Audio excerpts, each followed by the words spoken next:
All right, we are live. It looks like we've been live for a few seconds. All right, I am cooking because I am hungry.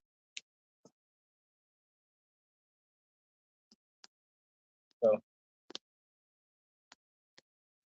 I wanted to see if it would work. Got some bell peppers, eggs, uh, something else over there. Jalapeno peppers and mushrooms. Also have some sweet potato.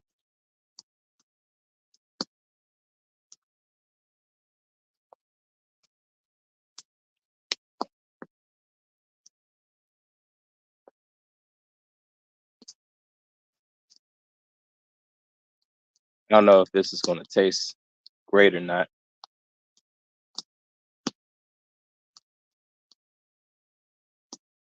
but I'm cooking it anyway.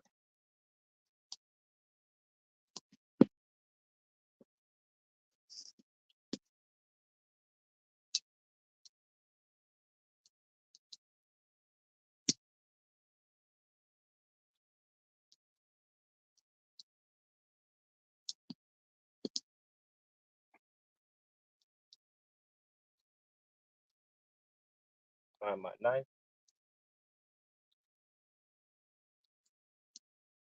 Jalapeno pepper. This fire is very hot.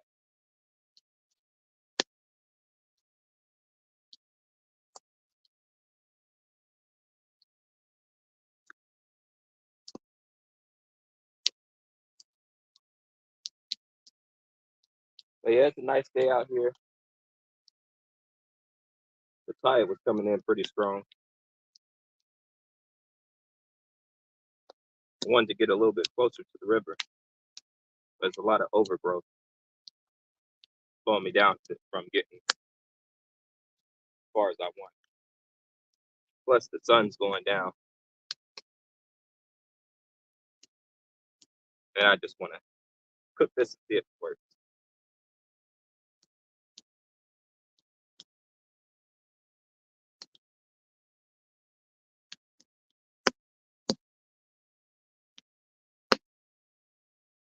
I feel pretty good.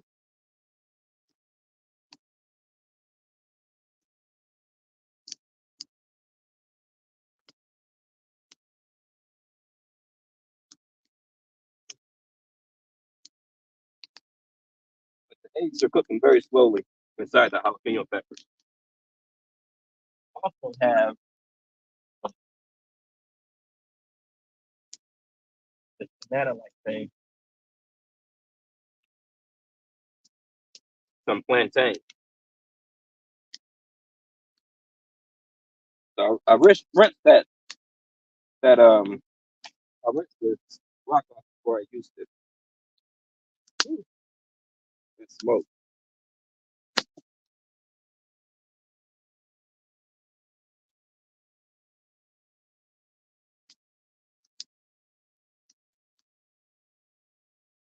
Wonder if this is actually going to taste any good.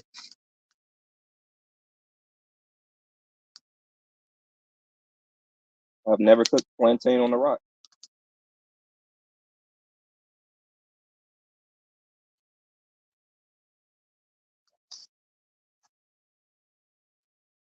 We'll see. You might see the sweet potatoes here. This rock is very hot, so I know it's going to cook through. I just don't know how long it's going to take. Hot. The rock is very hot. So is all this air right beside it. Very hot.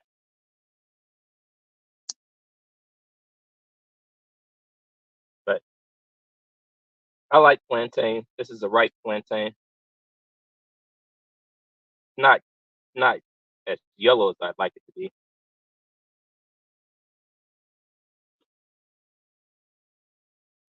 Not that ripe.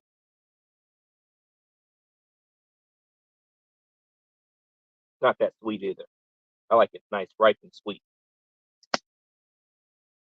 And I didn't buy any seasoning, so I'm just going to eat it how it is. And I need to get a, what is that? Pocket knife. Nice piece of pocket knife.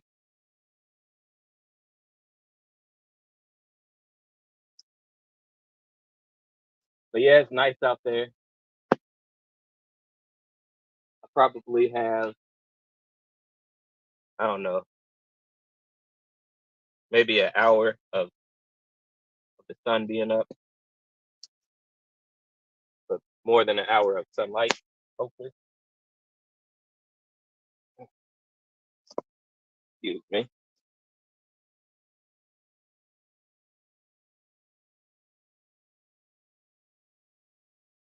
Yeah, stuff all in my eyes. See, the fire is dying down a little bit. I'm gonna put some more sticks in there.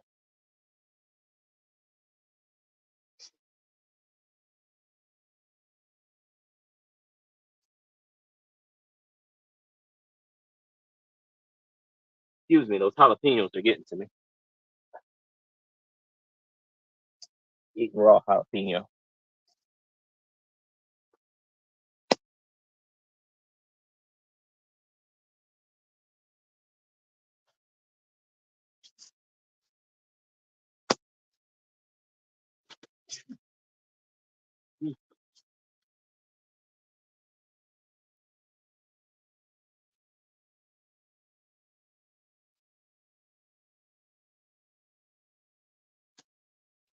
Hopefully, this doesn't take too long to cook. Been on there for a minute already, quite a while actually.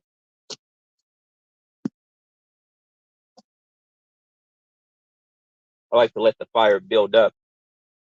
So I put these sticks kind of where it allows the fire to climb.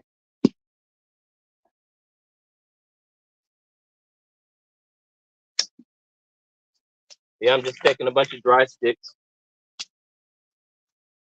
We're out of the rain season, going into fall and into winter, so just warm enough to be out here comfortably and plenty dry enough to have a lot of firewood.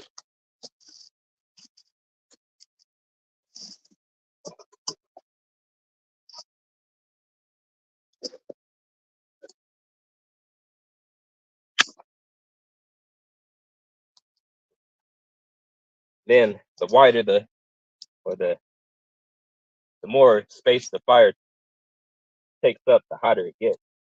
The more area the fire covers, the hotter it gets. So it's I want to take off my shirt.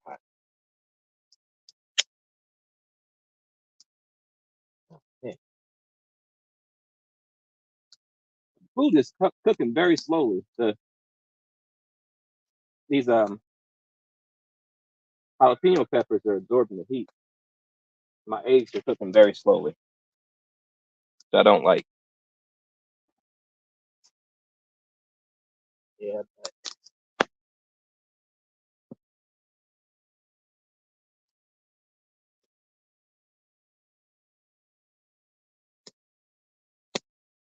So I'm expecting this rock to crack before the food's done. Hopefully the food doesn't fall into the fire because that would suck.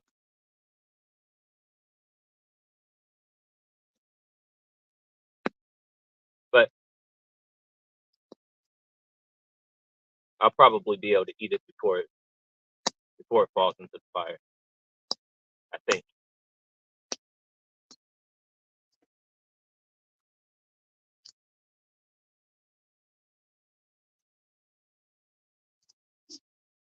We'll have another egg.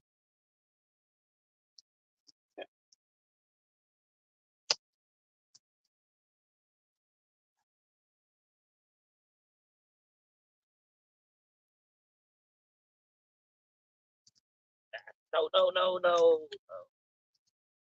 Okay.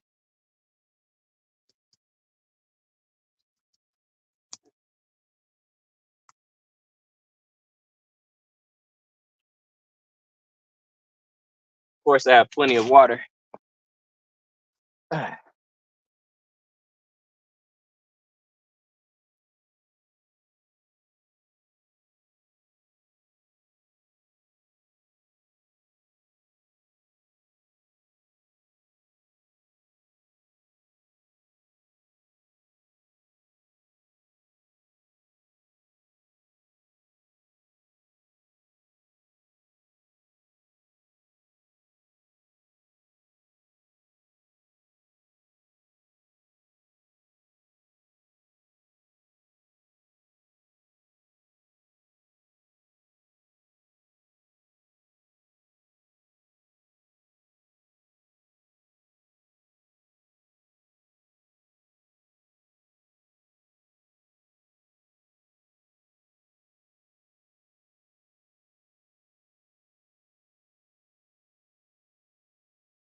Okay, so the phone stopped because, hey uncle, the phone stopped because the heat. The phone was overheating. So like I said, it is hot out here, and I probably will take off my shirt. The video just stopped and went black. Yeah, yeah. The phone overheated. So I think I'm in. I'm back in. Hold on. Yeah. Okay. I'm back in. Let me just say something in this. How do I chat again? How do I chat? Okay. Hold on.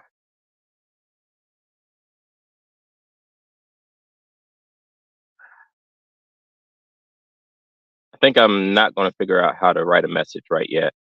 Some destinations won't get comments. Gotcha. Anyway, I'm cooking. Cooking. Cooking. Cooking.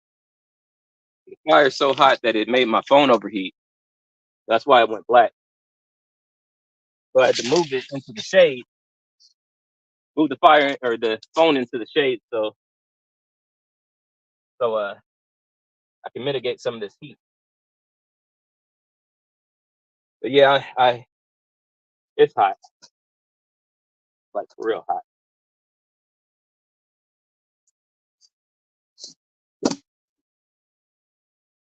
I'm getting some more sticks, so just bear with.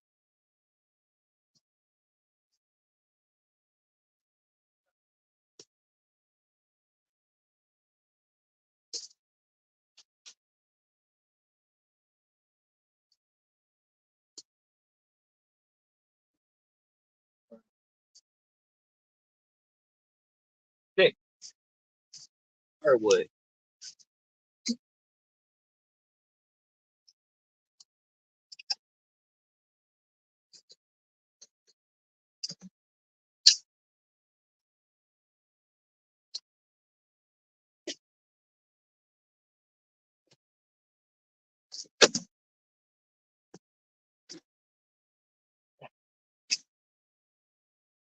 So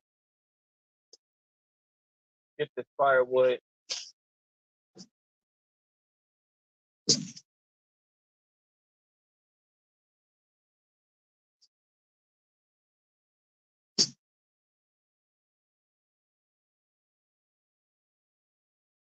Food is taking longer than I want to cook.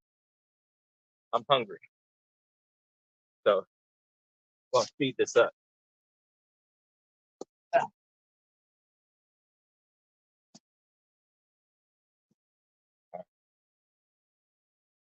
Sure, these new sticks are going to take a little moment to heat up and catch fire, but it'll be a pretty big flame here in a minute.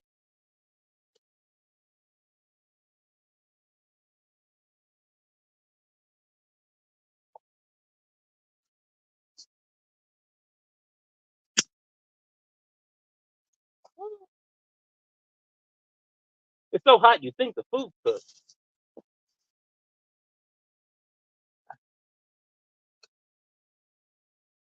Come on, man.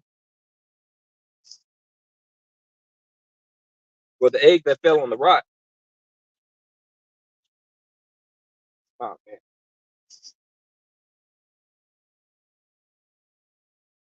the egg that fell on the rock is cooking okay, but everything inside this bell pepper is absorbing the heat from the water of the bell pepper.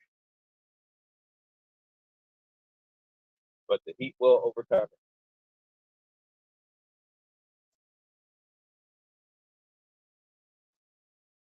All right.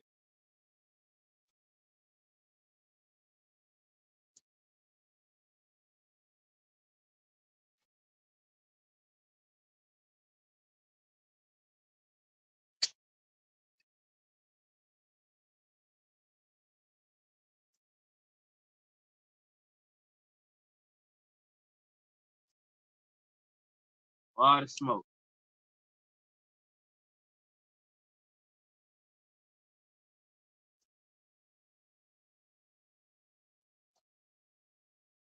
That's a decent flame.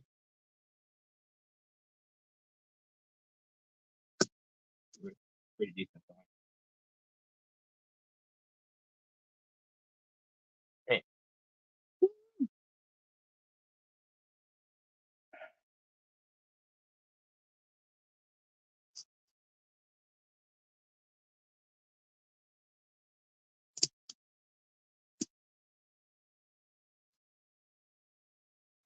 Smelling my hair, so I washed it out.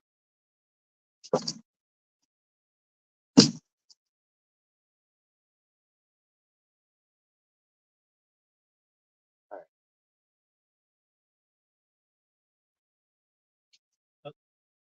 right. Like I said, that stone is pretty hot.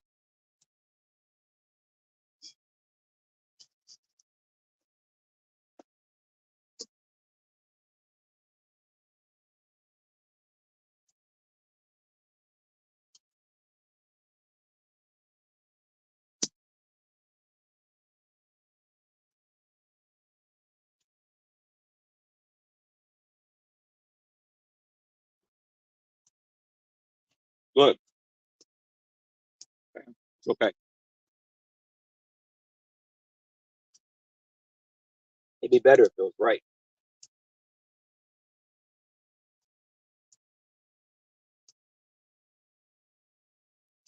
I don't know how much. See, sunlight over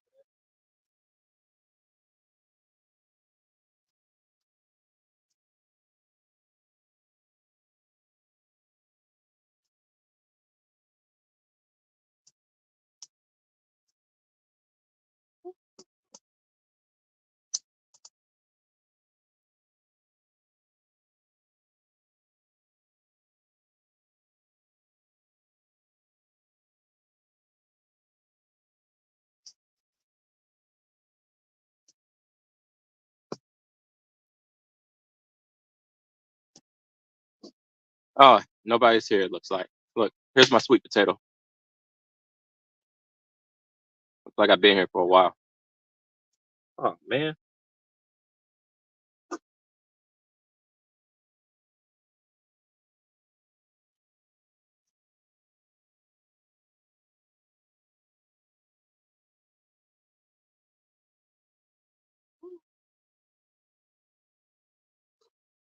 but I'm not gonna be out here too much longer. Long enough to cook this food. Sorry.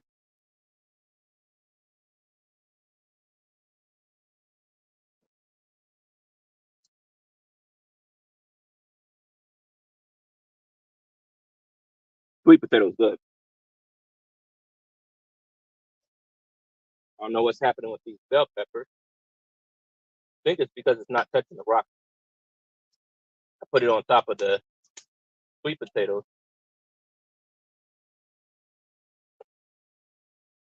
figuring that it would take a while for the sweet potatoes to cook through.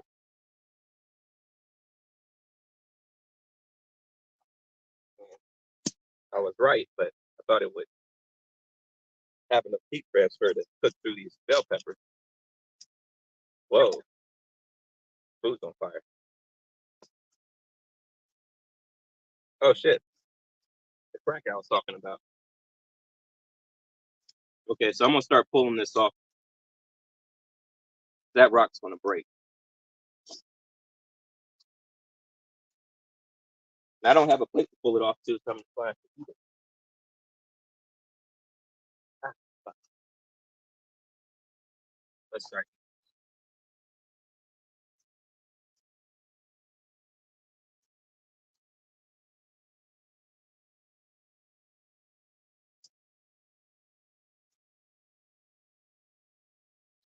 So if I can beat that crack, I get to eat my food. That crack is growing pretty quick. Or quickly.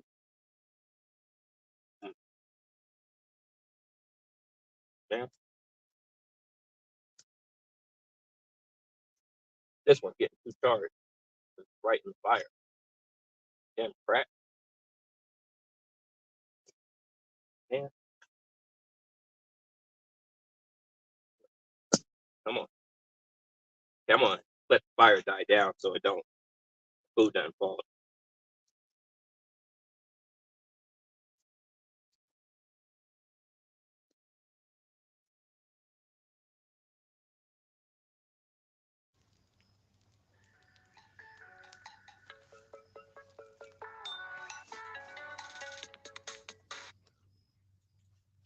I'll call you back. Oh man.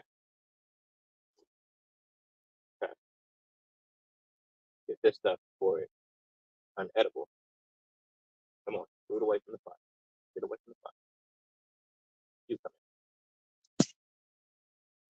in. Now it's in the open flame.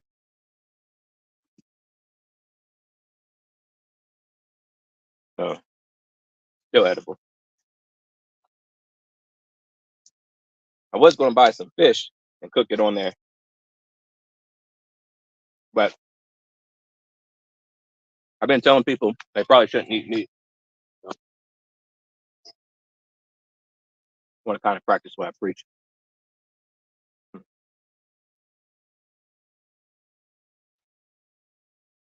Oh.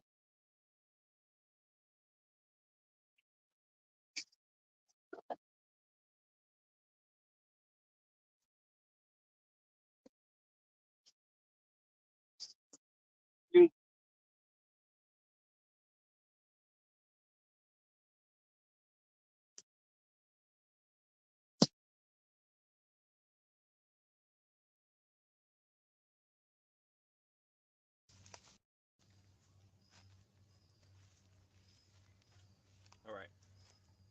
So, okay, I'm getting a call again. Let me just say, give me a sec. All right. Hold on. Getting a little too charred, too charred by the fire, by that crack. But if I can eat this fast enough, hold on.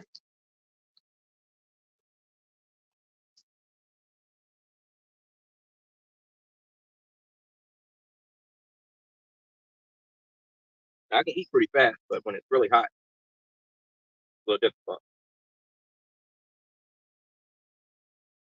Might take the whole. No, I can't do that. So I was going to say I can remove the stone from the fire, but no, I can't. Too hot. But I can let the fire. Let the fire die down.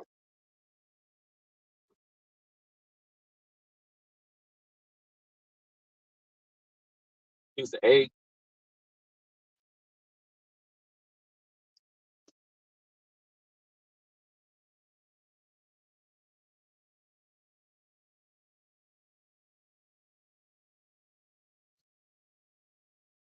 You know, I'm starting to think the egg inside the bell pepper wasn't the best idea.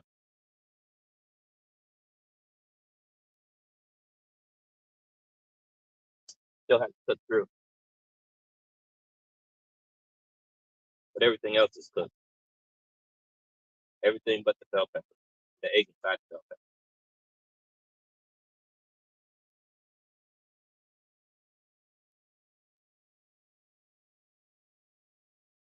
Okay.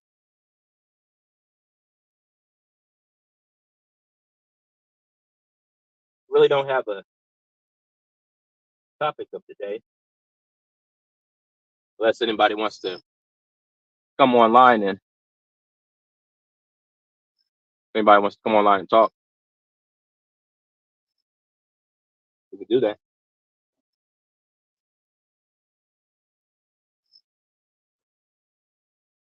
But in the meantime,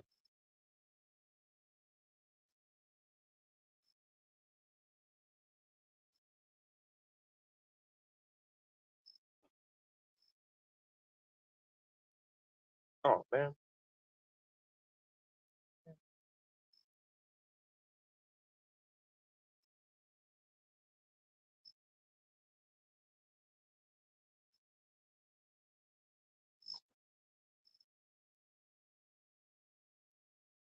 I want all my food.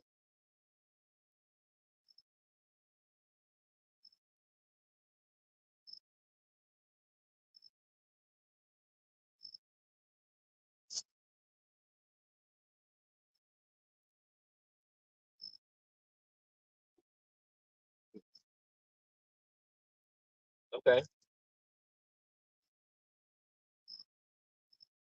maybe if I put the bell pepper directly into the fire along the crack, cook a little fast, a lot faster.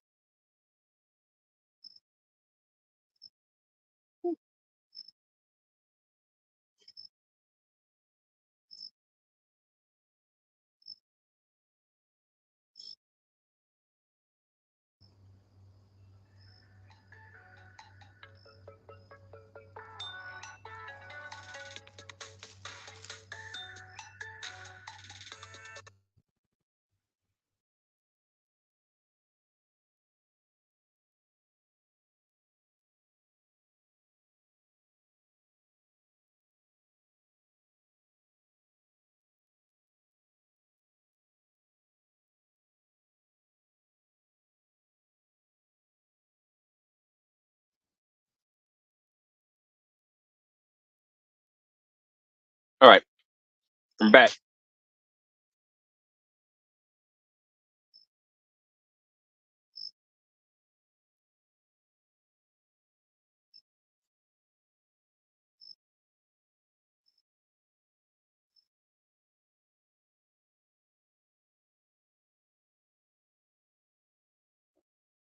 Use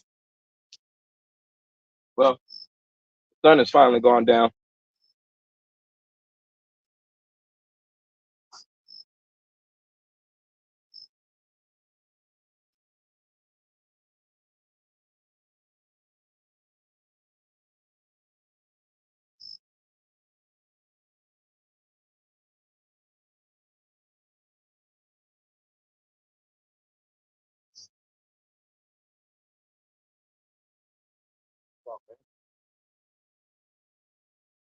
Well,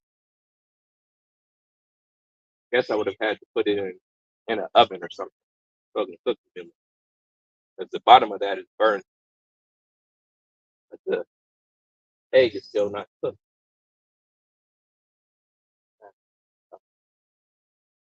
That over, like even this one,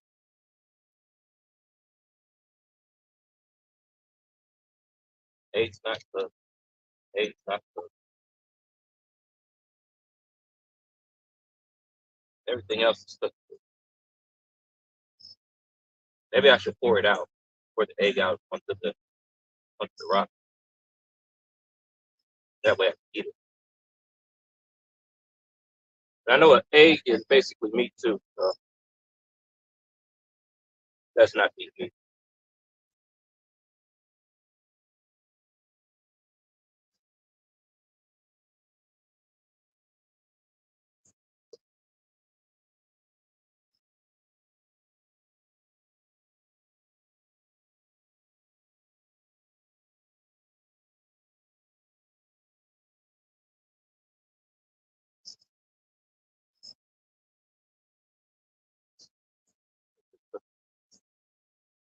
Egg's not cooked before.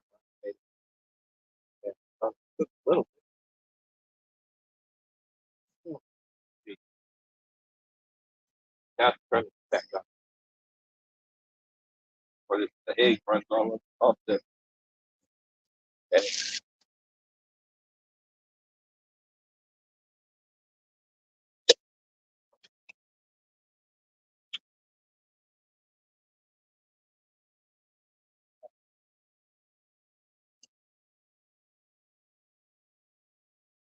Fire is stronger when it's not.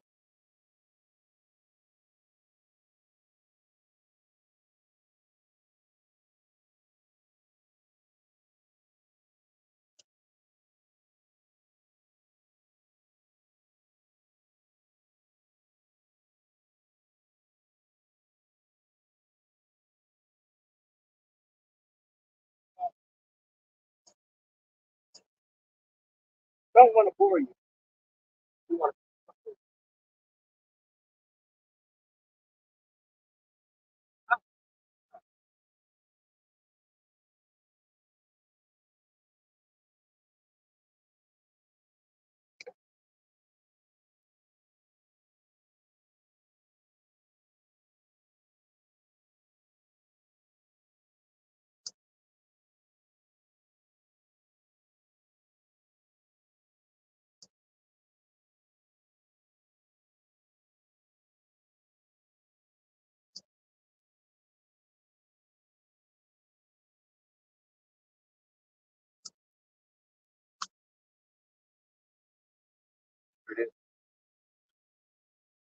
front of the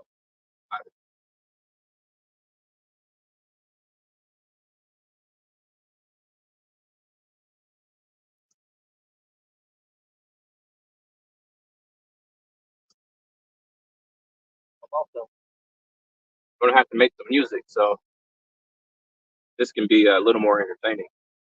So I can play something that's copyright, that I copyright or copyrighted.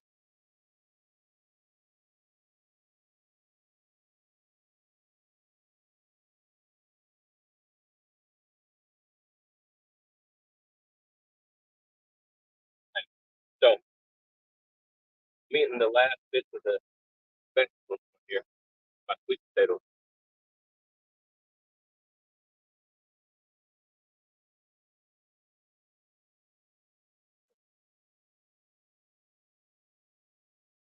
Getting a little overdone. My what do you call this again? My plantain and my sweet potato. Ooh.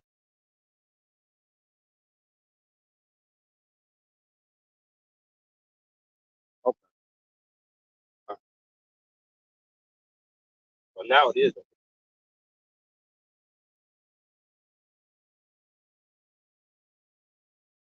getting a little less pleasant to eat. So try to hurry it up.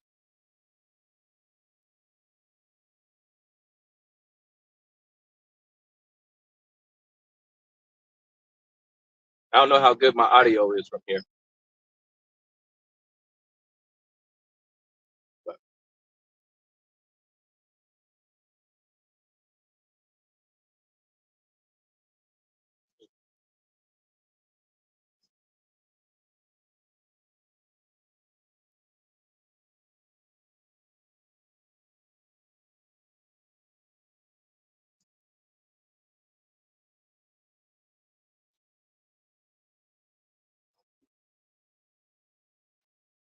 yeah,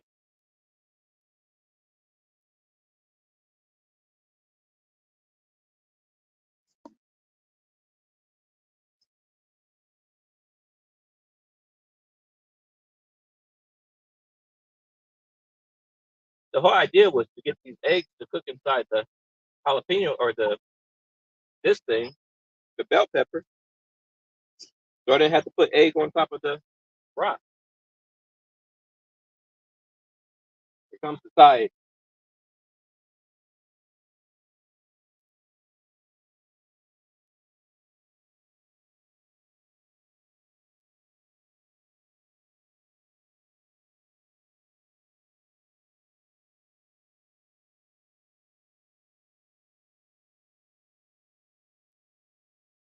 All right, all right, come on, you guys, eat up so I can eat you. Come on, come on, come on. Close to the hottest at that crack.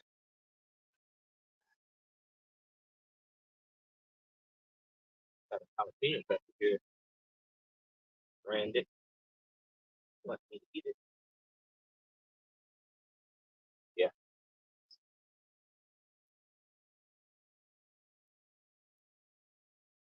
overcharged.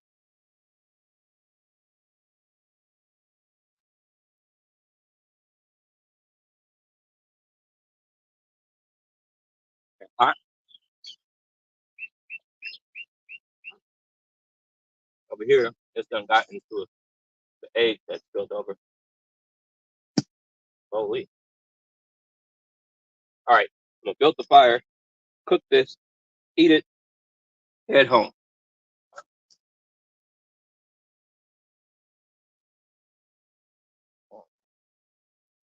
Jalapeno pepper.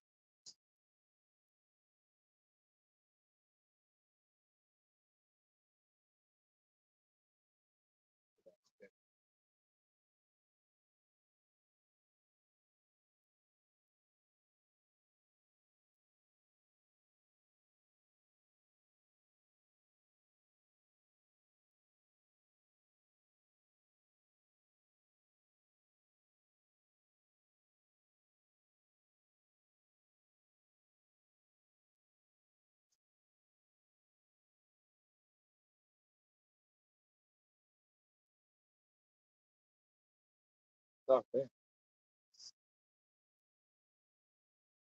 All right.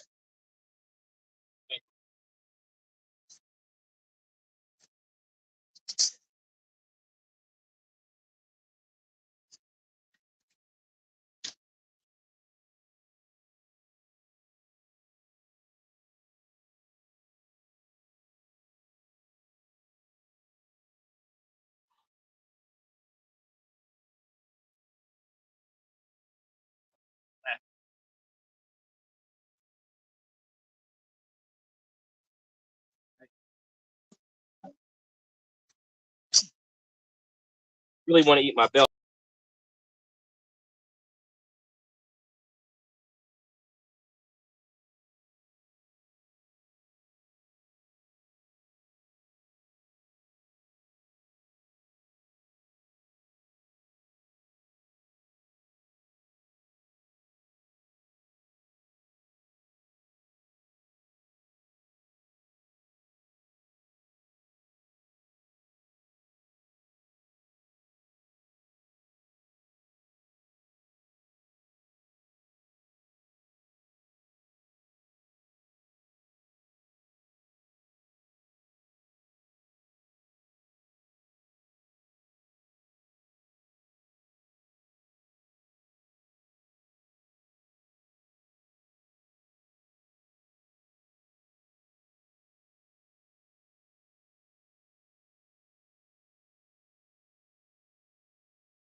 I don't know why it went black.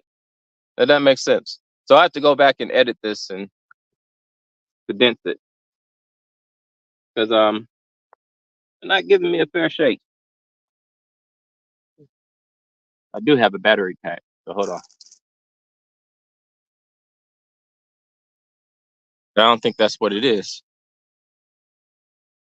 Let me get my other battery pack. Hold on. I had to edit out whatever was cut out, which apparently was a lot. Got some trail mix.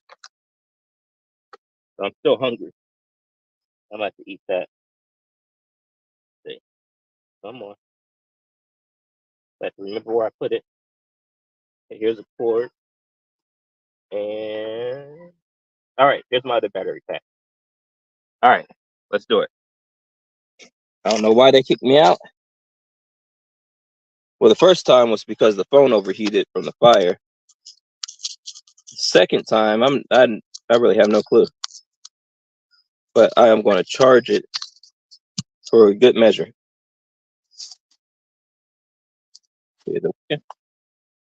Okay, we got a charge. Boom.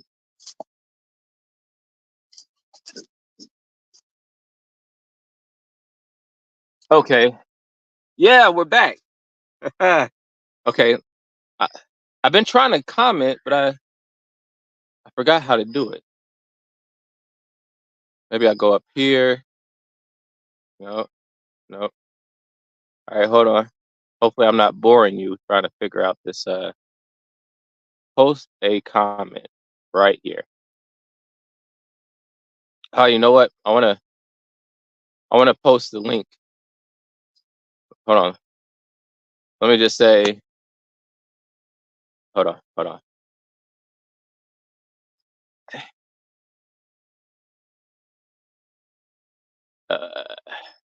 Type with my finger. No, that's not a word. Okay, hold on. Type. Get an exclamation mark. 3 of them. Oh, hold on. Wrong button. Man, this phone thing. I need a computer or an assistant to come walk around with me and join me in the woods. Oh, tell you what I'm cooking? So I am cooking sweet potatoes. It's not hot anymore. Sweet potatoes, uh,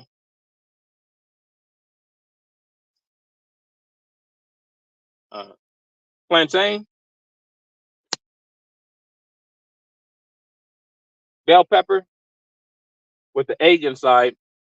Thought the egg was going to cook a lot quicker, but how long have I been on? I've been on almost 50 minutes. Had the flame going for 10, 20 minutes before then. The egg won't cook through. Have some jalapeno peppers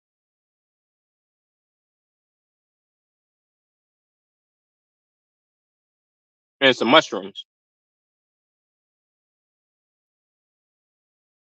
And I forgot the seasoning. Or I didn't forget it. I didn't buy it. Jalapeno pepper. Hold on.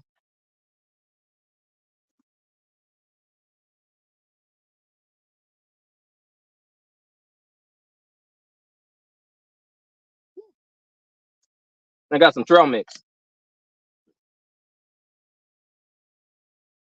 Maybe I should scramble the eggs and chop the jalapeno. Okay, I'll do that. I can press this and you'll see it, right? Boom. Maybe you should scramble the egg and chop the peppers and put it in the egg. You know what? That's a smart idea. Okay, hold on. That's me. Hi, everyone. Okay, I told you what we're cooking. And yeah, my phone started acting up. Let's see. Hey, cuz. Jalapeno peppers, bell peppers. What am I making? Jalapeno peppers, bell peppers, um,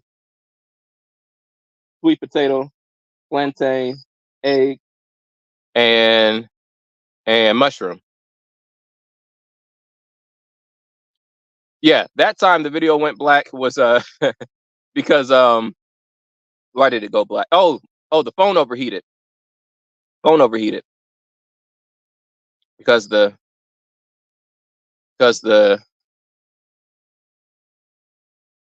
phone overheated because of the fire.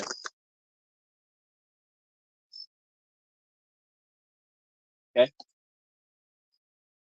Mm.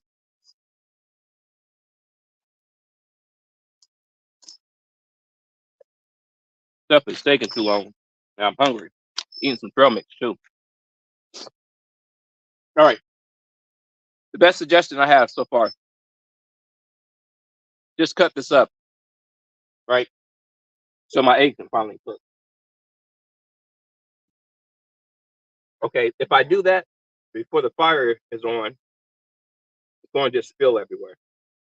So let me turn my fire back up. Okay.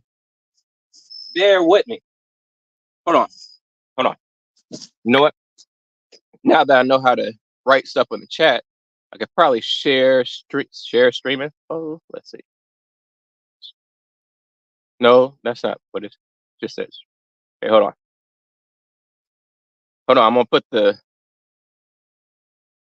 Hold on, y'all. Settings, maybe? Huh. I want to open up the stream so y'all can come on. Private chat. That doesn't make sense. No, not private chat. Maybe stream info? Go back to that. Huh. Yeah. Probably should have figured it out before I got in here. Guess? Guess. Guess. Invite. Here we go. Copy that.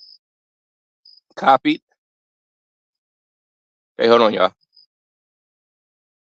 Okay. How do I post again? Hold on. Post a comment. Paste it. Boom. Boom. All right. So I put in the chat the stream info somewhere in there. It's in there. What's good, family? Oh, okay.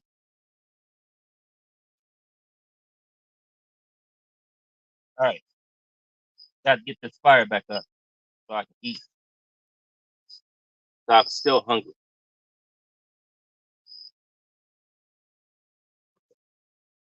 Somebody can come in here. We can have a little more entertainment than me searching for some sticks.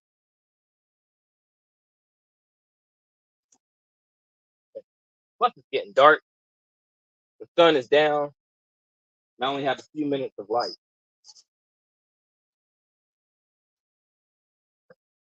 So I really have to figure out how to get that cooked so I can eat it. And I'm not leaving with that food, not eat. Hold on. Like this. Oh.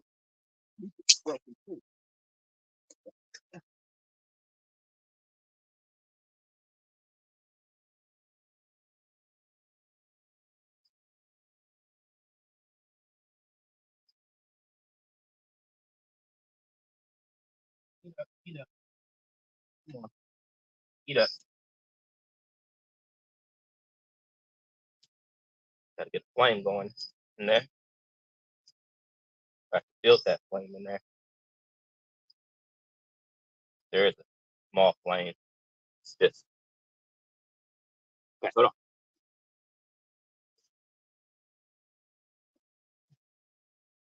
Is anybody coming in?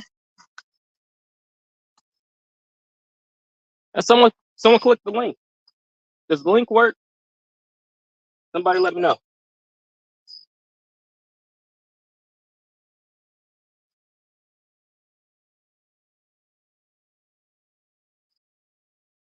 Yeah. Yeah. Come on.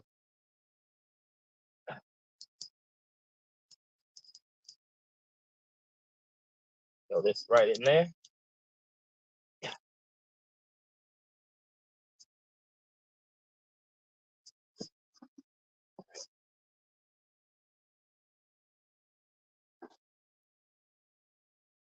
Like I said, I was going to get closer to the river, but hold up.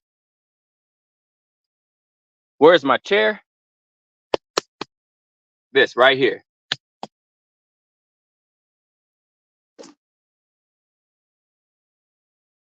Yeah, I know. I don't really need a chair. Just pull up one of these rocks if I get too tired.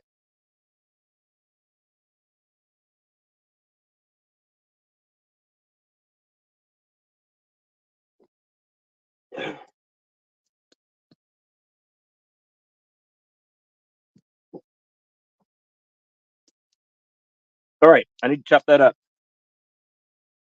so we can have our main dish. The whole reason I came out here. Now, I've been saying this rock might crack because it's so daggone hot. Oh, no. Hold on. It's back over. It's open. I'm gonna let this heat up so I don't lose my egg.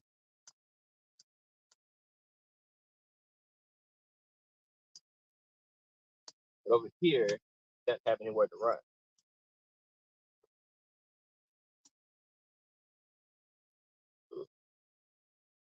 Real flame there.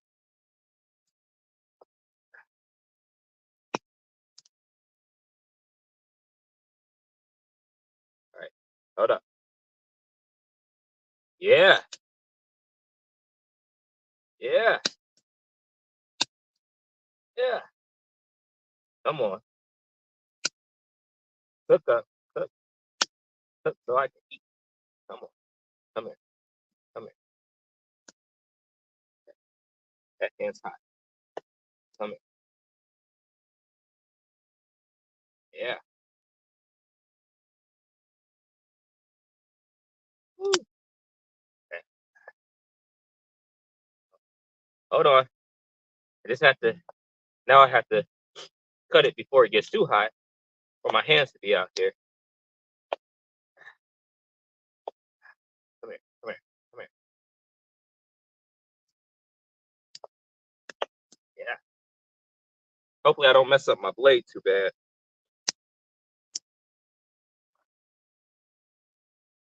Like I said, I need a pocket knife. Be a little more authentic. You know, like a wilderness guy or something.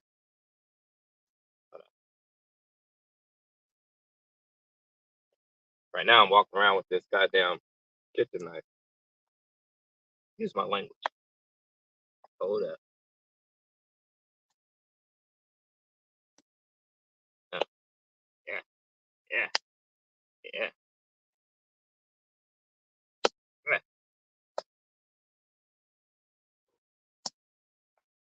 So I figured this would work without a pan. Just cook it right on the rock. I rinsed the rock off, but I'm sure it's plenty dirty. It's all right. Ah. Okay, the sun's gone. The light is gone.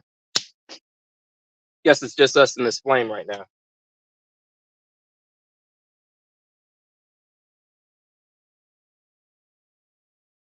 You probably can't even see what I'm cooking.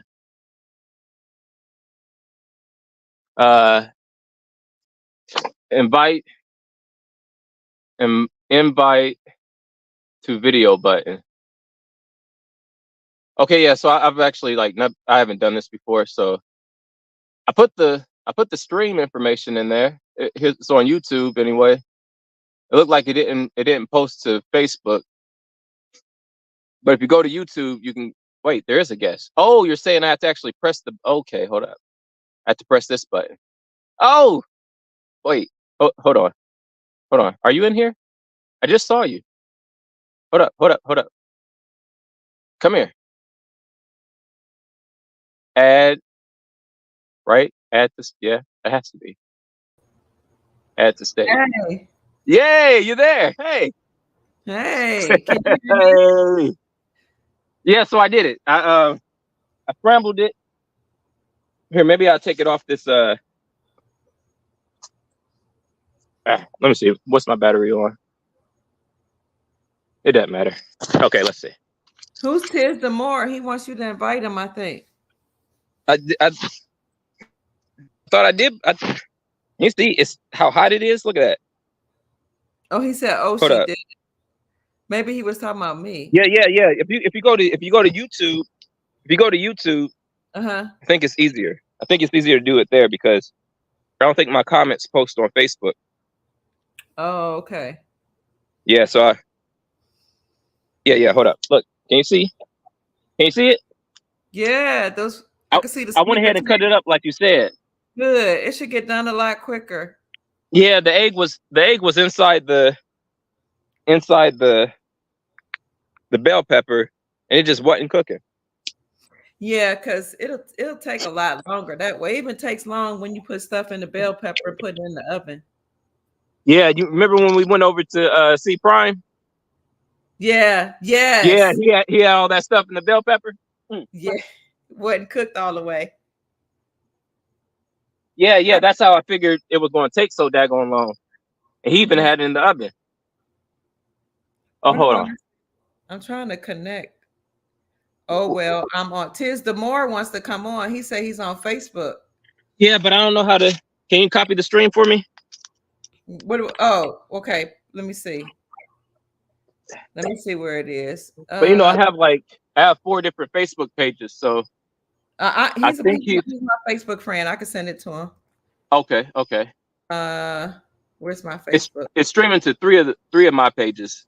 So what One I of do? them, I just send it to you. copy. I copied Casey, it. you copied the link, Yes, and I got some. okay, the Facebook page that he is on is Douglas Edward Lattimore. You go to that one. Oh man, it's okay. You good? Nah, why you good now? Nah, come through, man. We about to put the link up. Let's see where he at. He's on first, middle, and last name.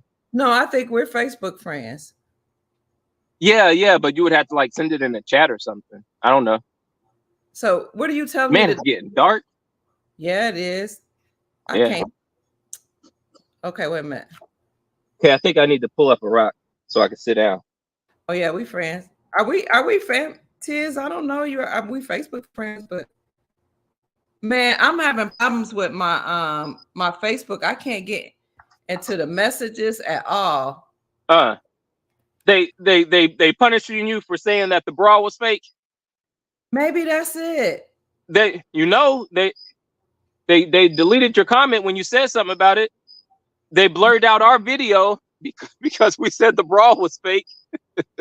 Tiz, I put it on your page. The heck? I haven't been able to post in the in the messages all day. Okay, well, dang. Well, if I get out of here, I think it'll close. It'll close down again. So okay, StreamYard. I just took the StreamYard and I put it on his page, but I don't know if it'll work. I'm so sick of Facebook and all these places. Yeah, I know. They mad at you for saying the bra was fake. That might be it, Tiz, because I haven't been able to go to any of my messages. He said he about to look. About to look. But Yeah. go to YouTube. If you go to my YouTube, you can see it. You'll see it right in the chat or something. In the Yeah. chat. Hold the fuck up. What's wrong? Nothing. Everything's good. Anything here, I'll kill. Oh Lord. No. It's like an animal or something. It's all Okay. good. It's probably time for you to leave. Make a move. I didn't Well, eat yet. it's getting dark. Oh, okay. Hold up. Can you? I can't even see myself. Let me get back. Okay, there I am. Yep, it's dark. Can you see me? I could. Yeah, I can see you. Oh man, What's wrong? food's pretty good. Nothing's wrong.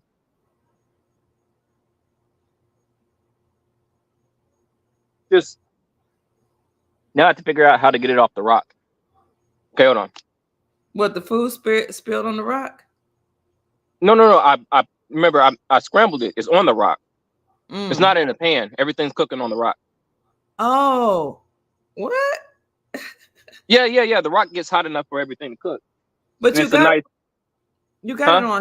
You got it in a pan. You don't have it on inside of anything. No. It's just flat on the rock. Yeah. I rinsed it off. Okay. Well, I guess if you lived out in the woods, that's what'll have to happen. Yeah. It's kind of dirty, but it did get rinsed off. I did that. Who was all on? I only see Tiz. I thought I saw my brother earlier. Yeah, he was on. Can you see? Mm-hmm. Mm. Hot.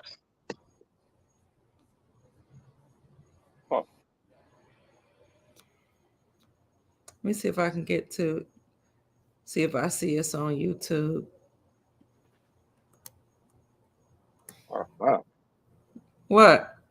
It's hot. Oh. Oh,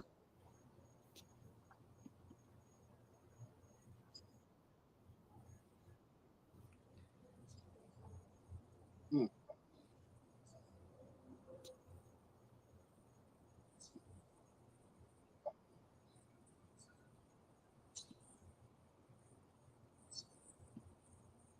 Mm.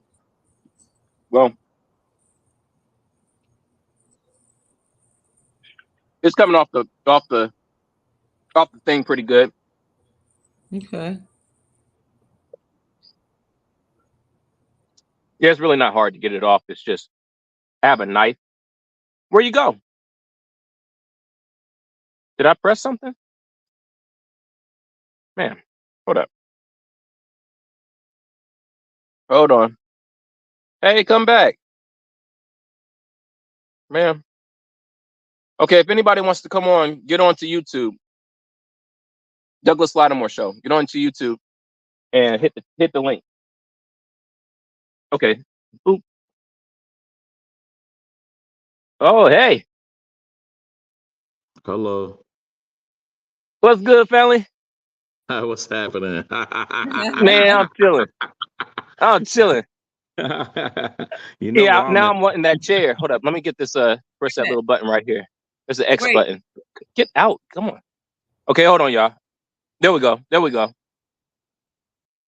All right. Welcome. What? Ah, you popped out again. Anyway, how you been, family?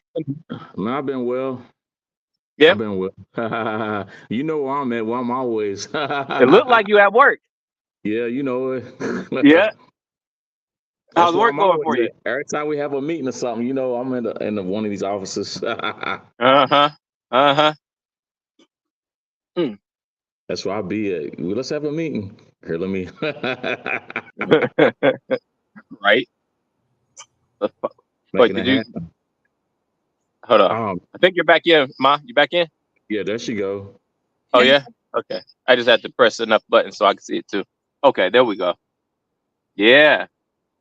So Yeah. you back. I, Your image is like boop boop boop boop. Or is that mine? wait, you know, Is I'm that on. you or me? Anyway, okay, she'll come back. But yeah, so I've been working on like when we can get back together to meet about incorporating the city. Absolutely. You at Chickasaw Park? Yeah. Man, how'd I guess that? Because I just looked at the surroundings, and Uh-huh. that's like between where the people meet, but it's actually kind of in the backwoods between the river. I used to go Yep. out there Yep. when we was children. We used to ride our Mhm. bikes down there and walk through there and stuff, and I recognize it. And you know how long ago it was. Yeah, you used to ride your bike out this way. It's like a Well, what steep they path got, down. they Huh? got is it's an old road that's blocked off, and you Yeah, just I take remember that. and go down, and it takes you down to the river. And I Mm. guess before our time, people used to take their boats down there. Yeah. It's blocked off. It was blocked off, but we ride our bikes all through there and then walk around as Mm. children. But you know what Hey. I'm saying? It's a good memory just to know where I'm at, Yeah. But Hey man, I want to ride my bicycle down this way. yeah. But we went down the road, it was a road down there. The cars got blocked off. They need to fix it because the edges of the river have, what's the Uh-huh. word? Deteriorating, what's the word besides deteriorating? The dirt's leaving, you know what I mean? It's shrinking the Yeah. city. It's Yeah. going on Yeah. erosion. So it's a lot Yeah. of erosion. Last time I went down there, the riverbanks that used to be there is like gone, washed away. Oh yeah. Dang. I think they put up a lot of caution, do not enter and stuff. But all I gotta do is put plants out there and hold that dirt in there, plants and trees. Uh-huh. Right. I remember in geology class when I was over at U of L, it was explaining how they keep the beach intact. They have these, I don't know what you call them, but it's like something that goes out into the water that stops the water from eroding the All you need is the beach line. Roots is the natural nets, so it'll hold it. And You said the also roots? the roots of a tree or any Oh, plant, okay. they work just like a net, hold it Yeah. in there. Interesting. Yeah, I see that they come through here and Oh shoot, hold on. fall down the trees a lot. Hey, Mom, Well, your screen is going wacky. I don't know if it's my Yeah. internet connection. I know. Hold on, I'm- let me get. Can you see me? yes, it's very clear. It's clear. Yours is very clear. It is clear? Yes, hers is very clear to me. Oh, dang. Well, this must be my internet. Let me go Piano, get It's my my battery. Save my the battery. coffee table, the piano, the couch. I'm Oh seeing no, that a whole lot. yeah. That's not that's a green screen.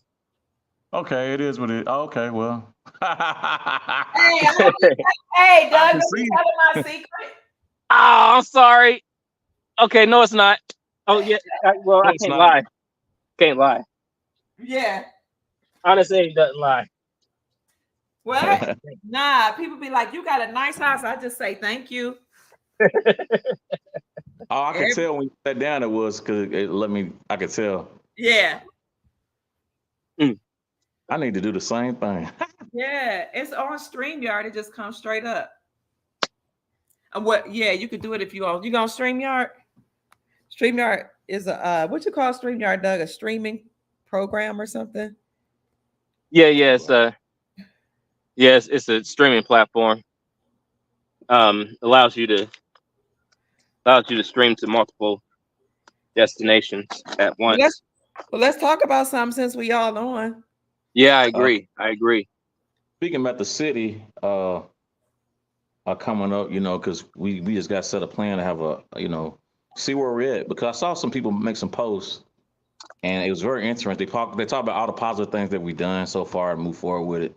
And they, like they take check marks. This is good. Where we're going next. So things is being accomplished, which is wonderful. One thing I would add, I don't know if we take, $20-$30, have a little literature, when you go out and talk to people a little bit, because that's the positive people's ears. When I was working canvassing for different amendments and groups getting put in office, you go door to door talking. Don't got to be door to door, just general talking, just giving people an idea. Because the scariest thing I think people is worried about, our taxes are going up. What we can collect from the businesses. That's how you make money. Businesses. Yeah. Figure out how. I'm sorry, I didn't mean to cut you off. Please, no. Because you were saying the taxes, people are afraid of the taxes going up. But that seems like, why would that be such a concern? There's so many other things that are more concerning, like the murder rate.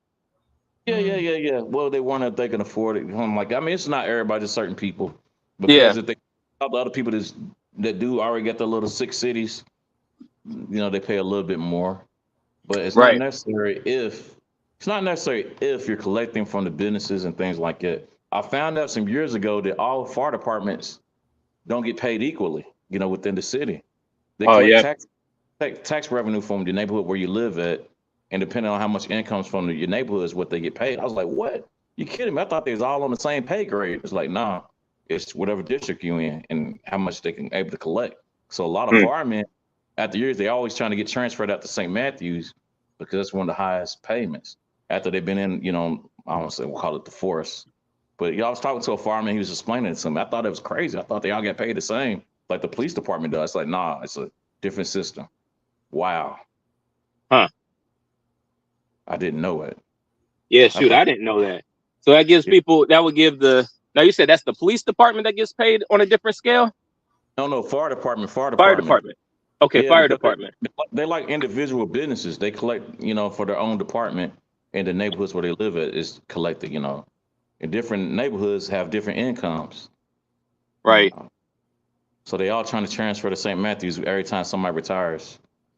Interesting.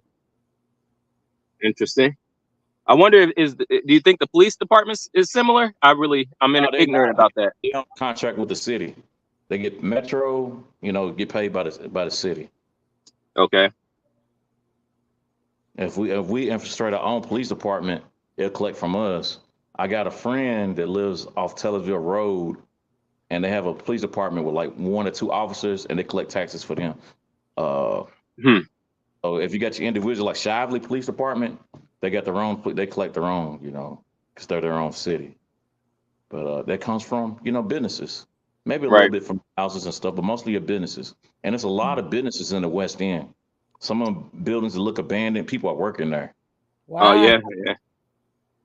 Owned by others or owned by us? I have no idea. I'm just thinking of the larger places, like I said, like off 31st and Broadway.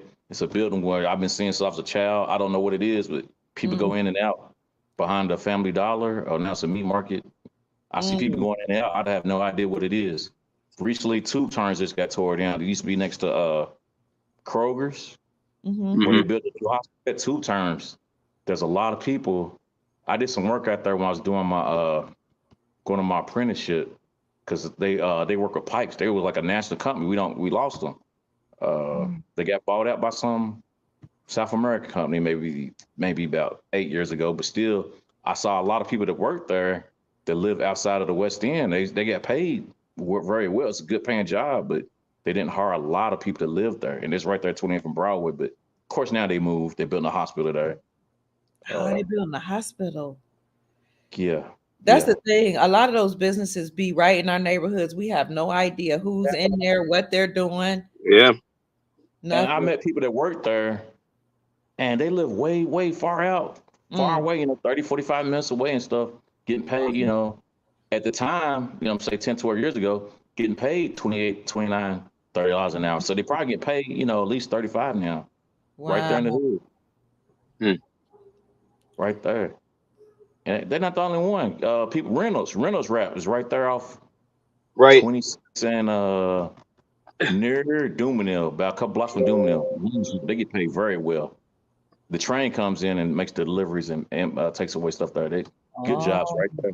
You know what a lot of people do that are foreigners is they get grants and zero interest loans to put businesses in our community. Yes, they do. Right. Mm-hmm. I got a friend, and he had a building for years. There's always been different things going on. Nobody know he owns it. Y'all didn't met him, but y'all nobody would never know that he got these businesses. But right now he got some foreigners renting out his building, a little corner store. He said I should have just opened up myself, but it's a lot of stuff that goes into it, and he's older. But yeah, like he probably don't know about those loans. They get incentives when they come into our community to do these businesses with low interest or zero interest. He probably didn't even know about them, interest loans. Man, I don't know if we have the same access to those loans. I think I know a lot of those loans are special for immigrants, recent immigrants. They are. Yeah, I had a whole conversation on Twitter with Black professionals about that, and like a lot of my white colleagues, they were like, "Oh my God, I didn't even know that." A lot of people don't know that the foreigners, they have these special interest loans. They can get houses with no documents, mortgages. Businesses, they don't like taxes for I think 5 or 6 years. 5 years, yep. Dang. And then after the 5 years is that they transfer the ownership to a family member. Exactly. I was just about to say that. You are absolutely right. And then when that 5 years up, they bring another family member, and they just keep doing it until they're ready to go back home. You're correct. And they're almost never ready to go back home. They all overstay their visas. Oh, I broke off a piece. Can you see it? What you I don't know if you can see it. We just broke off a piece of mine. Can't see. I broke off a piece of the stone that I'm cooking on, my cooking stone. And here's the other piece. It's a little too hot to pick up. But I want to move it so I can let the fire burn without cooking my food, overcooking my food. But yeah. But keep talking though. Since you've been cooking without salt, Doug cooks without salt. my body got used to it. Now I could just use a little salt. Like I was making some I cut up some avocados today and I put a little salt on it. My head started spinning. I only put a little salt on there. I can't tolerate salt anymore. And I hate that because I like salt in my food. But I had gotten used to eating yours without salt. You're right. And You know what? In there, it still got some in there. Yeah, huh. I'm glad you mentioned avocado. I forgot all about this. I have an avocado. It usually helps flavor my foods. Yeah. Because I won't use a lot of seasoning. Uh-huh. The avocado just adds another flavor to it. Where you at, Tiz? I'm in the office. Okay. Yeah. He's a busy man. Oh, really? Yeah. What you do, Tiz? Is it personal? You tell me. Right now, I'm doing a little security out of town. Oh, that's cool. Yeah. Well, maybe you'll have a security company. It's interesting. Mm-hmm. You got these larger foreign companies that's coming in and putting the last 3 years put local security companies out of business, underbidding is so low, and they're such large conglomerates that they can afford to underbid and not make it a profit just to put a lot of locals out of business. They could do it for like 12 months. So a lot of security companies that was around for the last 20, 30 years is not. Even some of my family businesses that have security companies, they just done with. So these are foreign companies? Yes. From Europeans, some of the one I work for is like one of the third largest in the world. If you look online, you see a lot of people working for the same company here. Yeah, they underbid. This is a problem. This is a big problem of these immigrants coming over here, creating businesses, buying up our property. They all need to go home. I said it. Yes, I did. Go home. And I said, how come we can't open up something similar, warehouse and they spreading like wildfire. They keep building new ones, and a lot of local companies is like gone. Yeah, that's sad. But we got to figure out a remedy for that. Well, we over here, we know we're Moors, so we just need to take our stuff back. Yeah, it's a process. One thing I said, you got to work together. It's difficult for one person to do it itself. Last week, it was a video, and I can't think of the city the guy was in. One of our elders, and they showed he got murdered by the police, and he had a standoff. And they said they upset me. The news people lied on him and lied on us a lot. And what they said was because he's holding the flag up in his truck. I know what you're talking about. Yeah, he's driving around without a license, but he goes to court and fight him and everything. And they say he has a long record going to court and fighting. He said, this is our land. It's our land, show the video, but everything he said was correct. It's difficult to do it with one person going up against, Going against. I say we got to come together as a team, whether all of us move on the same block, because that has a lot of power. Living next door to each other, thing like that. When you're dealing with a lot of these private security companies that want to enforce false laws that don't apply to us. There's one guy standing right there.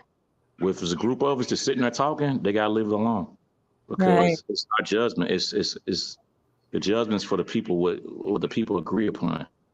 A lot of times when people in the neighborhood have an issue and you're dealing with metro things like that, if everybody in the neighborhood stands up, unless it's nothing totally horrible, they just leave it alone because everybody's standing together as one. Right. They don't gotta be holding no flags and signs and everything like that. Just say, we're not having this in our neighborhood. We handle our own. They just walk away from it. Yeah, I was just talking to Doug earlier today, and I was telling him how desegregation has really hurt us. Absolutely. I don't think we've gotten any progress since the 1960s, since the whole civil rights movement and us trying to integrate. You're correct. Design. You're correct. I agree, and it hurts. And then again, all of us ain't on the same page. Some of us is detrimental to us. So it's got to be like-minded people living in a community with themselves, starting off housing together, have a small corner store. It's extremely powerful because it brings in so much money. Okay. I was talking to a friend the other day. Every time I go to one of these little Arab shops, they never want to give you the correct change back. And oh, sorry, my brother, my friends, like, how is this at any place I go in town, the city, and it's small change, but if they do, 500, 600 people like it a day, it adds quite a bit of money. And if I'm being a grown man and you giving me the wrong change, you Right, definitely right. children. You definitely doing children like it. Children and women. Uh-huh. Yeah, a man's more likely to say something back. Mm-hmm. They don't have no problem doing it. And then it's like try to look at, oh, you just cheap. They're like, nah, you making billions of dollars. So you told me this was the price. Right. And then I know And that then you don't put the prices on none of your items, so you want to charge whatever you call when I walk up here. As if I don't know. I found out a lot about some of those Arab stores and convenience stores and gas stations. They peddling a lot of stuff in our community that ain't right. So speaking of that, Mm-hmm. I didn't mean to cut you. Your thought off. No, I'm just saying, I don't know how much I can say, but they're not benevolent. Well, They're giving a lot of stuff to the people in our community that look like me to run it in the community. Some of them, I ain't saying all of them. I know that I heard that from some of the elders in the community. I know some of the people who they sell it to, who they give it to. So Wait, we can't hear you, Tiz. You saying something? I didn't say nothing. I grabbed some. I got these vegetables right here. I'm eating. Oh, okay. Yeah, I got these group of. See, I ain't the only ones eating healthy. I'm trying to get back into it. Good. A lot of these. It's not easy. It's not easy, but that's good. You're trying. The Arab. Hold on. It's overheating. Okay, hold on. It's by the fire. Yeah, it's too close to the fire. It's telling me it's going to shut down if I don't move it. So, can you still see everything? Yeah. He's gone. Well, a lucrative business that people don't think about. If you got enough people with good money, is a fire department because people have no choice but to pay you. If you move in a district or neighborhood, they got to pay you. They got to pay you. You don't have a choice. Really? Okay, help me understand. Well, they collect it from taxes. If you live, if you're paying taxes in that place, Oh. Home, you pay taxes in the home and stuff. Then you give it to the city, but the city directs that to them. You can't. They don't advertise or nothing. That's how fire departments stay open. In business. So fire departments are private?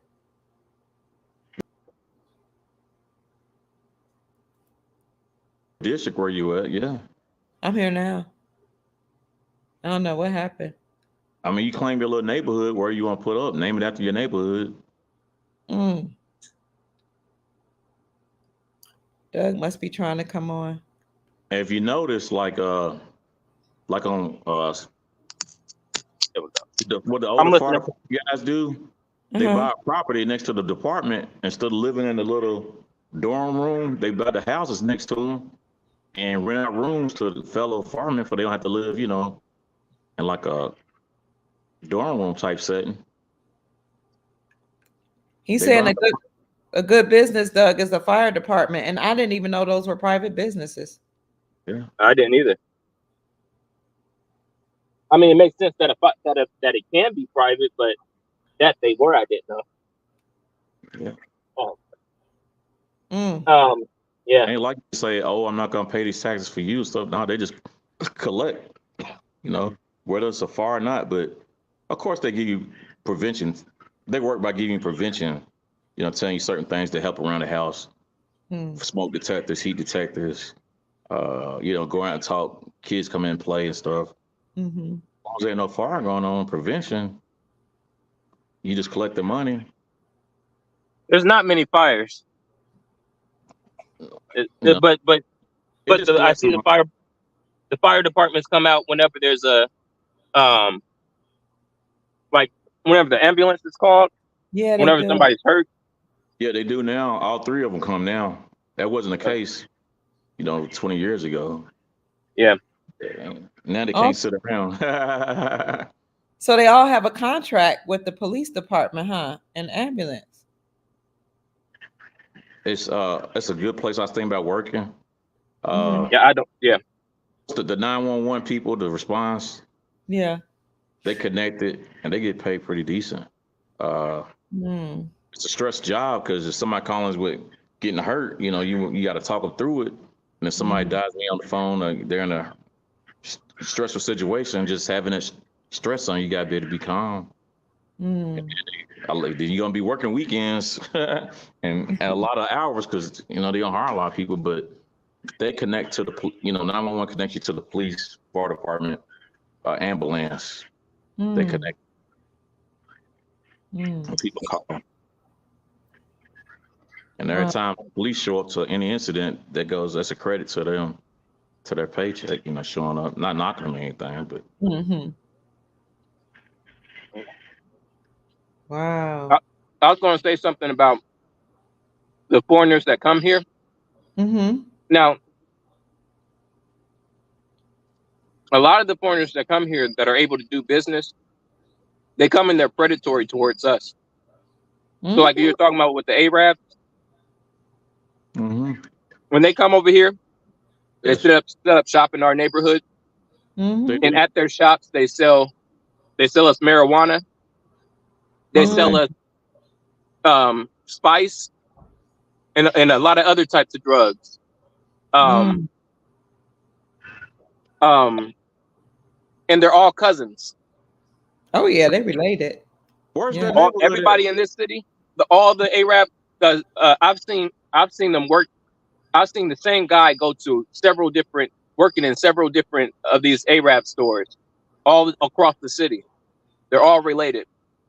And they're doing the same thing. Like I said, they're selling. They're the ones that are they're the ones that are bringing the drugs in. One of the groups that are bringing the drugs in. And then they get some low level, or I guess a high level for us, but one of our people to be to push the drug further. So they'll bring it in and get one of our people to actually go and sell it to the rest of us. At least this is what I've seen. Where's their neighborhood at? Where they live? I drive all through the city. I never see them. That's a good point. Where do I don't they know live? where they live. Wow. I really don't. If I had to guess, it'd be somewhere in the east. Well, I drive all around, and one time I was working for LG&E reading the meters, and I learned about neighborhoods that didn't exist, 2 or 3 years ago driving through it. They're always putting up brand new development. I met, I saw different cultures. I thought Chinese, Asian was just South 3rd Street and all. Yeah. Oh, they got whole different communities out here that East Jefferson County that used to be forests and woods. Wow. It's housing now. I mean, this look like you're in Hollywood. You're kidding me. I mean, they're nice. Someone at the time when I was working for them, some of these places weren't on the map, so it's hard to go find their meters, the gas electric meters. Like it's not even on my map. And then they're like, at the time I'm not sure if I had a smartphone at the time, I wasn't gonna burn up all my stuff. But I was like, man, this place was this, it's in Louisville and it wasn't on my map. Wow. But there was new houses, and sometimes it was so new that the houses weren't built yet. It was just a meter sitting on the ground. This is good to know. Because the builders were still using the meters, running electricity from the houses that was going to be built. So you said is this like past Prospect, or which area is it? All around are different parts of the city, but out that way, East Jefferson County. Okay. I can't be specific right now because we were still using the Google Maps getting printed off the computer. I still find I didn't know. Yeah, I remember them days. And they expected me to remember all them routes by heart. I was like, I did a route, and then I want to see them route for like maybe 60 days, 2 months from now, 3 months from now. They said, you don't remember? It's like, man, it's been almost 3 months ago. I only went through there one time. I didn't know this place exists. It's like, you should remember, like, I did that once 3 months ago. It's like, I should know it by heart, you're just doing it one time and I don't see it for another 3 months. So I should know it. Like, come on now. But luckily, the guys working there now got GPS on their phone, so it's probably a little easier. And now you don't even need to read a meter. Go out to read the meter. The computer can do it from your station, is what I read. You know what? That's true only for certain people. So, like, if you've been with LG for years, you got to kind of do that. But if you still a walker, you got to still do the math formula. You go up, if it's not a digital meter, it's just a face, man, it's math. You look, you don't write down what you see on there. You look at the number, say it says 4, and then the next number, then you write down the math formula. And you got to look at all 7 and 9 time faces and do the math formula right down for each thing. And you got to do it like clockwork. I was like, what? I thought I just write down what I see, If I saw 5, 6, 8, I write it. Nope, you got to do a math formula. Wow. That's how you read the meter. And then, and then some people still got inside the house, so you got to go in the house. It was crazy because looks good, Doug. Sorry. I get keys to like 100 people, to like 200 people's houses I don't know randomly. Going out, like, and they be having dogs. It's like, oh man, you can't let the dog. Someone got St. Bernards, And then some people there at the house to answer the door. Woman coming to the door, butt naked, like, well, put something on, coming there like, oh, it's fine, it's okay. Ooh. And that's regular, Really? Well, from my experience, not everybody, but it happened. And you got to go in the house to the basement, read the meter, and someone got pit bulls or big St. Bernards or big dogs I can't think of the name of, masses. And it's like, it's going to leave you alone. Like, no, your dog knows you. It don't know me. Me. Show us again, Doug. Hold on, Ted. Excuse me, sweetheart, please. I'm trying to see what he eating. Okay. He eating out of your hand. Okay. My mouth is full. I tell you what. Are you gonna be there all night or just for the evening, Doug? Who, me? Yeah, you gonna be here for the night or just the evening? No. Once I finish this in this last little bit, I'm gonna put out the fire, make my way up. Okay. You got a flashlight? Nah. Oh man, Lord. I know how dark you get in the woods, man. It gets pretty black, man. No, it's very black. I mean, you can't see nothing. Yep. Go ahead and start moving out, Doug. Okay, I'm almost done. Like your starlight. Like your starlight. Speaking of the people that's coming in the community, they don't hire us. They don't spend money in the community, and they don't live there. That's very predatory. Absolutely, not giving back. You know what's crazy? What's that? Is that it's like they don't give back, but it was certain Europeans that had stores when I was a child. They gave back this stuff. Yeah, they did. Certain ones, I mean, not all of them. It's like certain ones you would never. They're like, wow, they was really doing something. Like, not all of them, but certain ones did. I was surprised. Yeah, back in my day when I was young. That's the thing to do. Yeah, and they would give you credit. They would give credit back in the old days. They would have a ledger, and you could come by in the store and you pay. Whitey's. Yeah. No, Whitey's. No. I thought you were talking about Caucasian. No. It was a store. It's white guy that called Whitey. Now he's retired, but some A-Rat's got a store, but he did what you call credit. It's a little bitty store off 32nd Street. Wow. What they call it, 3-2 with 3-2, and he did credit. I don't know if the Arabs did it when they bought it out from him. I doubt it. But you know what's crazy? I guess it's not. But man, that man's store was around when my mama was a child. She knew about it. That little bitty store. I was like, my mama knew about it. What? They've been down there for a long time. Wow. Down there deep in the hood. Something going on with my battery. It says your battery is low, but it's plugged up. But yeah, they used to be able to pay on maybe I got the wrong battery. You know, on payday at the end of the week. Payday, yeah. You can make a payment. Hold on. I don't know what's going on with my battery. Yeah, it's very disheartening not to see your own people in business.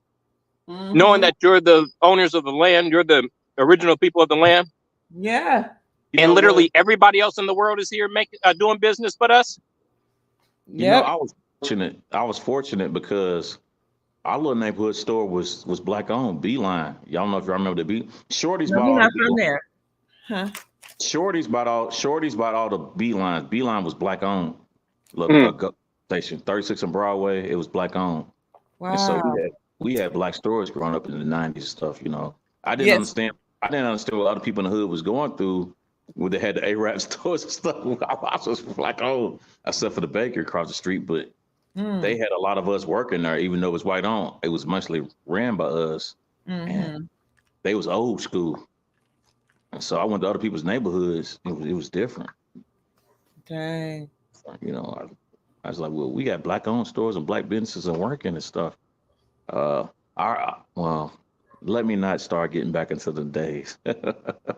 I grew up in the 80s in Cleveland, and I was telling my kids that we went to black schools, we had black teachers, black principals, we had black doctors. You know, everybody in the neighborhood, not in my mom's neighborhood, but my grandparents' neighborhood, they all own their homes, you know, and we felt very safe, and we were happy. But once my mom moved me out of Cleveland, Ohio, then I moved to Portsmouth, Ohio, which was a small town.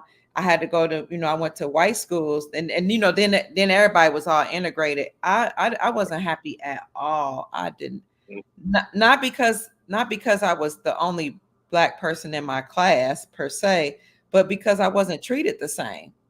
Oh. And I didn't see everybody, you know, now when I went to the schools, the people that were in authority didn't look like me, so they didn't have my best interest at heart. You know what I mean? You go to the doctor, people don't look like you, they don't treat you the same way. In Cleveland, they know you, they know your parents, they know your uncles, your grandparents. But it's different once you go into other neighborhoods. They knew what they were doing when they did this whole integration thing. They messed us up. Yeah. I was showing. I said, though, Go ahead. The whole world is here. Every nation in the world, every nation, every tribe in the world. Yeah. And perhaps even people from other planets are here in this country. And this is the land of milk and honey. Yes. That's what. And then see, I work for universities, and the students told me that they are told that they're not allowed to come around us. They can't come in our neighborhoods. They can't come past a certain area. I mean, we don't do that. Huh? We don't do that to them when we go visit their countries. Oh no. Any of the predatory stuff that's done here, we don't do that to them. Mm-hmm. We go over there trying to make it a better place, trying to make sure everybody can make sure that the young children are eating, the begging children, even the children that aren't begging, we make sure that they're given provisions. We help out the women that we see that's around. We go over there trying to clean up places. We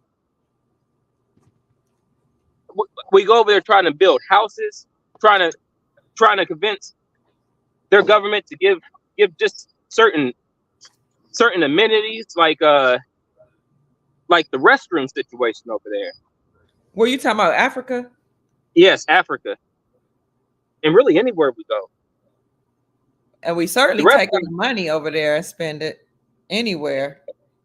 Yeah, and then we go over there and instead of us opening up a business over there, because we can't open up a business over there without extreme scrutiny, one, and without $1 million. You gotta have $1 million. We've been there. We know. Yep. Well, most of us don't have that. So what we end up doing is that we go over there, we support their businesses, we give them all of our money. We don't send the money back over here to America like they do. You know, we have a totally different. We don't try to send for all of our family to go over there. You know, like come over here. They come over here. They try to marry somebody over here, get a green card, overstay their visa, then send for their families, for several family members. You know, we don't treat them the same way that they're being treated, or that they treat us. Nope. We don't treat them the same way they treat us.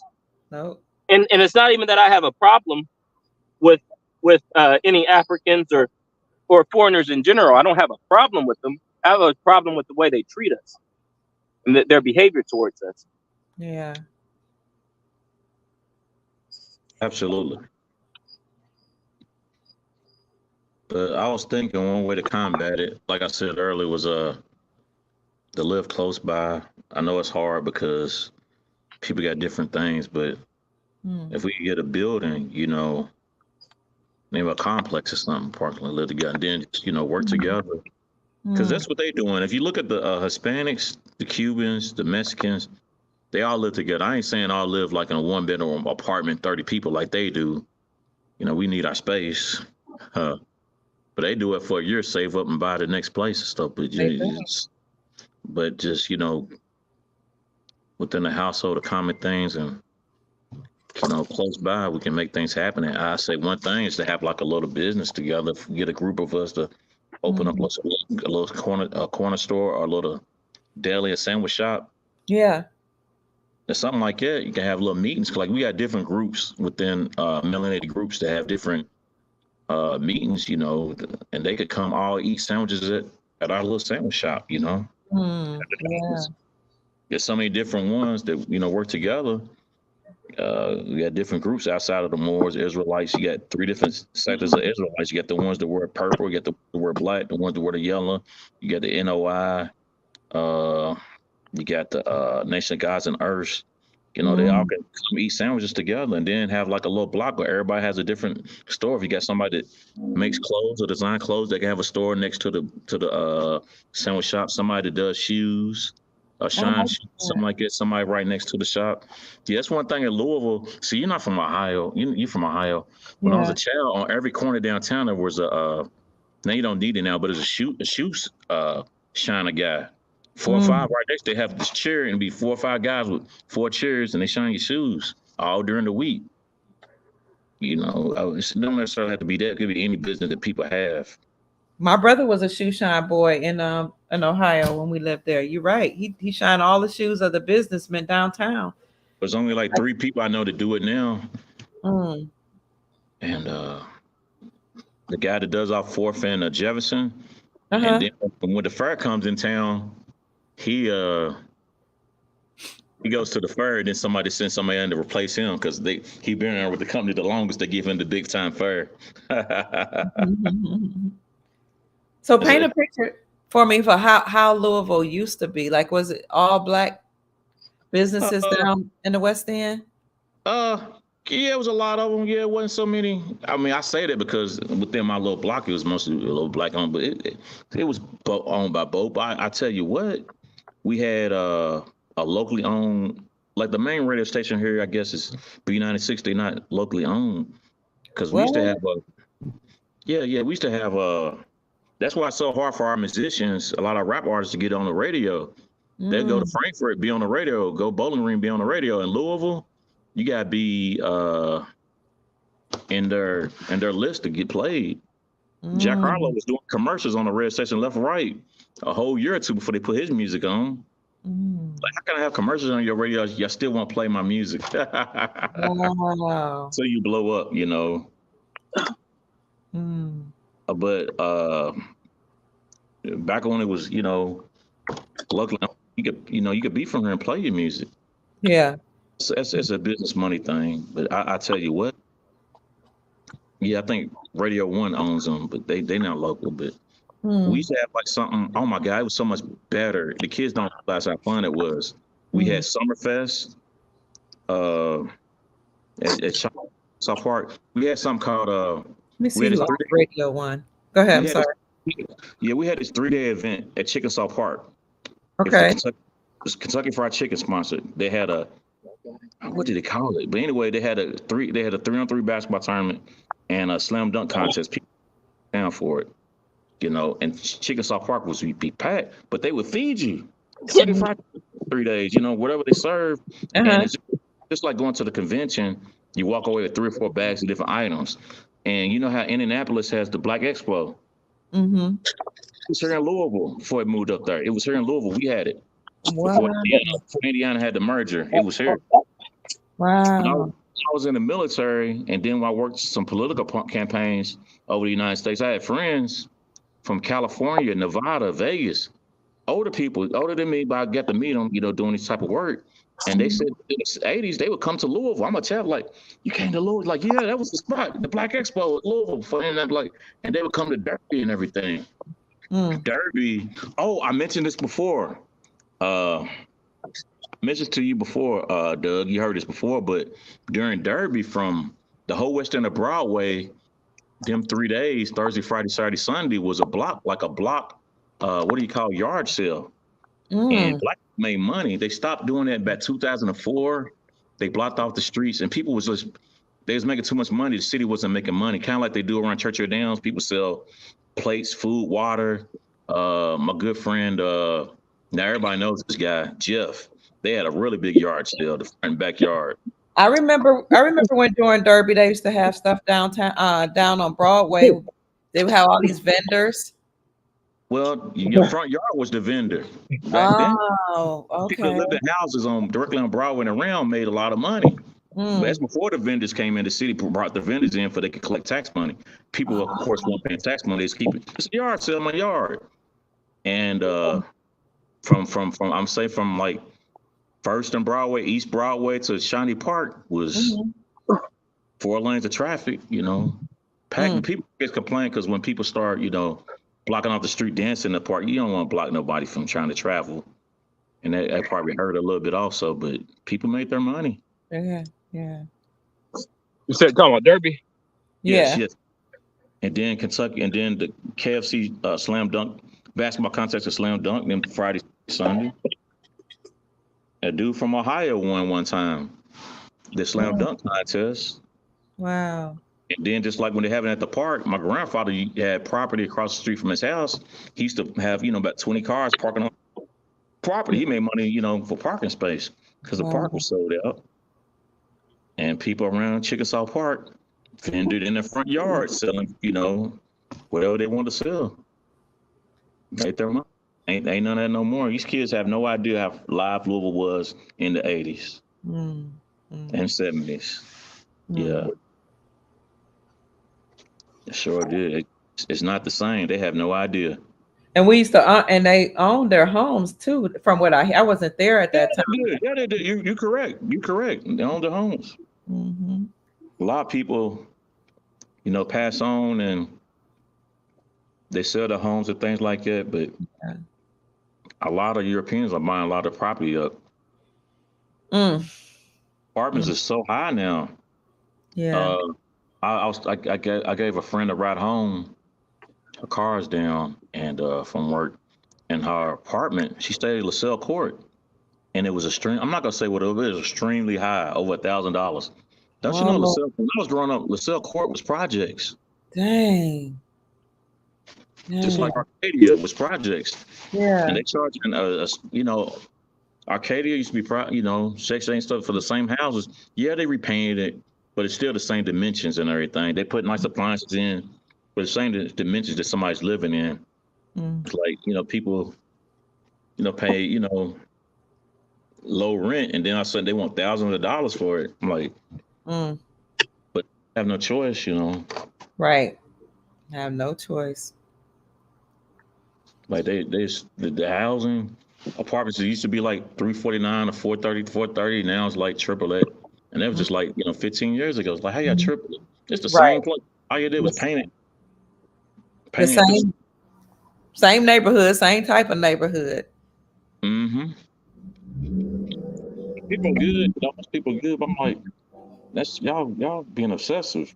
Yeah. Yeah. Being excessive. Mm-hmm. Why people, and that just brings crime up. You say, well, because people are barely, struggling to make it by. It's people with good jobs. Yeah, people. A lot of people, it's common to have 2 jobs now. It's unacceptable. 2 and 3 jobs. I know. Can't even be around your children. You can't get to raise your own kids. It's about to be. I think it's about to get to the point where we start understanding the importance of family values and marriage. I hope so. There's a brother that's been living in Germany. He grew up down the West End. Oh. He has a nonprofit called oh my goodness, let me think of the name of it. Butch Mosby. And they're buying up a lot of houses and dropping the rate for the rents, making it affordable. That's great. Wow. It's helping a lot of people. Wow. And I see that information, but he's refurbishing a lot of houses and everything, trying to buy new houses, and he's making the rent really, really affordable. Like it's like half of what the Europeans are going in and charging people. And somebody had like a 3-bedroom, man. The price he had was great. I wanted it, 2 bathroom. I was like, what? It's like 300 or 400. Like, oh man, it's amazing. But he does that. And what he changed up now, he makes you go to a class through the Urban League now, because as much as he did, people still was getting 2 or 3 months behind him. Like, you got the cheapest rent in the city. Right. I mean, it's like a third of what people are paying. But I don't know what people go. Sometimes they might have lost a job and things like that. No. It's our mentality. I'm agreeing with you. Yeah. But it's always maybe that 1 or 2 person that may have a true issue. That's true. So he's making them go through a class and stuff now. Well, that's smart. I like that idea. It's so difficult to win in the real estate game. Individually, you can do well, purchase property, and live okay. But as a group, it's difficult because we don't control the market. There's so many different. Well, every nation's here, and they all are allowed to purchase land without being nationals, or without even being citizens. They can purchase land. They can purchase land as corporations. So you have fake fake people. Think a corporation is a fictitious person. The corporations, the group of people, is being they're being treated as if they were one individual breathing human, and they're able to purchase property at such a rate that the indigenous people as a group aren't able to catch up unless we were to change some policies. So it's really difficult as a group to say, people say, let's buy the block back, or let's get all the land that we used to own during slavery, or let's just buy our whole country back. It's difficult to do when you're dealing with these particular real estate laws, and when you're dealing with corporations that are being treated as a person, and that every person, every human and every entity can purchase, almost every entity can purchase property, can purchase land here without being a citizen.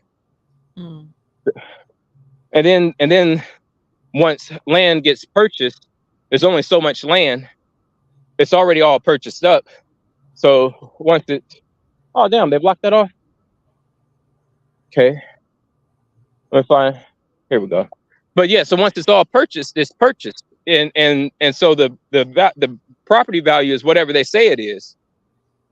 Whatever they say it is. Hold up. What? They're messing up the mound. What did they do that for? They moved a whole bunch of dirt. So they messed up the hill. Oh, they moved the hill. That's not good. No, they didn't. They didn't destroy the mound. They put all the dirt covering the incline. Hold on. Can you see? You see the mound? No. You see the mound? I'm on the top. I'm on the top of the mound. Okay. But then, it's okay. Going that way. See, there's the court. Do you see how there's an incline? Can you see that? An The line- incline. or a decline, how it goes down. Hold on, look, I'm walking down the hill. You see this? Yeah. See that I'm walking down? Just Uh-huh. like there's a you can walk down this right here. You're supposed to be able to walk all the way down real far, but they covered it all up. Hmm. It's diminishing the value or the view of the mound. It's diminishing the mound. Even though it doesn't look like they pulled land off of the mound, they're covering. I hate when they do stuff like this because these are ancient sites. All these cities are built on mounds. All of our houses are on mounds. If you look at the houses, the way that they're set up is they're on. All the houses are laid out on the mound, and then the street is the decline of this is the valley of the mound. I didn't know that. Okay. Almost every city, they do the same thing, but there's, I don't know. It really bothers me when they destroy our structures. Yeah.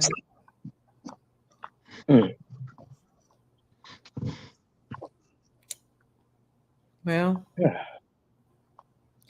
one of the things I noticed when I was living in California is you had a lot of the and let me just preface this by saying, to our audience that the conversation that I'm having and things that I'm saying is about nationality and about preserving your country and your land for your posterity or your future generations.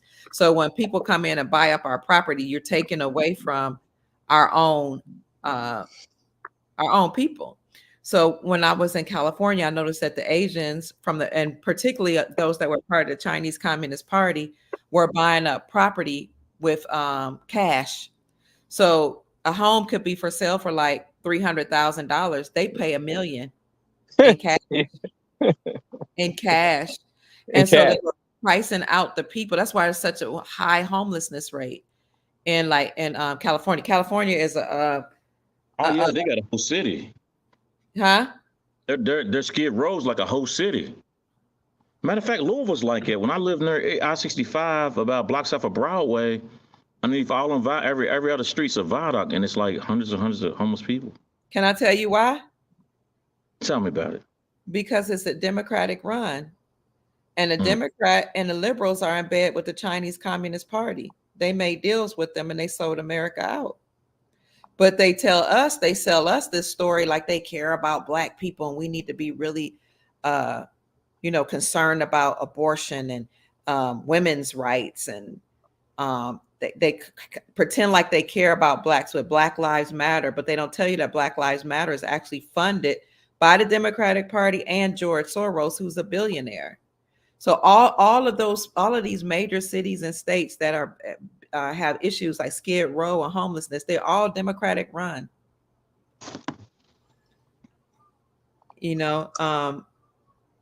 And like I said, they are in bed with the Chinese Communist Party and the Ukrainians. That's why they keep talking about the Ukrainian war and how they try to make it seem like Vladimir Putin is a bad man or is an evil man. No, he's cleaning up a lot of this the stuff that the Democrat and Republicans were doing over in the Ukraine. But I'm getting all off. But so in California, the people involved with the Chinese Communist Party and a lot of the Asians bought up the property, and the people, and it raised the taxes. I don't understand how taxes work. You guys understand better. But they say it raised the property tax. It raised the taxes in the area. People couldn't afford to live in their own neighborhoods. So they were told, if you don't worry, you move out, we're going to put you in this area. Because I lived in Sacramento. We're going to put you in this area that was right outside of Sacramento. And so what they did is they promised them, you can go live in this area since everybody's moving you out of your community. And so the people, of course, they had no choice but to go and move in that area. And they promised them transportation and stuff. They never built up the transportation. They didn't have any way to get back and forth to work. They didn't do a bus system like they promised. None of that. So now the people was just stuck. Wow. And then they can't make no money, so they come in and buy where they moved into. Then they got to sell the house where they at, or property where they. They had no choice at a low rate. And so, yes. And so what happened was they, most people want to live in a neighborhood like where their family is, or where they bought a house, or where they were relocated. So a lot of people just start staying in cars, or living in tents, or living right on the street in these neighborhoods. It's sad. And I lived there, so I saw it. And I actually did interviews with a lot of the homeless people. And they were just saying how some of them were working. When I tell you, some of them were making good money, but they can't afford the rent. So they're homeless with a job. Yeah, it's people with good money right now, homeless. Yeah, I met some making decent money, but they don't have like a line of credit and stuff at work. Because they was living in certain places where they wasn't the credit wasn't being reported, the rent wasn't being reported.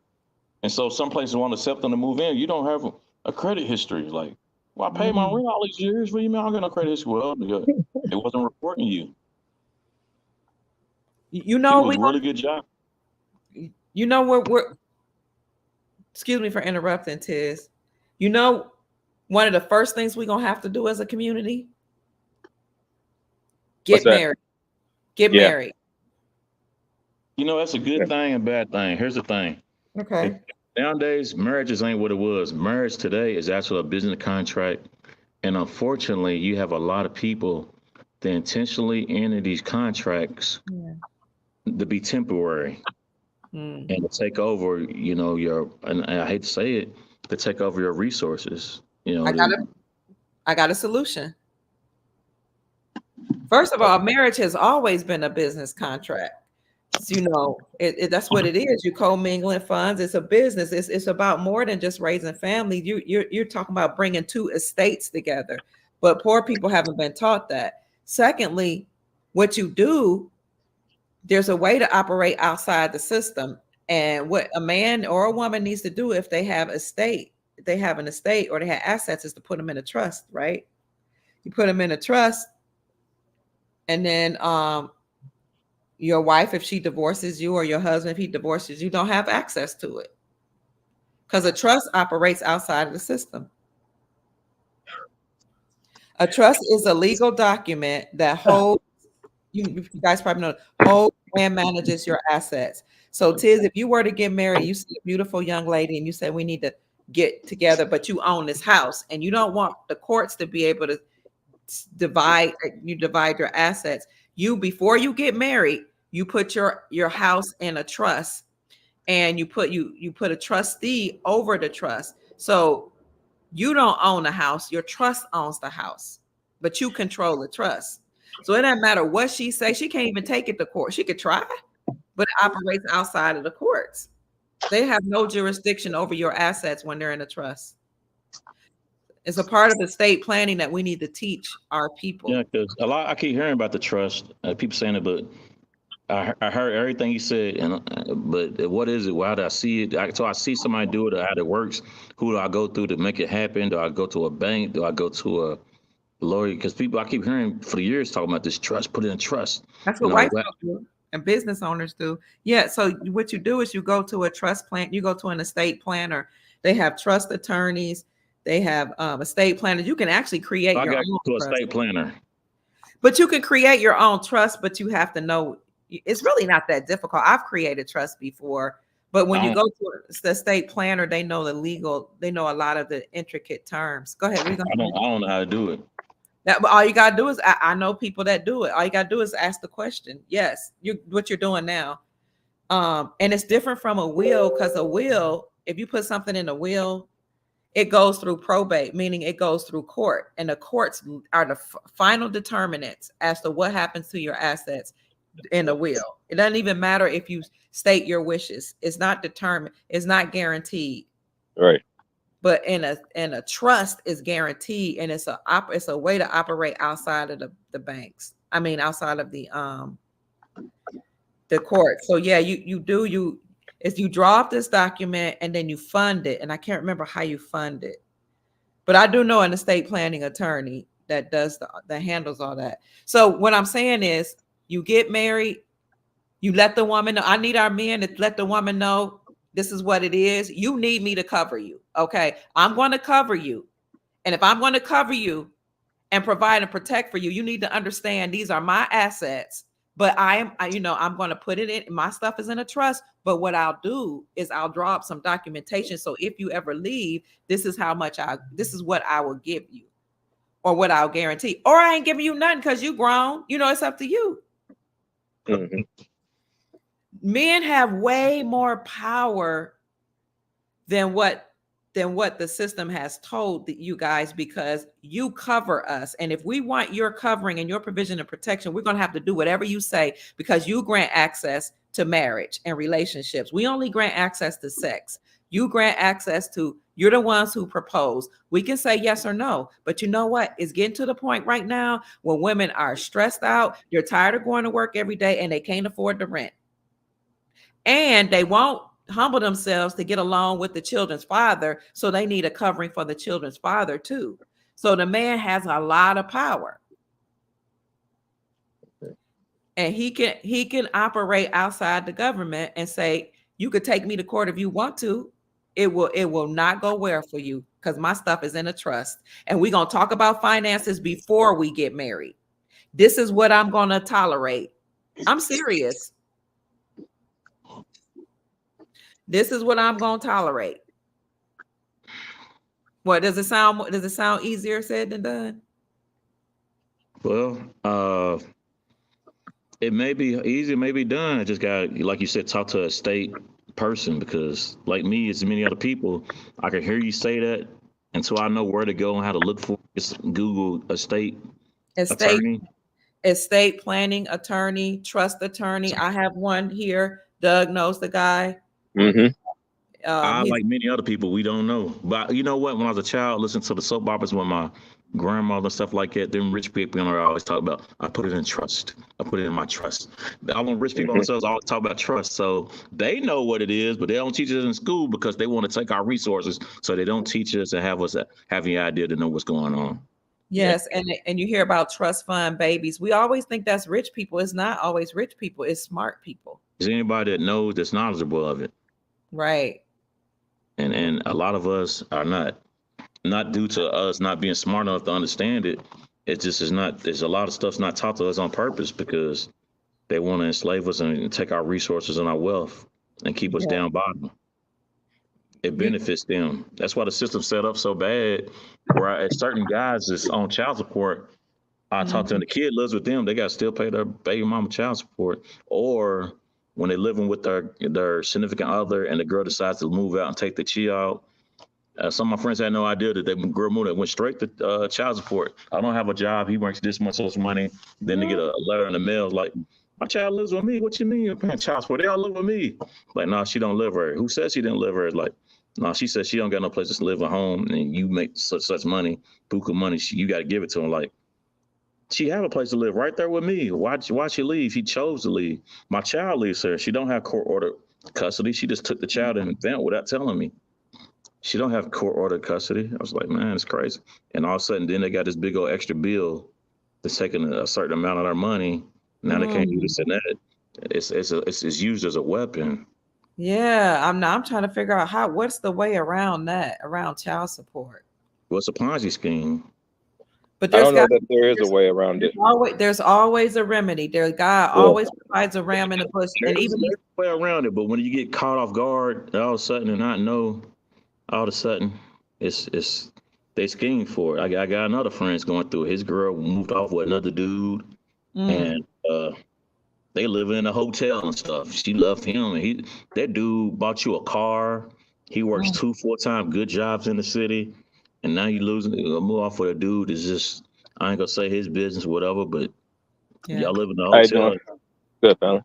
Good dude bought your car. She didn't even have to work. But she wants to cut his check. Now I told him, I said, I quit one of my jobs. For real. You know what? That's a remedy. If you work as a man, you put even your money and your businesses in a trust, so then the government can't have access to it. Well, if you're a business, they don't know how much you make this much time, you know. So that's what we need to do. We need to teach our communities how to put their salaries in a trust, their businesses in a trust, everything in a trust. How to protect themselves, because trusts always work outside the system. We just got to figure out how to get this information out to them. and how to train them. You know, we probably need to get a trust attorney to come out. We need to get our brothers together and get a trust attorney to come out and teach them. That would be excellent. That would be excellent. We could even do it like a tour, city tours. And you can do it online too. Yeah, that's true. That's true. Right. Online puts you immediately in front of everybody. We have a trust attorney here that takes care of a lot of our people, and he has a passion for helping our people, and he works with a lot of wealthy people, but a lot of everyday people too. So he goes around and he teaches people how to create trust. So I think that's something we need to teach our brothers. And when you do that, the women will have to come under subjection, because now the government doesn't have control over our men. Mm-hmm. And the men have power. That's crazy that these women are just leaving the men and taking all their stuff. Yeah. Back to back. Dang. Back, yeah. And a lot of the problems right now, some of the entertainment is make it seem like it's necessary. It's cool. It's not cool to, a lot of music now is they're telling girls to do it and stuff, Really? Such as cool. It's dangerous, What kind of, like, you mean like they're some of the hip hop music, some of it, not all of it. Right now, what's really popular, some of the music that's really popular now is, what did the girl say the other day? She at the end of her song, Glorilla, she said to the girl, you into this dude, said so she was into the guy, and said, but he loves the hoes, so I suggest you just go out and get your money, be a hoe, instead of just kicking with the dude. That was the lyric, the last thing she said. She suggested they get their money and do what? Be a hoe. Yeah, damn. Dang. You said it. Go be a hoe. Stop trying to be with this guy. You got a man, but he likes the hoes. He's with you, but he likes to play around the hoes. So why don't you just go and be a hoe? That's not necessary. And it plays on the radio, so the kids is listening. Yeah, they are. I think it's fine for adults because they understand the entertainment value of it. No, not to go and actually do it. I don't think so. Some people's mindset, it's not, let me should just do this, Right. Some people look at it as just entertainment because she's not living that lifestyle. She's up there writing songs and stuff. She's not doing it. Mm-hmm. She's singing about it, and I'm not talking about it, but it's and it's probably a she or he. They got a lot of transgenders in the music industry pretending to be women. Whole lot. A whole lot. Women astray. You'd be surprised. It's like a whole organization. There's a set of Masons that a group of Masons that do that switch gender thing, make everybody with their underlings do the switch gender, and a lot of them, like you're saying, they're in the entertainment business. Mm-hmm. And then it would just kind of look like a mildly unattractive woman, but so it makes and it'd be a man, but it makes women who aren't very pretty. You have to question them, even the pretty ones. I'm okay with mildly unattractive women. I'm okay with them. I'm okay with ugly women. I'm okay with all that. But it sucks that.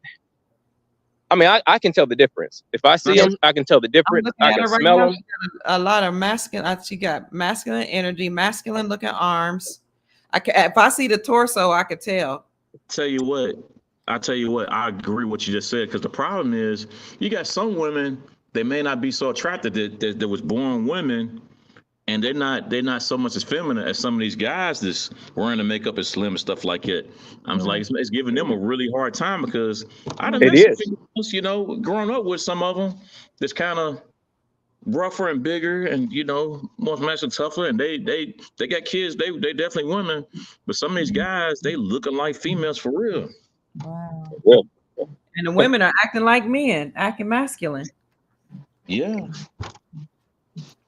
First of all, when in my day, if you were a woman and we weren't allowed to get big and we weren't allowed to get obese. That was, I know it's gonna sound weird. That was being masculine and unattractive when I was growing up. You had to keep your body tight. So all this being fat and sloppy and obese as a woman is unacceptable. Yes, I said it. And what they're doing, but by telling these women that you can be fat and not have body shame, nobody should body shame you. They're making you obese. They're making you masculine. They're making you aggressive so that you're not attractive to our men, because men are not attracted to that. Yeah. No, we're not attracted to it, but we sure. It's okay. They shame you for saying something bad, and they make it seem that it's good. I understand some people have like different issues, stuff like that, but you gotta try. And no, you got to get it done. Ain't no more trying. Get it done. Some of these 20-year-old, 19-year-olds is like way bigger than. I said when they turn 30, it's gonna be horrible. I'm 40. Yeah. I work in a school. The teenagers are bigger than me. Bigger, and women saying, "Well, I had children." Yeah, okay, we did too. But you know what? We got out and we walked. We did aerobics in the house. I'm walking now. How long have I been walking? I'm listening. Our women are lazy, and y'all can't say it probably because you're a man. Dr. Kia Prue is saying a lot of us are lazy, shiftless, and we come up with too many excuses. Stop trying. Get it done. Not working 2 and 3 jobs, then it really ain't no excuse. Cause he say you don't got time. Cause if you're not working and you ain't getting it in, now I could say if a girl's working 2 jobs, she's having time getting the work and exercise in. No, I don't give you no excuse. You can give her excuse. I know somebody ain't working at all. If you stay with your husband or your baby daddy, you wouldn't have to work 2 and 3 jobs. There's a consequence for breaking up the family. If you stay with the daddy or the husband, you wouldn't have to be out here working 2 and 3 jobs. You leave the man thinking you're gonna find something better, and you don't. You should have just stayed with the child father. And now you're talking about niggas ain't, Negroes ain't ish, and you tired, and black men don't protect me, and I got to work 2 and 3 jobs, and now I'm stressed out, and that's why I'm obese. No. You made a decision, and there are consequences for your decisions. They get mad at Kevin Samuels. But you know what? I'm gonna teach something real quick. People get mad at him. He never really gave his opinion. He always did. He just did some research and looked at some catalogs and just gave what they said. And then he did formed his own researches and asked surveys. He checked other people's surveys and made his own surveys and asked certain men these questions. He never even gave his opinion. He just gave the answers to results. He asked the women questions. They made the women. I listened to him because at first I didn't think I would like him based on what people were saying, right? Right. But people were telling me, they were like, "But you sound like Kevin Samuels." I was like, "Really? Let me listen to him." The man had old school values. Yeah. I said he made it easy for you because he said, okay. And women got mad. He said, okay, do you want this kind of man? At this pay grade, this pay grade, or this pay grade? Okay. The men at this pay grade want this, and that. Oh, it doesn't matter. It's like, do you know these guys are this type of value? This is what they want. And they're the top, highest, money maker stuff. Like, if you want this guy, this is what he's looking for. And your competition has this, and that. You got to compete against all these other women. And that's all he was saying. He said, if they would came and said, I don't mind a guy working at McDonald's, stuff like that. Yeah. Okay, these are the results for getting a man like this. This is what you need. Every man wants a certain level of, what's the word? You want to be, I don't want to say compatible, just you'll work with me. Yeah. You want to work with me. Yeah. Cooperation.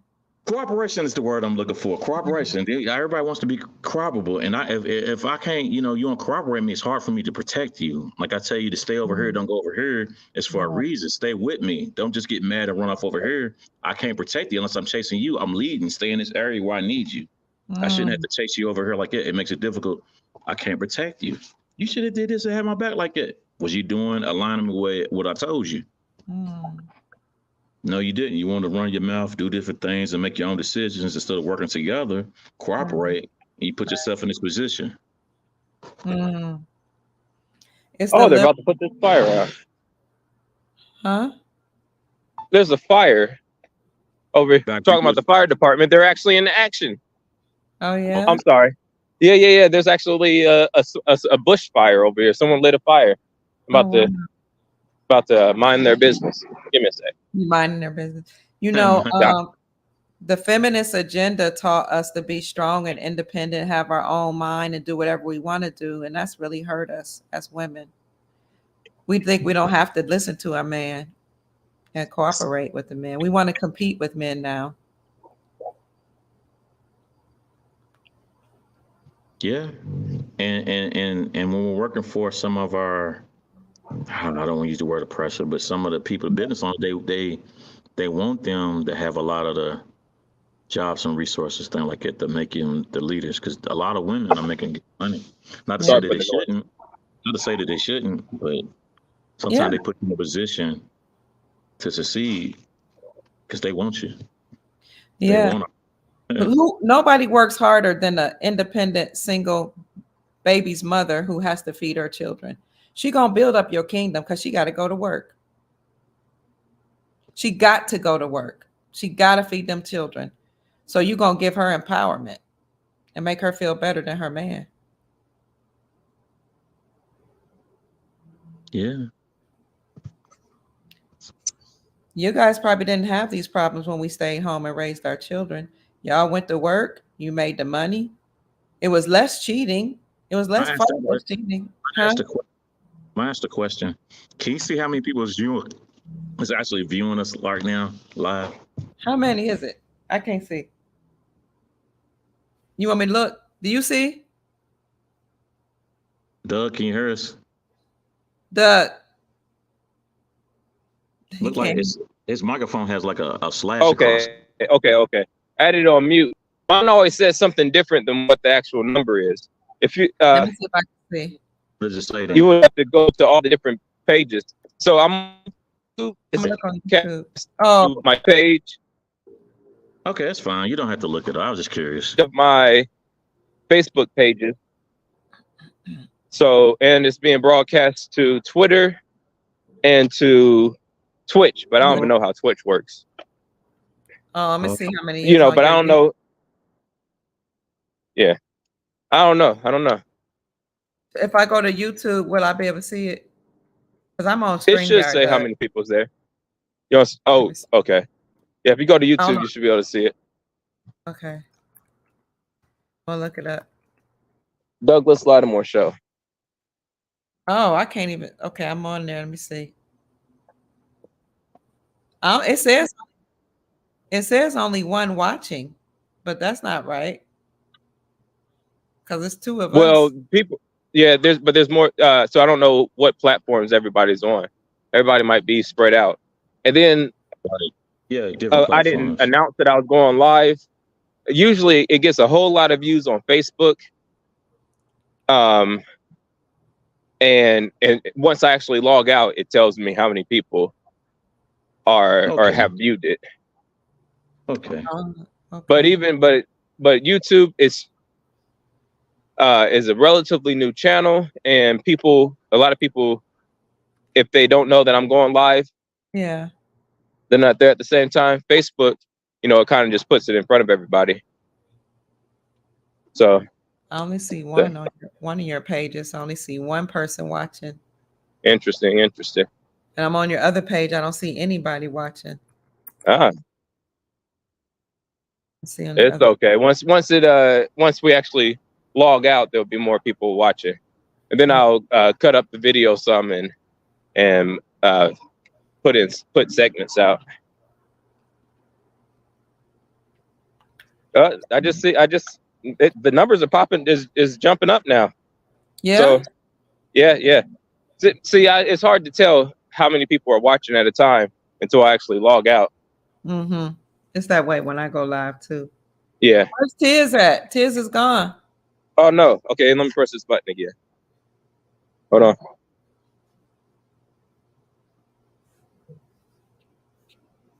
Hello. All right, I got him. Okay. So what I did, I went to my Facebook and looked, and my Facebook said 3 people are watching right now. Okay. Got you. It's us 3. Uh-huh. I got Facebook logged on. Jessica Corey. Hey, Kayla said hello and she misses you. Who, Jessica Carey? Yeah, Oh, she changed her name. She got married. Hey, hi, Jessica. Okay, tell her to call me. I'll call her. That's my Kayla is my goddaughter. Oh, tell her I said hello. Oh my God. Yeah, how you doing? I was like, I forgot Jessie had gotten married. She's in college. Her daughter's in college. She went to a Christian school. Yeah. I hope she's doing well. I'm sure she is. Yeah. I see her every now and then on Facebook. She's a good girl. She talks about God all the time. I love that. But yeah, we need to restore family values in our community. Yeah, I was just about to get back to that. I said I was about to get back to that, but you said we need to restore family values. Yes. I see you, Jesse. I love you, baby. Yeah, Jessica got married a couple years ago. Hi, Nana. Oh, she said hi, Nana. That's Kayla. Hey, Kayla. Hey, baby. Hey, how you doing? Is she home? Is it a fall break or something? Is it a break? I don't know that it's a. No, I'm not in school, so I don't know if it's a break or not. Next week is fall break for our students in Louisville. I think we didn't have fall break. What you say?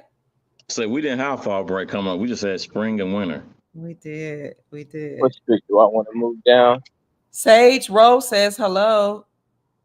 Okay, cool. Y'all know who Sage Rose is? Greetings. Who? Oh. Hey, babies. Okay.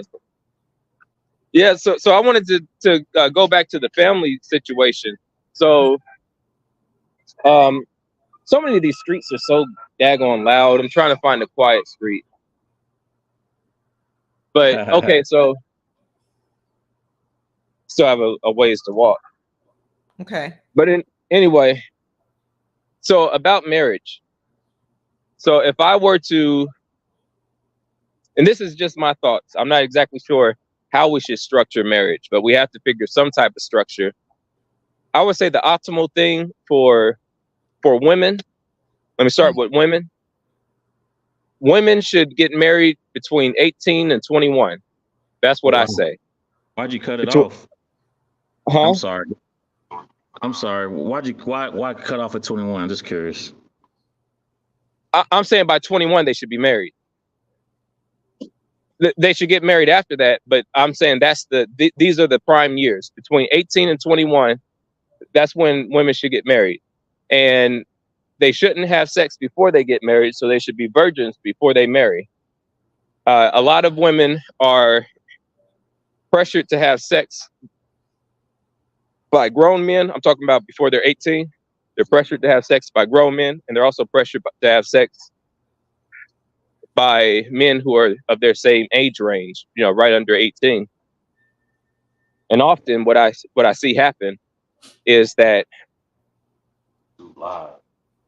a woman will, before she's 18 years old, she'll have sex with a young man who's 18, who's under 18, and or have sex with somebody over 18. But in general, she'll have sex with somebody around her age, before the age of 18. But then she might have one partner before 18. But if she has one partner, she probably will have more than one partner, because they're not, the boys are not trying to get married at 14, 15, 16, 17, 18. They're not trying to get married. And then so the men aren't going to, the young men are not going to stay with those young ladies. So then the woman, the young woman before 18, she at least has one sex partner. And then once she turns 18, now she can legally, by these laws, have sexual relations with men who are over 18. And Doug, then you got comments. Can you click the comments up so we can see them while you're talking? Go ahead, Doug. Yeah. And so they Thank you. they have. Thank you. You're welcome. Hold on, let me get past some folks. You know, to your How y'all point doing? about young people, young ladies getting married, when you look into the other communities, these girls get married by the time they 22. Definitely by the time they 25, they done been married already. But right after college, right before college, definitely right after college, 22, they're married, especially white girls, Asian girls, others. Mm-hmm. Because if you get them after that age, they're gonna have a lot of sex partners. Because when you come on your menstruation as a girl, you turn into a woman. That means you start having these sexual needs and desires that are gonna get met by little boys who don't mean you no good because they little boys. And the more sex partners you have as a woman, the more energies you absorb into your body, the more mental issues you have, the more likely you are to be confused and emotional, because you're absorbing all those males' different energies, and you're bonding with a bunch of men. Because as a woman, people, period, in general, when you have sex, you release the hormone called oxytocin, but especially with women, that bonding hormone called oxytocin bonds you to that man, and it makes you a part of him.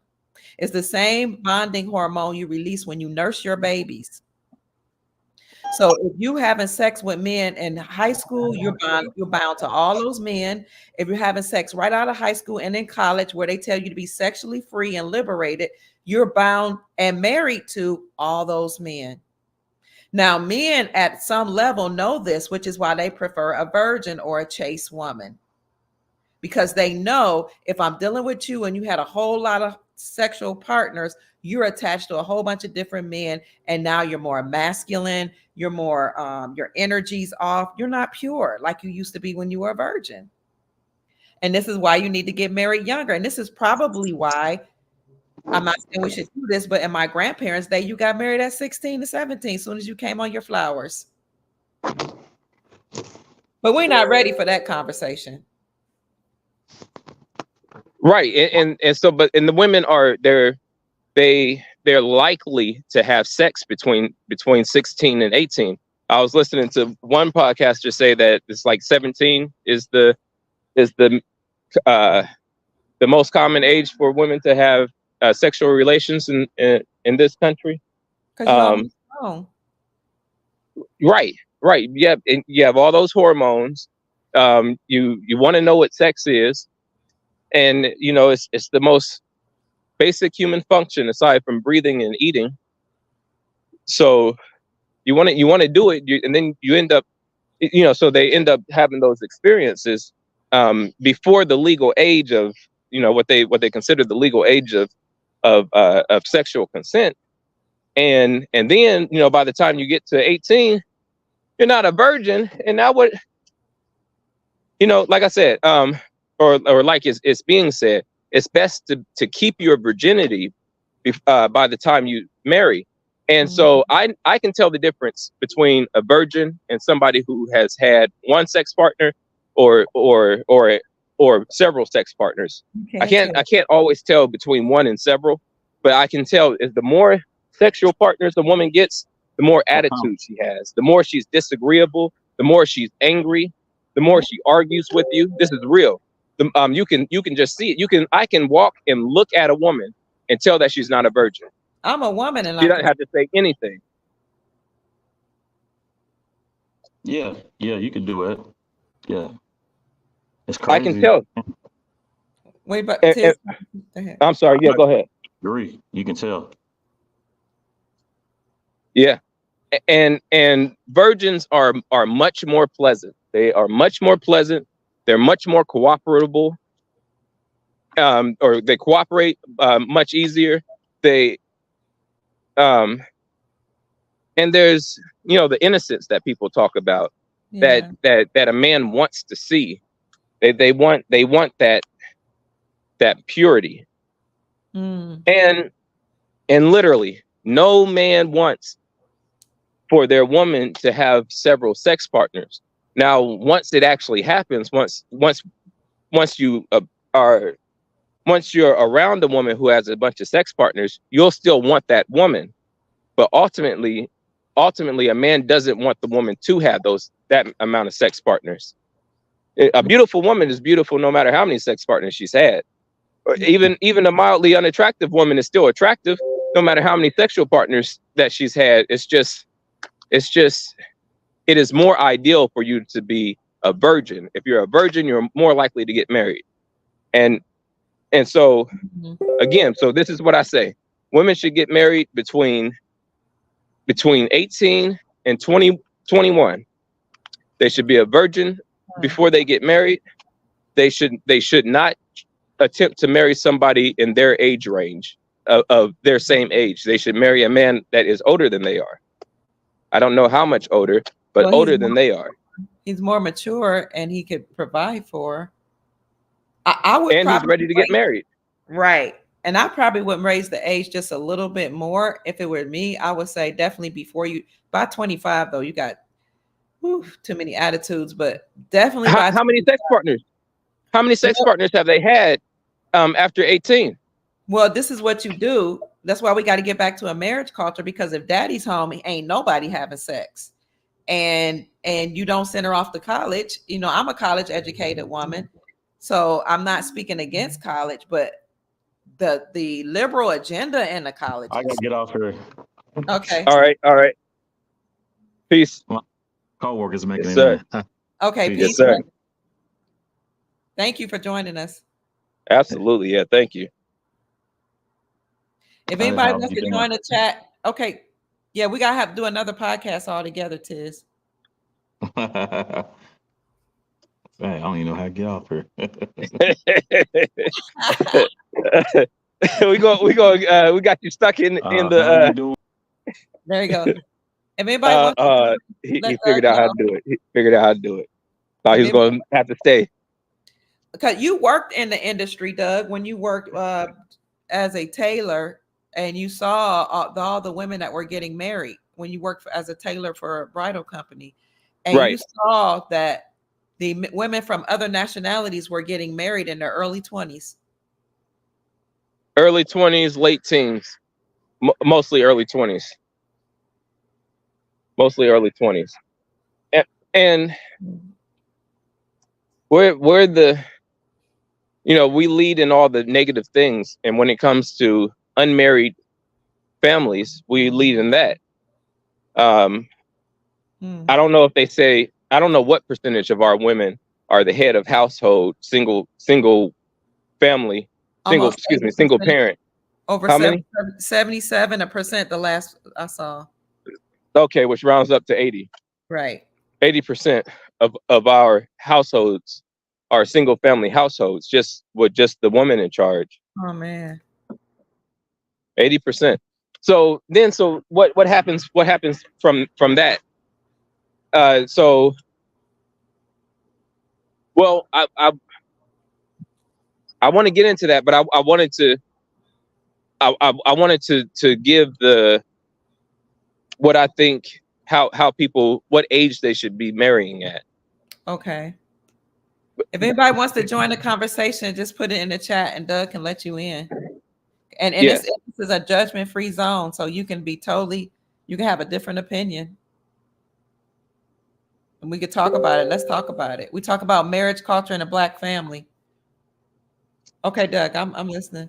Yeah, so I put it's over. If you go to YouTube, it's easiest to get over to the stream. Just click on the link. And Doug, excuse me, can you say something? I've been married and divorced, and I've been married twice. So I'm not trying to judge anybody, but I can give my opinion as a woman and also discuss my faults. So when you're a woman, and you're going to talk about what age we should get married, and I'll have my opinion too. But when you're a woman and you don't get married early and you have all these experiences, then when you try to get married again, you have to understand that you're bringing all of that stuff to another man to deal with, and that's just too much. You bring in another man's children. You bring all your emotions, all your experiences, if you were a strong, independent woman like I was once I was divorced, you bring all that energy in to deal, for another man to deal with, and that's not fair. It's not his responsibility to try to fix you or raise your children when you could have just either stayed single until the kids got grown or stayed with your husband and the man you made them children with, because the man you laid down with to have them children with is your husband, whether you went to the courthouse or not. All right, I'll be quiet. Go ahead, Mr. Lattimore, please. Forgive me. Yes, ma'am. And I agree that when you have a child with somebody, that is your spouse. That becomes your spouse. And you're tied to that person for life. Mm-hmm. And that's the person that you should marry. You should marry, you should have children with the person you marry. Right. Ultimately. But marry before you care. Yes. So again, and I might be wrong about the age range, and this is just a suggestion. I know your age range is higher for suggested age for a woman to get married, but mine is 18 to 21. That's when they should get married. They're more likely to have few to no sex partners at that age. Yeah. And they need to, if they're going to be a virgin when they get married, they need to get married before they start having sex. So, the longer they wait, the more likely they are to be convinced by a man to have sex, or by a woman to have sex, or for themselves to start fingering themselves, or putting devices in their vagina and self-pleasure, I don't want to get too graphic. Self-pleasure. Yeah, excuse me. And so, and then breaking the hymen. And you don't want to do that. The way that I can tell, the way I know what a virgin is by seeing the hymen. You break the hymen, I'm not going to believe you that you're a virgin. And that has been the measure for virginity for as long as writings have been recorded, is that the hymen is intact. And there's a saying that you'll hear men say, no hymen, no diamond. Yeah, I've heard saying that if a woman doesn't have her hymen, then they're not going to marry that particular woman. And not every man, not all the men who say that aren't really telling the truth as to how they're going to behave, but they're saying that's the ideal that they want to keep up. How y'all doing? But anyway, so that's the age range for a woman. And for a man, I would say maybe after 22, maybe something like that, maybe after 22. But you don't want to wait too long as a man, and otherwise we'll end up making a whole bunch of virgins not virgins. Or we'll just be having sex with a bunch of women who are just raising up their body count, or as they say, or raising the amount of people that they've had intercourse with, and it's not good for the entire group. Yeah, it's not. And so it's best that we just go ahead and get married, so that, particularly for our women's sake, we get married so that our women are covered, and that and they're not whored out, because we don't want our women to be whores. We don't want our women to be prostitutes. We don't want our women to be promiscuous. It shows the weakness of the entire nation when your women are promiscuous. Yeah, that means that you are a failed nation. You are a failed group of men. You failed utterly.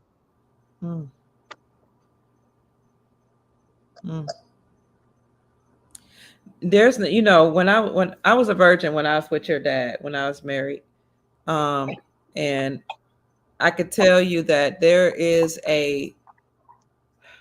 There's a level of respect that you get when you marry young and you're innocent and you're building together. There's a level of respect that comes with that that's completely different from being a strong, independent woman. The society respects you, they treat you differently. You're covered, so you're not always looking around worried about some man taking advantage of you because you're already covered. And you're building legacy. You know, luckily for our family, you know, your dad and I had already started building a legacy. Unfortunately, we separated and went our separate ways.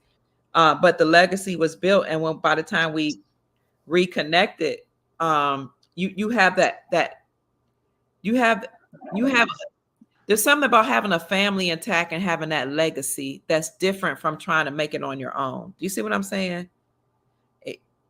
If you're a single woman, you're out here trying to work and you're trying to build another man's kingdom and another corporation because you're out here working, you're tired, you become obese, you become stressed out, you got to deal with all the energies from all these different men you've been sexually active with. And society doesn't have the same level of respect for you than they do when you're married and covered. That's just reality. You know, and to your point, I think that marriage is really to protect a woman, because the man could go out here and he could do whatever he wants. He can have a lot of sexual partners and still get married, but it's not necessarily the same for women. Especially when you consider what Tiz said, that most women want the same type of man. They want a man that makes a lot of money. They want to be tall, 6 feet, 6 inches, six digit. What they call it? Six figures. So, sometimes they say 6-pack, 6 feet, 6 figures, 6 inches, 6-pack, something like that. They all want the same man. Well, if you all go after this, especially the more education you get as a woman. So I'm an educated woman, but I can see the other side of us being educated. I mean, now you're in a workforce, you're competing with the man, you all want the same thing. You know, you all want the top level man. We're hypergamous by nature, so we're gonna want a man to make more money than us. So we're all competing for the same 5 men.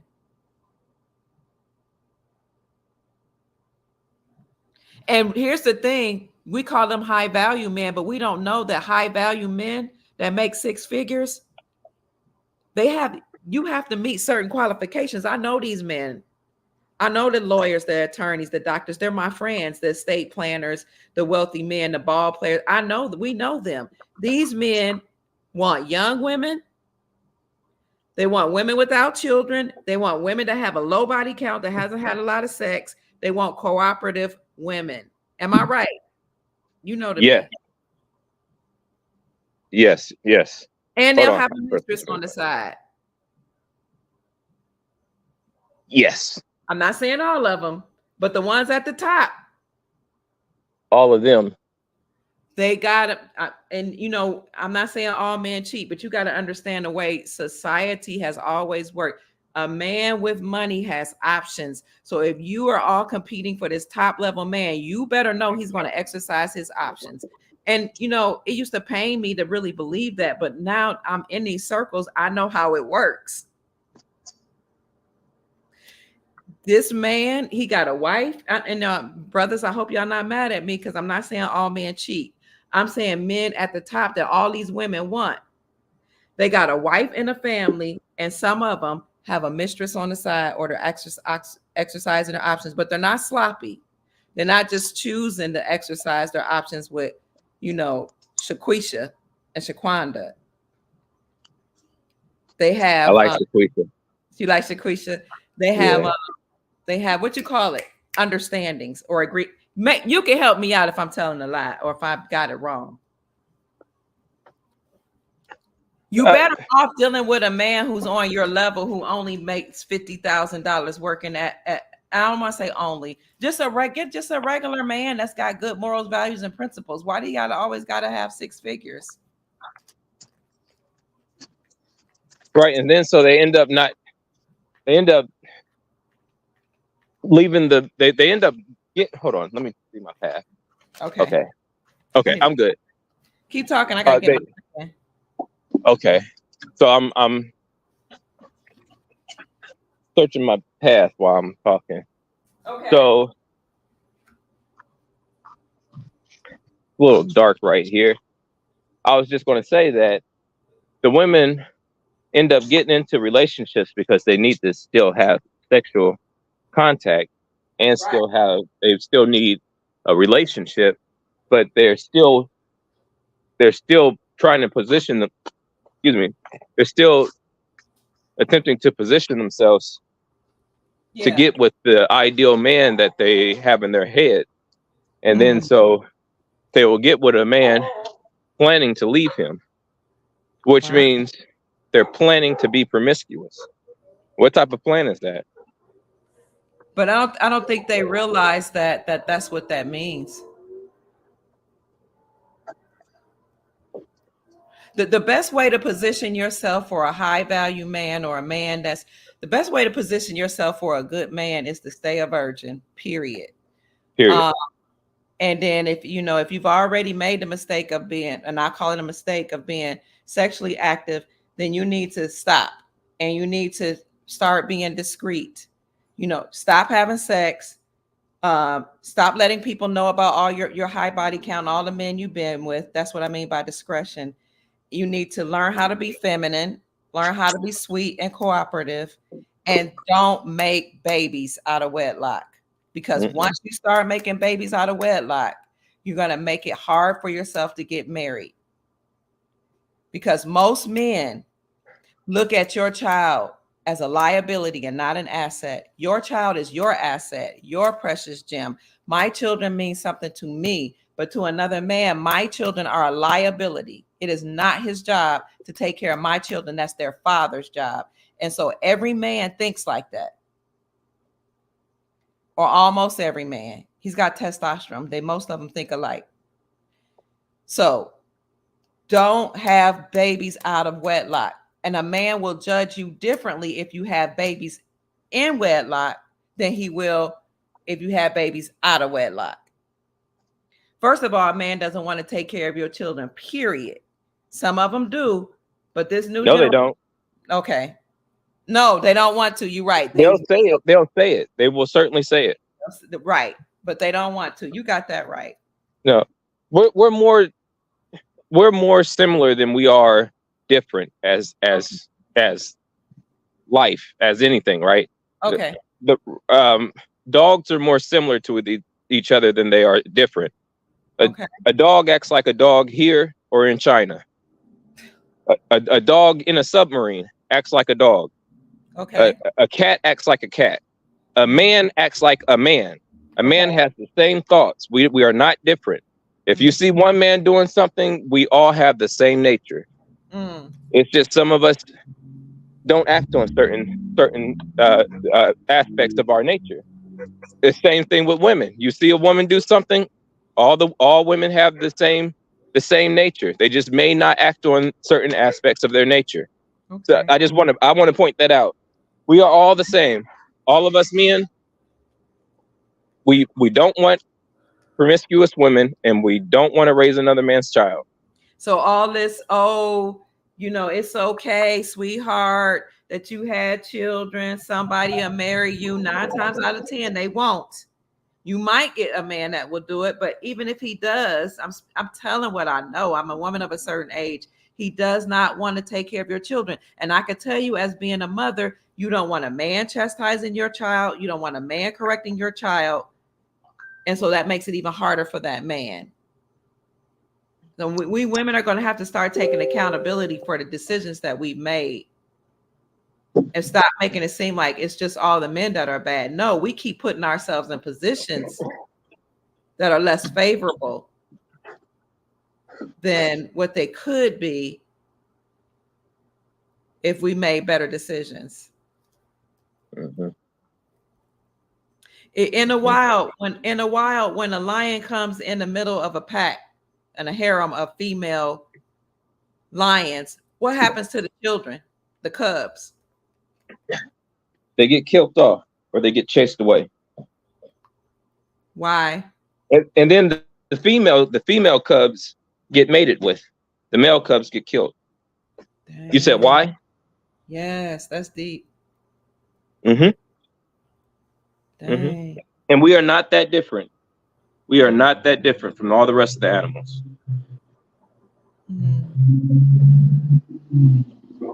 And this is Some of why us act on our nature, some of us don't.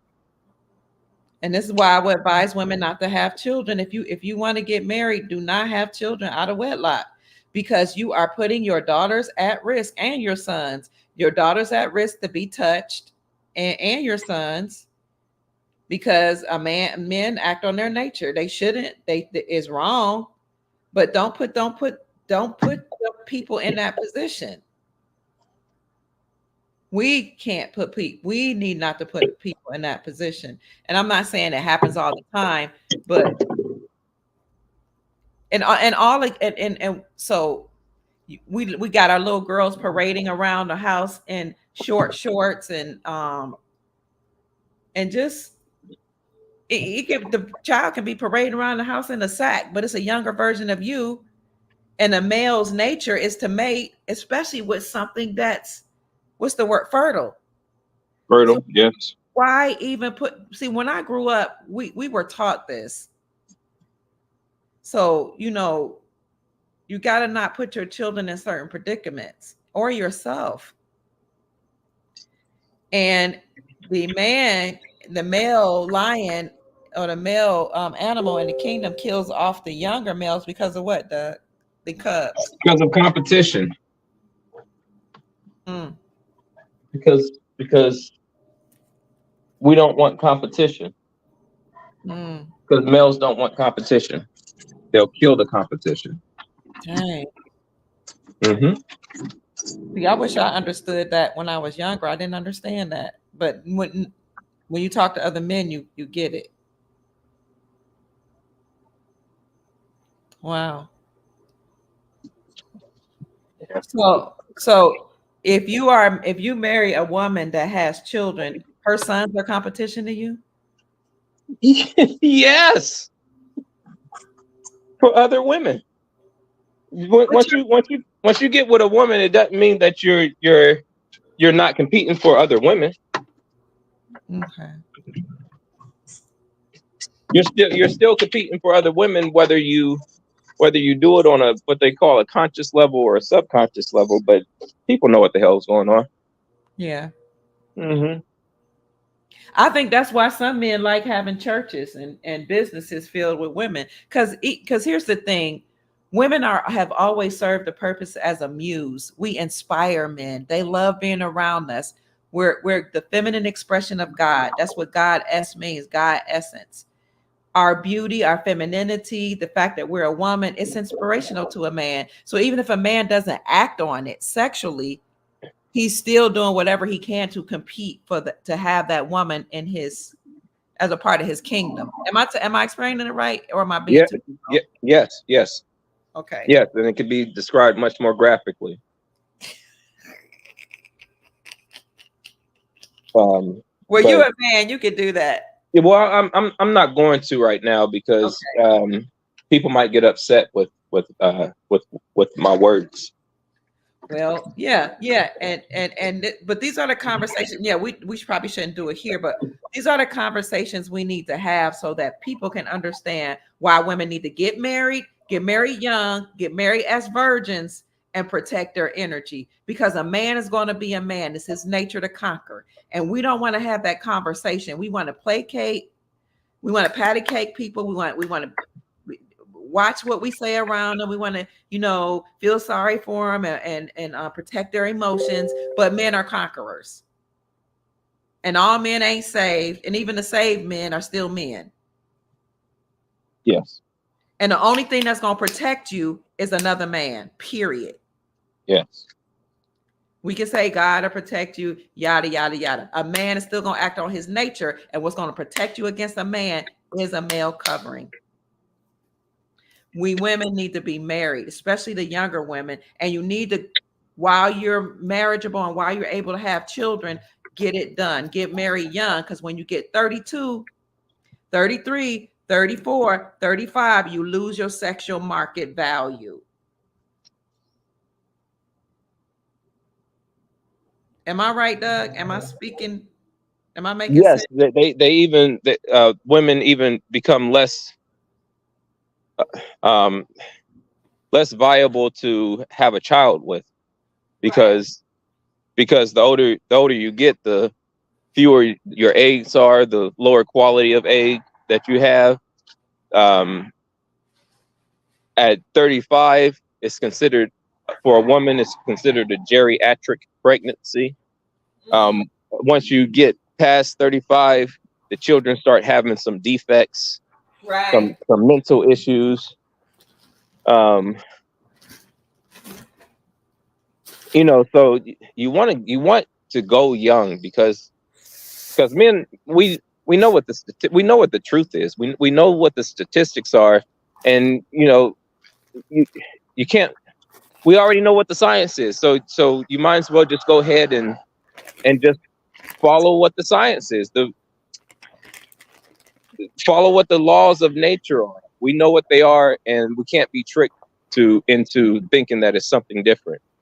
So, you know, just, you have to marry young, because you're most marriageable when you're young.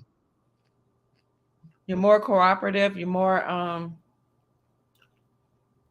you get along with a man better when you're young and you haven't had all these experiences.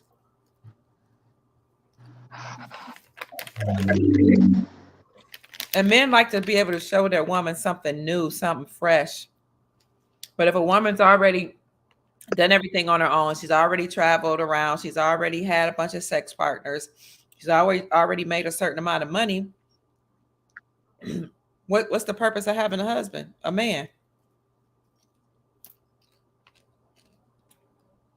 I mean, you can still have a man to cover you, but he's looking at something younger, typically, so he can have children. That's natural. I'm eating popcorn. And I have my phone muted at times because my background is loud. I decided I didn't want to sit at the house moving around a little bit. Okay. Yeah, so I would advise women to get married younger than later. Right.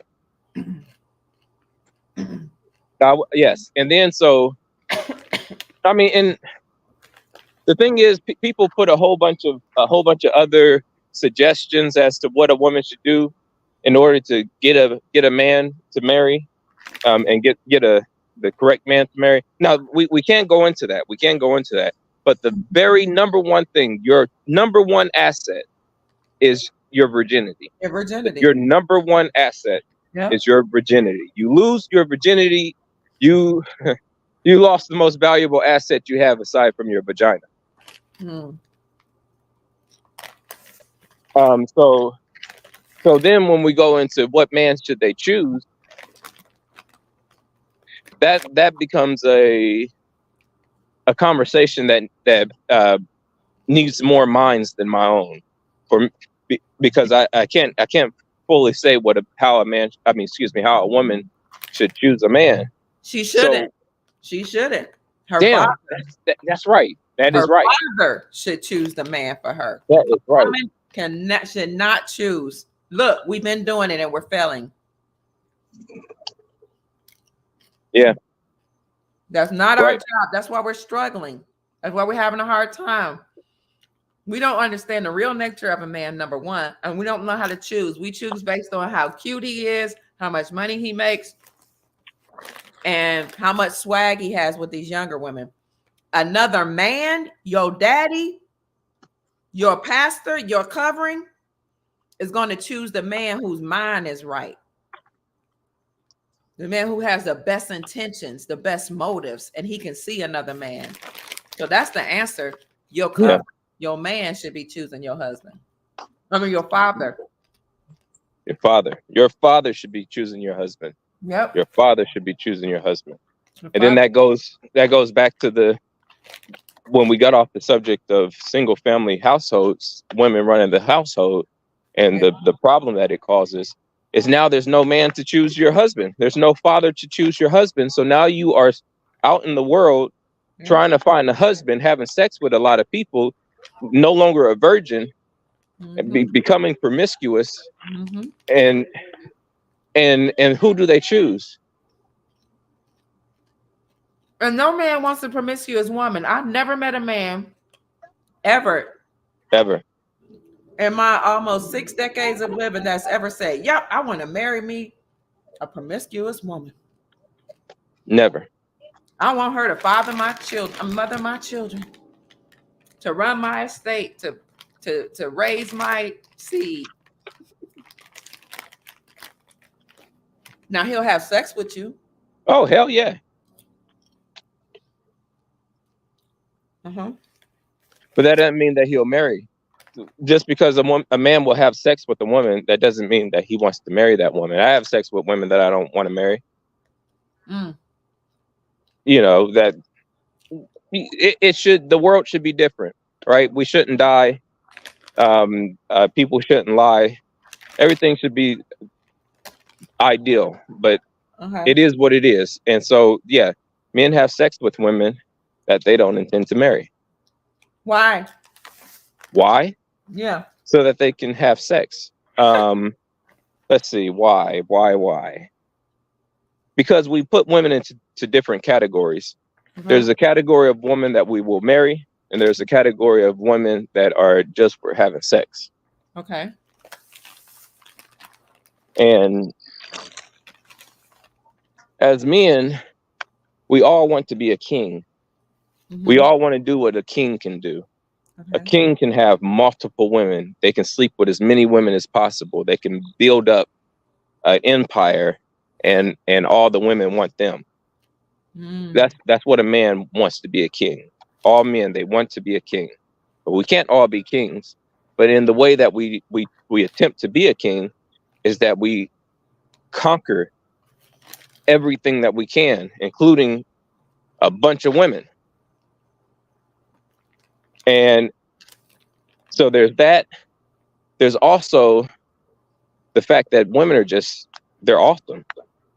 There is nothing in the world like a woman. There is nothing that's like it. There's literally nothing that's like it. There's nothing like a vagina, like the breast of a woman, like the behind of a woman, the hips of a woman. There's nothing like it. There's literally nothing like it. And so we need it. We need it. So yeah, so then we do it. But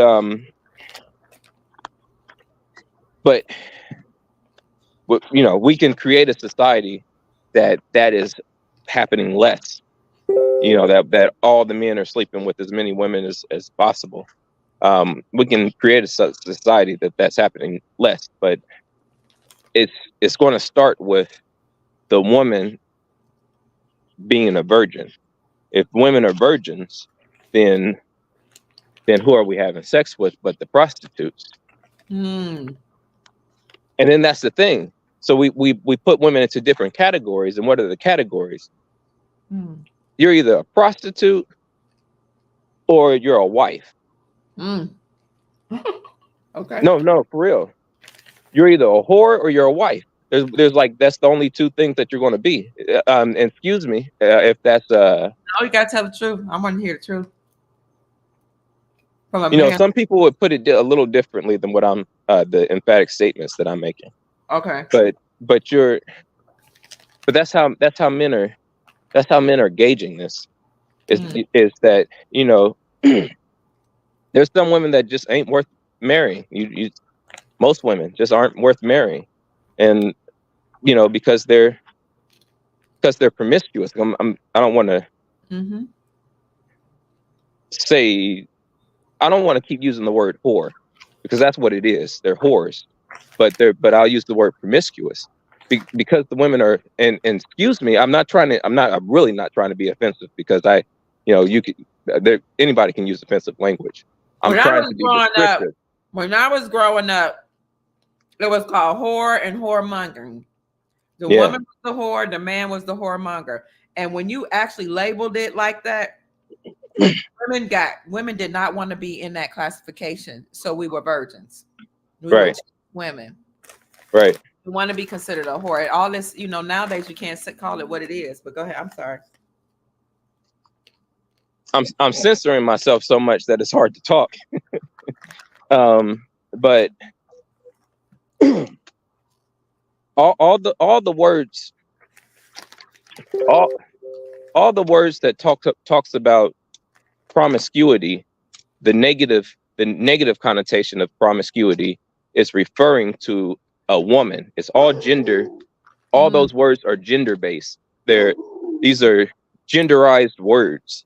So even virginity is speaking about the vagina. It's about the vagina, not about a penis. But Virginity, women are virgins. But why? Excuse me? Some women would say, excuse me, I hope I'm not messing up your train of thought. No, you're not. Some of us will wonder why the double standard. Like, why is it that we're supposed to be virgin, but a man could conquer and be promiscuous?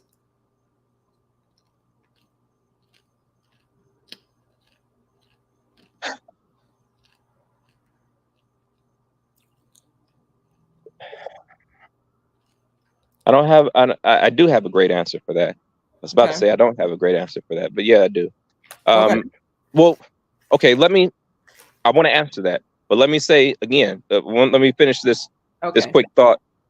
Slut is referring to a woman, not a man.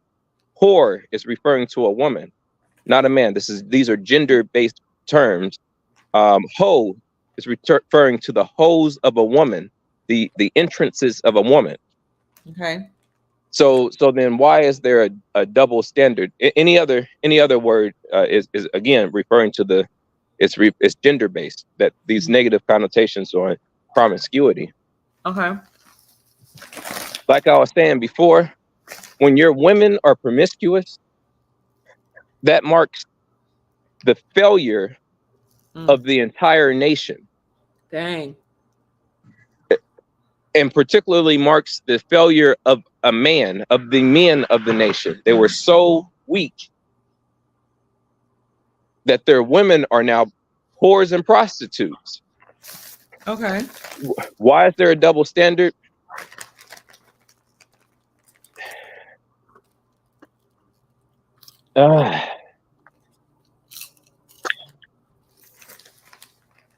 Because we're different. A man is not a woman. A woman gets entered. The woman has the child.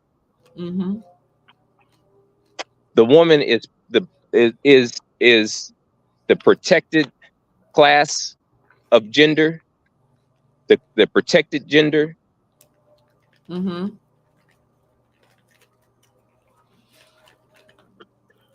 Right. The main thing, yeah, it's not just us humans.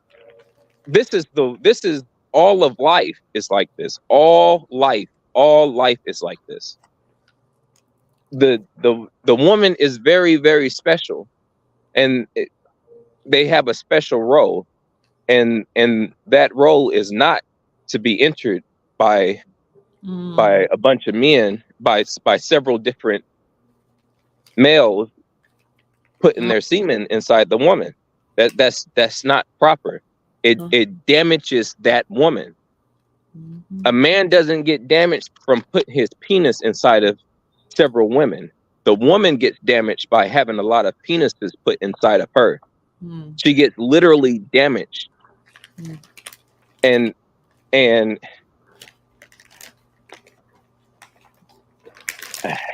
how do you put all this into words?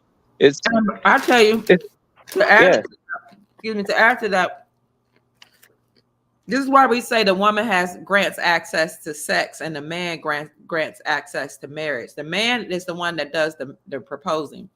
The woman can make a determination, no, you don't have access to my body. So if you want to eradicate the whole whoredom, all the woman has to do is close her legs. But moreover, a man's nature is to conquer, and men actually have the ability to take care of multiple women, and it's their nature to want and desire multiple women.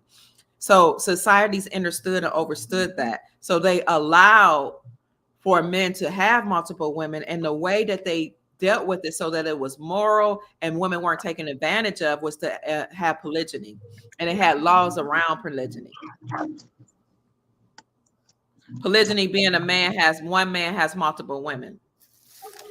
Now, I believe in most societies you have polygyny and monogamy, and only certain amount of people were allowed to practice polygyny. All I'm saying is it is a man's nature to desire multiple women.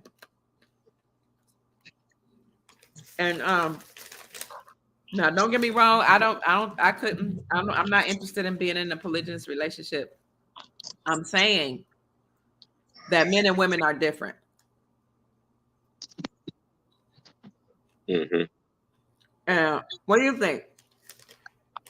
When we go to conquer another nation, when nations conquer nations, they kill the men, and they rape the women. Dang. It's not a consensual thing. Dang. They kill the men and they rape the women. Dang. Yeah, it goes to show they don't go around raping the men. The men aren't desired for that.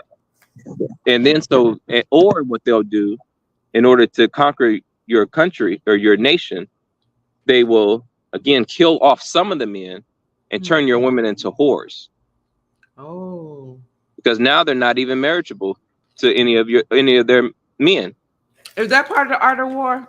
Yes. I'm about to say, I thought I remember. Yeah. I'm sorry. Why did I yell? I yelled because this is something I was mentioning.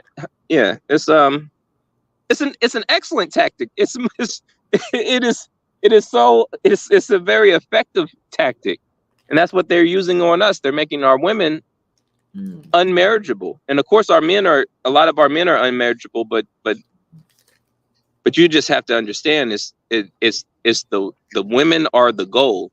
That's who the goal is in war, is to make the women into whores.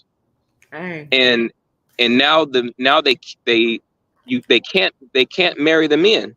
The men can't marry them. And then so now you have chaos, and you have a whole bunch of single family homes. And then the other nation, the nation that's conquering you, can now do their full conquering, because there's no men to protect their family. There's no men to protect the children and the women, because the women leave their man because they've had too many sex partners. When you have too many sex partners as a woman, when you have too many sex partners as a woman, you can't even stay faithful to your man. Did you send him the stream? Oh, was he about to come back on? I don't know. He just says I'm back watching. I don't know if he wants the link or not. I put let's see. I can put the link in the chat again. Oh, can he get to it? Do I need to put it back on this page? No, he's on YouTube, so okay. It's in the chat. But I'll put it in again. Yeah. The more sex partners you have and the more options you have, especially with all this social media and dating apps, the less likely you are to stay with your partner, because you're always looking for something. You know that more exists, more opportunities, and you can compare his body and his physicalities, his phallus with other phalluses. And they literally can't stay faithful to a man once they've had too many sex partners. Dang. Okay. Really? They can't. They still have that urge. That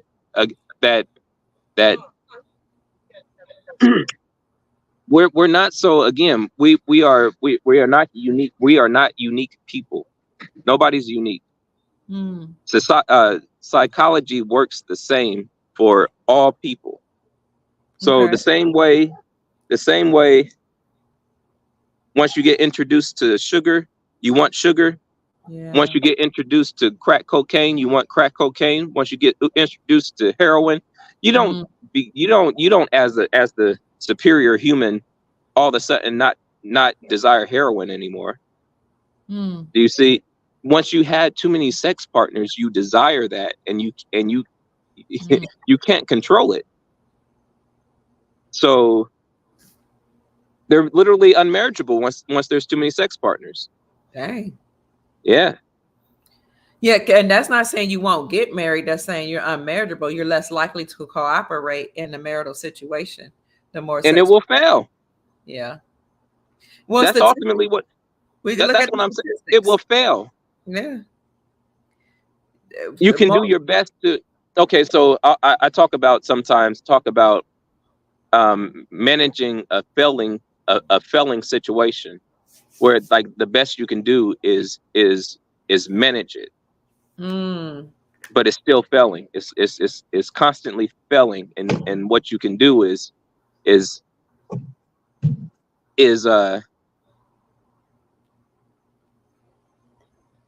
fall with grace, I guess. I don't know how to say it, but it's going to fail.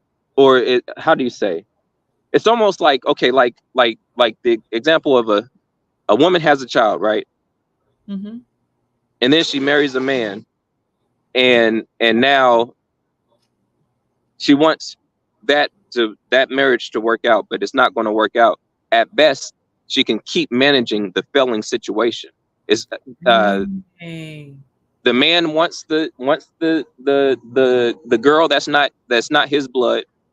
The man wants to dismiss the male who's not his blood.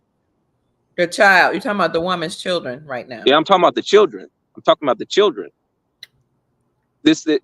We have to constantly suppress all these things that are a natural. Is it proclivity? It's a natural thing that you're again. If you do heroin, guess what? You're going to want to do heroin. At best, you can manage a failing situation. This is the conversation we need to have, because women do not understand this. And you can't hardly talk to women, because they're going to say, oh, he shouldn't be looking at my daughter. He should love my daughter as he is. He shouldn't look at my son as competition. He should look at my son as he is, and he should want to take on the responsibility. We don't know this. And this is why the woman should not be in control over what happens in society and how to choose a mate. That should be left up to the man, because men understand men. The person that should lead is the one who can protect you. The one who should make up the rules is the one who can protect you.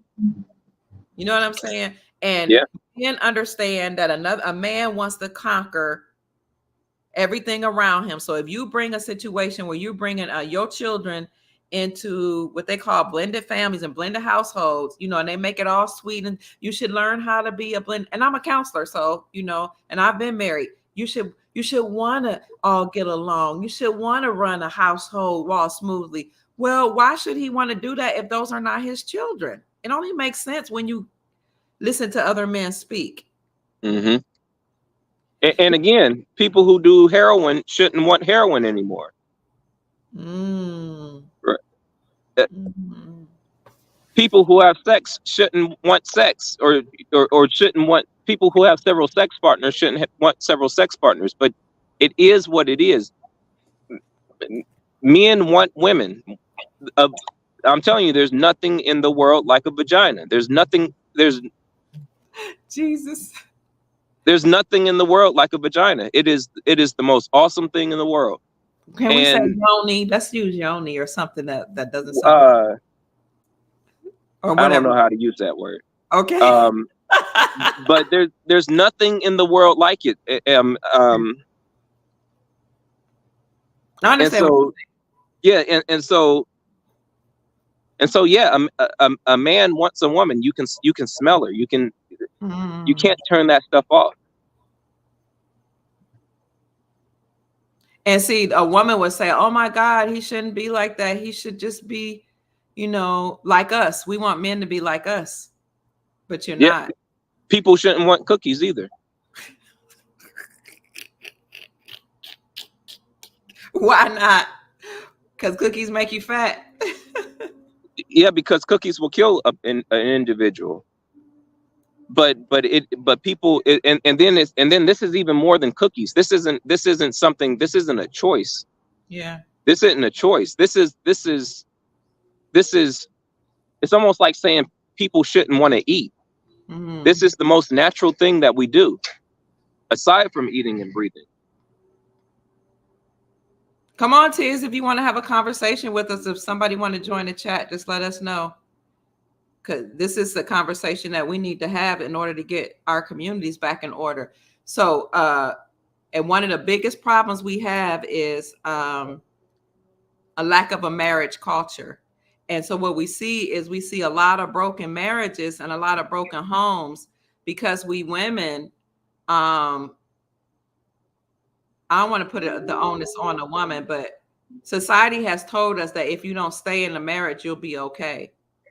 You know, you can work for yourself. You can be a strong, independent woman. Another man will want you, but it's not optimal. It's not optimal to be with a man that's not the father of your children. It's not the optimal place to put yourself in because another man doesn't want to raise your children, and there's no honor in it. There's no. What is the value of a man raising another man's seed? What is the value of what value does a man get in raising another man's children? Somebody help me out here. He's not passing his genetics down. If you're talking about basic human nature, he's not passing his genetics down to another man's child. He's not going to want to leave an inheritance to another man's child. That don't even make sense. Why would he want to? I don't know. Maybe I'm out there. Help me out. What value is it in a man to raise another man's seed?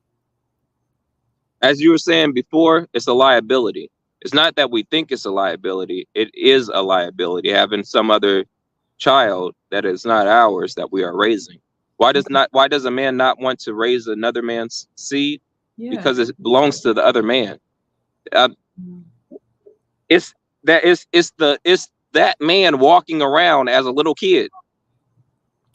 Oh. The man that ejaculated into her, the competition, my competition, is now walking around as a little child in my house. The one that entered my woman is walking around as a little child inside my house and threatening to enter my other women that aren't that I haven't been able to claim yet.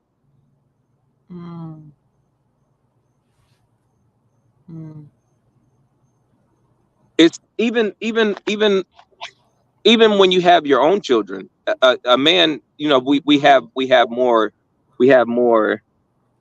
What do you call it when you just allow it anyway?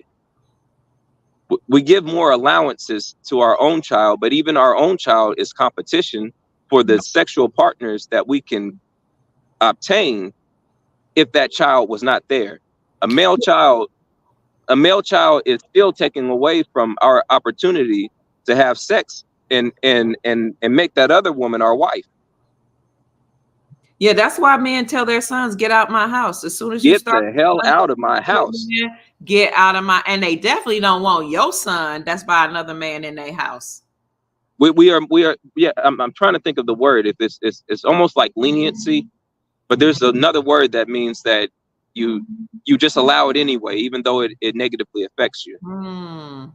But that's what I'll say. You allow it anyway with your own blood, but why in the hell would I not? I'm talking just as a man, just speaking as because we're not different.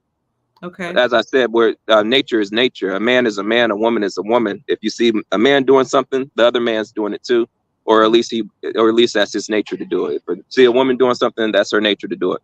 That's the nature of all women to do it. They may not act on it, but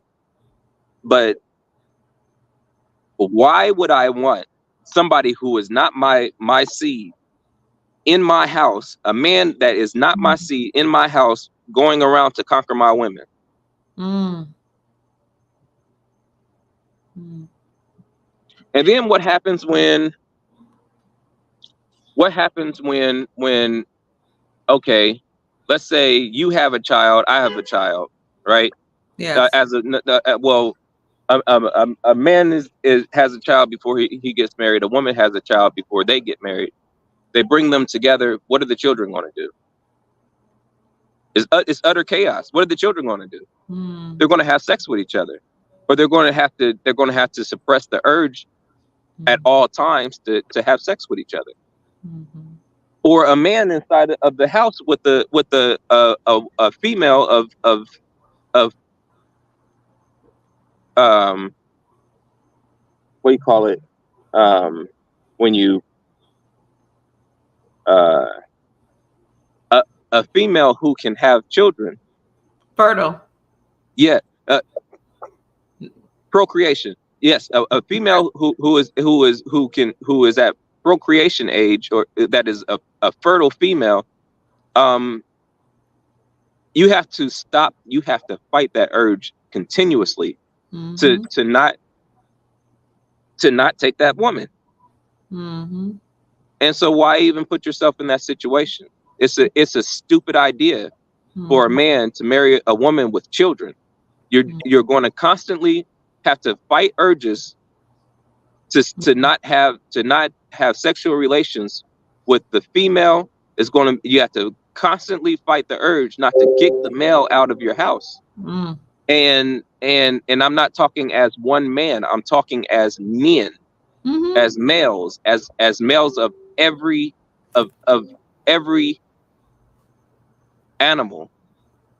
As males of every animal, you would have to fight that urge. And why you don't? It's a stupid idea to put yourself in that situation.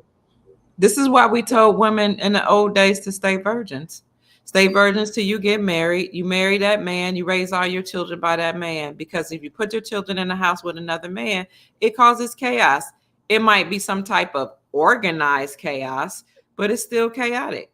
And it's also why we used to tell, when I was growing up, we would tell the young girls, you don't hug. You can't even hug your uncles. You don't get in his lap. You don't get in his face. And the older women, see, the men didn't even have to say it. Nowadays, men have to say it because the older women don't train the young girls how to behave. And so when a man says that, oh, he's being a predator, no, he's telling you his nature so that you can protect your children, but you don't want to hear it. So I'll say it. We were taught to stay out of a man's face. We couldn't be in our uncle's faces. We couldn't sit in their laps. They couldn't throw us up and down like they would throw the boys. And we weren't even allowed to be in the same room.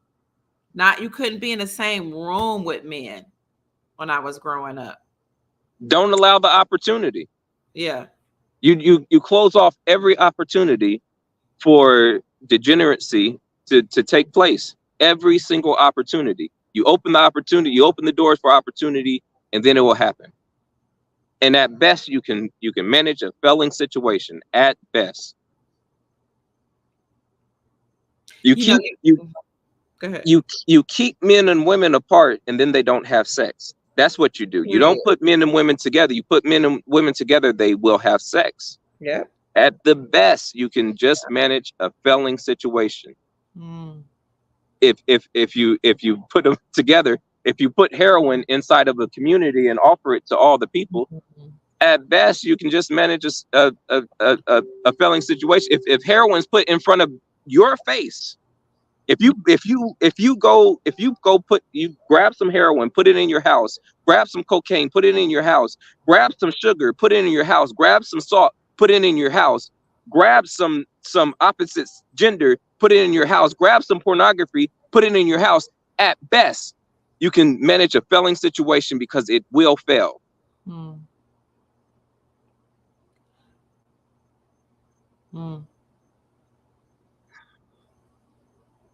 That's deep. I wish we had people asking questions. Yeah. So how do you manage this chaos that we have in our communities with this lack of marriage culture? Ideally, you don't manage chaos. You create order. I mean, yes. Depending on what level of ideology we're going to, like everything's chaos, and at best you can manage the chaos, or you can try to organize the chaos. But it's, again, that's even a failing situation. So I mean, we're always in a failing situation if we go to a certain level of thinking. Okay. You know, but how do we manage the chaos, right? Is that you make it, you do your best. You do your best to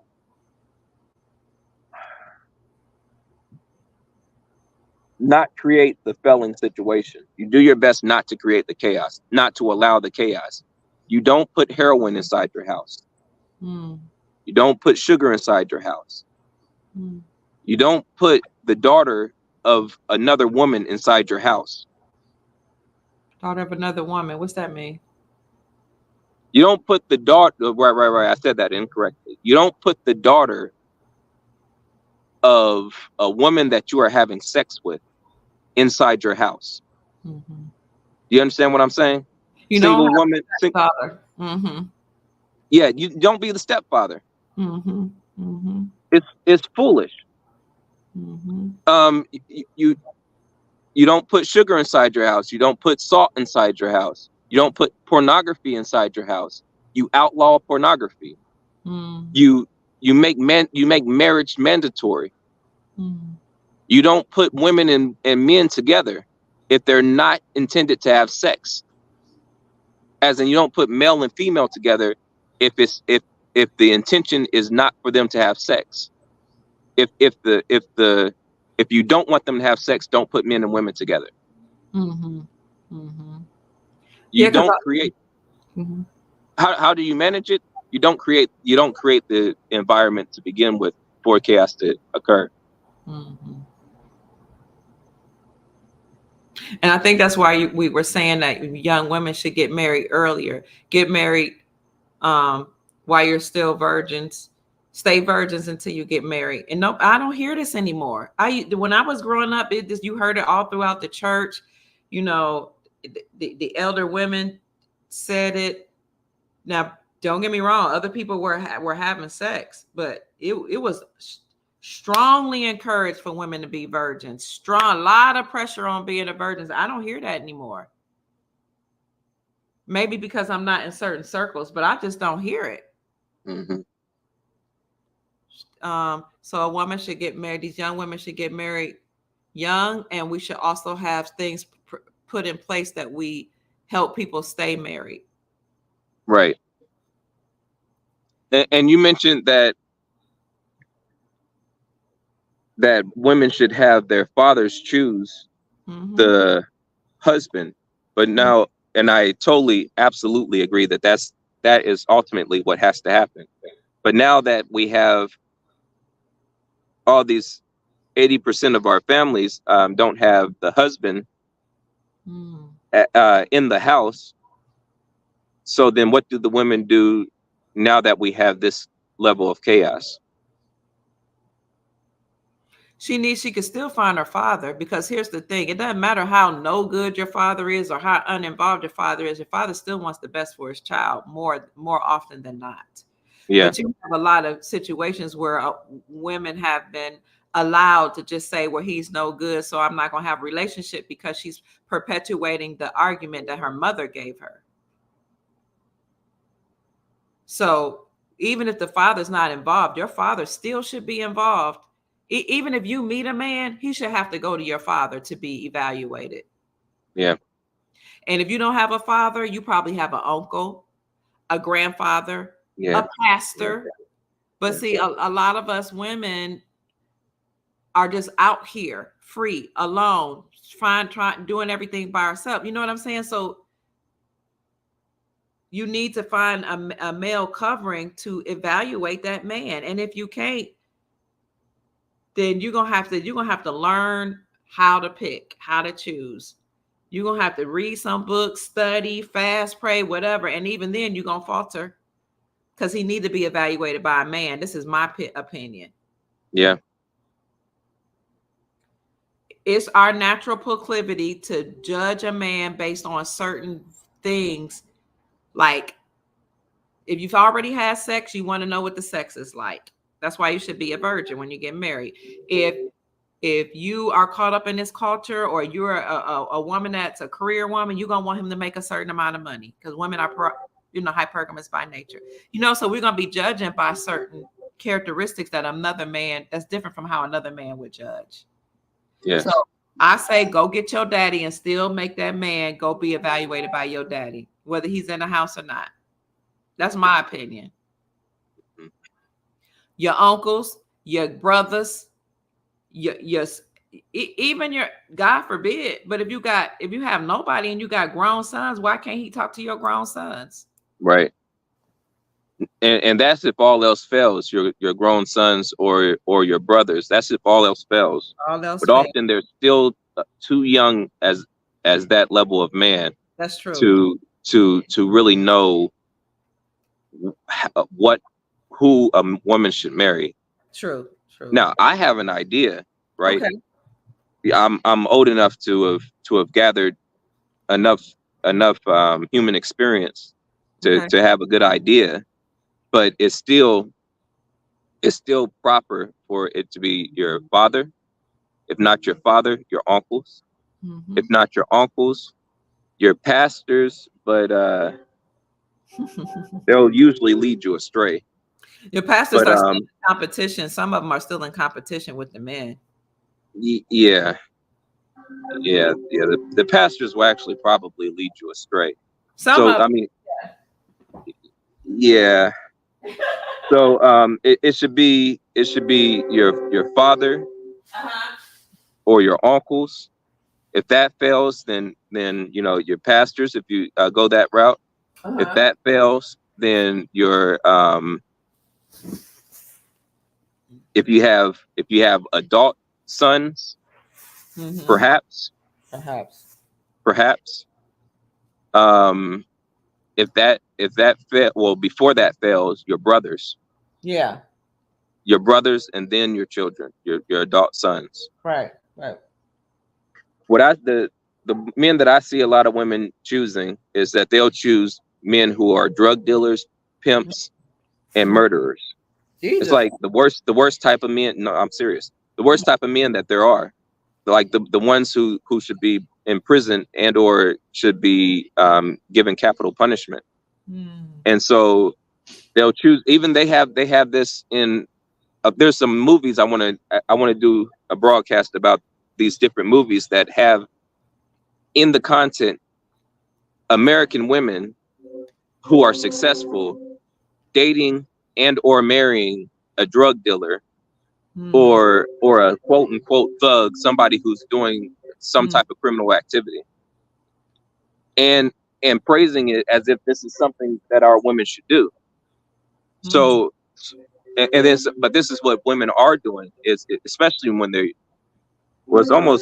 it's at a lot of ages actually, but particularly when they're younger. The men who they like have some type of like street credit, or they're really aggressive, or whatever it is, but they'll be in some level of a gang, or some they're doing some type of crime, some type of major crime, or some type of heinous activity, and those are the men that they're choosing. I'm not even talking about men who are just masculine, very masculine, or very tall, or very muscular, or very articulate, or very intelligent, or very attractive. I'm not talking about that. I'm saying they're choosing actual criminals, like for real, and then wondering why the relationship's not working. They'll even marry these criminals, and then once you do something, you're always that. Even if you stop doing it, you're always still that. You're still that. Yeah. So a criminal is still a criminal, even when they stop criminal activity. And so at best they can just they could stop the activity, but they're still who they are.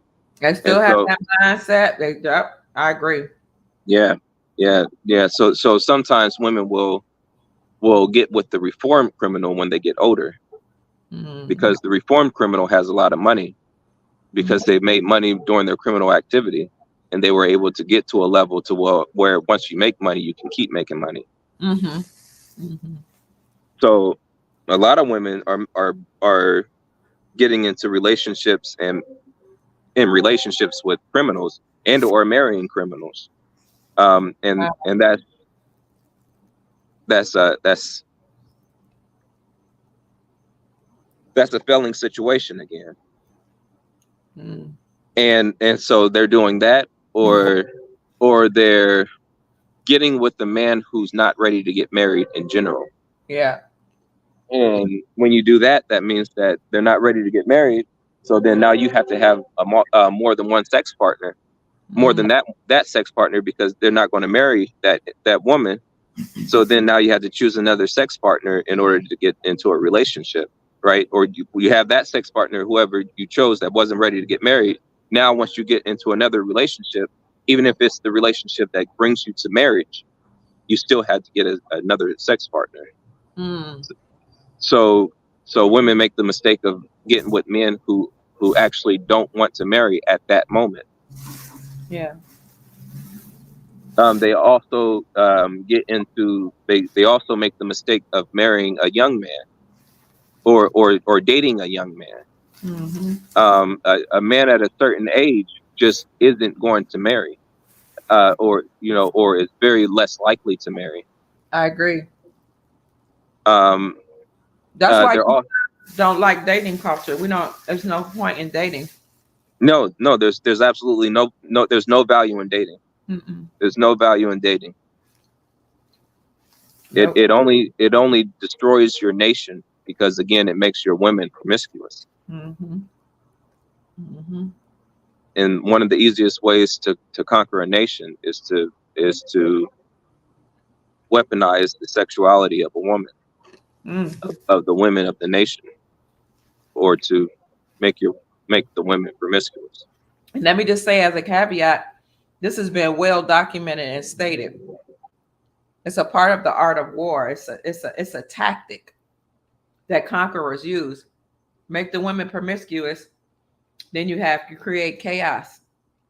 It's easier to conquer the nation, right, Doug? Yes, it is. When you're ever in a competition sport, the easiest way to score against your opponent is to confuse the opponent, which means to create chaos. It's to just either attack hard and move directly, or create so many things happening, which is what I'm calling chaos, which is chaos, that your opponent isn't able to focus on the correct thing to defend against. So then what you were saying, the art of war is to create chaos. You create chaos, it's easier to score, or to play offense, or to offend your opponent, or offend against your opponent, or offend your opponent. You were talking about not bringing certain things in your house. If I didn't have these snacks, these nuts, I wouldn't be sitting here snacking. Right. But look at the Black community. We're at the bottom. Can I send you a pyramid and let you share something? Yes. Well, I'm on. Oh, you're on your because phone. I'm on my telephone. It doesn't allow me to do share screen, which they need to come up with something better. Can I share something? I see present. You should be able to. Is there an option for you to share screen? Yes. Let me see if I can find. You can still see my face because I'm looking on I my. can. Yes, I can. Okay, let me see. I'm looking for this pyramid so I can show people where we are. When you look at us compared to other races or so-called races, go to my photos. I'm gonna show you where we are economically, if I could find it. And I'm gonna talk about what I'm gonna do is talk about chaos. Mm-hmm.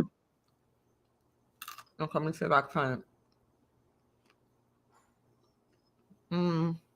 You want to say something while I'm looking for it? Oh, here it is. First, let me share this. I'm gonna go to your page and share this video, okay? Yes. On my page.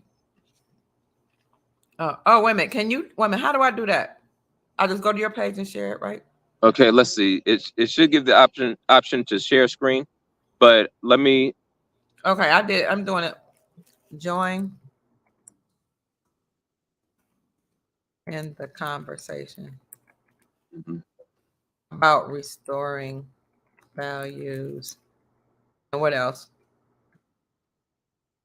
In the midst of chaos or something. Restoring values and family.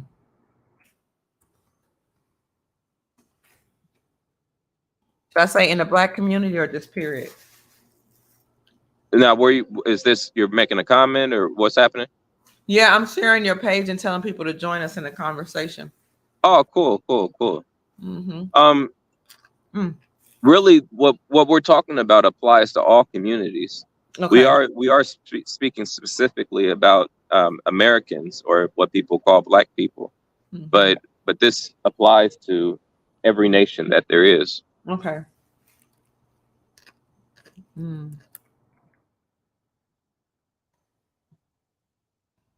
So I'm gonna show you this. Well, I should have told them we can.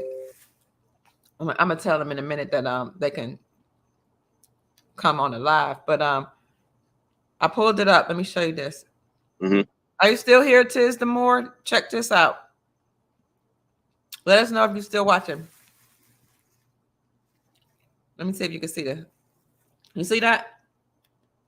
No, Oh, does it? Dang. It's not letting you share it.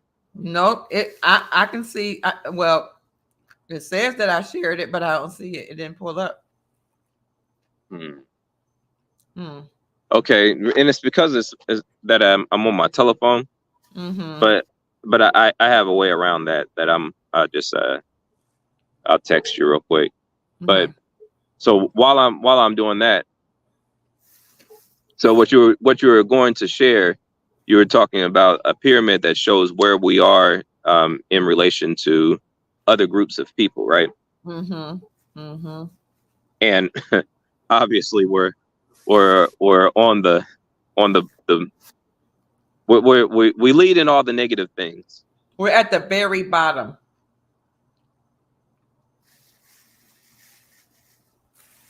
You froze. Okay, it's because I'm texting you. But yeah, no. I'll come back once I'm done texting. But yeah, we can keep talking though. Mm-hmm. Your mouth ain't moving at all. Isn't moving at all. Mm-hmm. Yeah, it's okay. It's okay. But I can hear you. You're texting Right. me. Yeah. So I'm listening. No, go ahead. All right. Go if you look at my text message. I see it. Mm-hmm. And go to mine, and you'll be able to go in that way. Do you see what I'm saying? Uh-huh. So you might have to get log out to do. Are you on your telephone or you're on the computer? I'm on a computer. Here's what you could do. Open up a screen on your telephone. Okay. So that we can still have the link of us speaking together, and then go on the computer and do what I was saying. Great. So go on the computer, go on the telephone and bring up this. Yeah. Go on the telephone and open the link. Okay. Right. Come on. The easiest way to for men, For men, how should they choose how should they get married? I think as a man, again, a man should get married after the age of 22. I'm working out the age that is the ideal age. A man should do his best to make as much finances to bring his finances up to support himself and the woman, and so that the woman's never in a uncomfortable situation to where she's nervous that the rent won't get paid, or nervous that she'll get put out on the street, or that should never be a likelihood. It should be that he has enough money to then also take care of children whenever children come. Can you open the link up on your telephone? I did, and they're trying to get me to create a whole stream. Create a stream. It says go live stream. Yeah, it's trying to make me create a live stream for some reason. No, you're on YouTube. Oh, I thought you want me to click on this StreamYard you sent me. Yeah. Okay. Okay, so open on your telephone. Open up YouTube and click the link, and then we'll talk through that. Yeah. So while you're doing that, a man should. Oh, I see. A man should marry a woman who's ideally between 18 and 21. Ideally, a man should and can marry a woman at any age. He would be better off marrying her between 18 and 21 because she would have few sex partners, and you can't marry before then because I'm telling men to get married after 22, and after 22 legally you can't be with somebody who's younger than 18. So okay, now log out. Now log out of the page on. Hey, what? I see the here. Hold on. Take it off of. You don't have to have it on YouTube. It looks like. I mean, on you don't have to have it on your phone. I think I just shared your page. Did I share it? You did. Okay. Oh, cool. I just didn't know how to do it. Okay, Take it off of. Yeah, log out on the telephone if you don't mind. Okay. Yeah, you can just close that out on the telephone. Right. Okay, how to turn up? Get out. Or actually, I could probably do it on my side by pressing which one are you? This one maybe. Okay. Wait, where's my phone? I can't stand this phone. I'm trying to kick this out of the studio.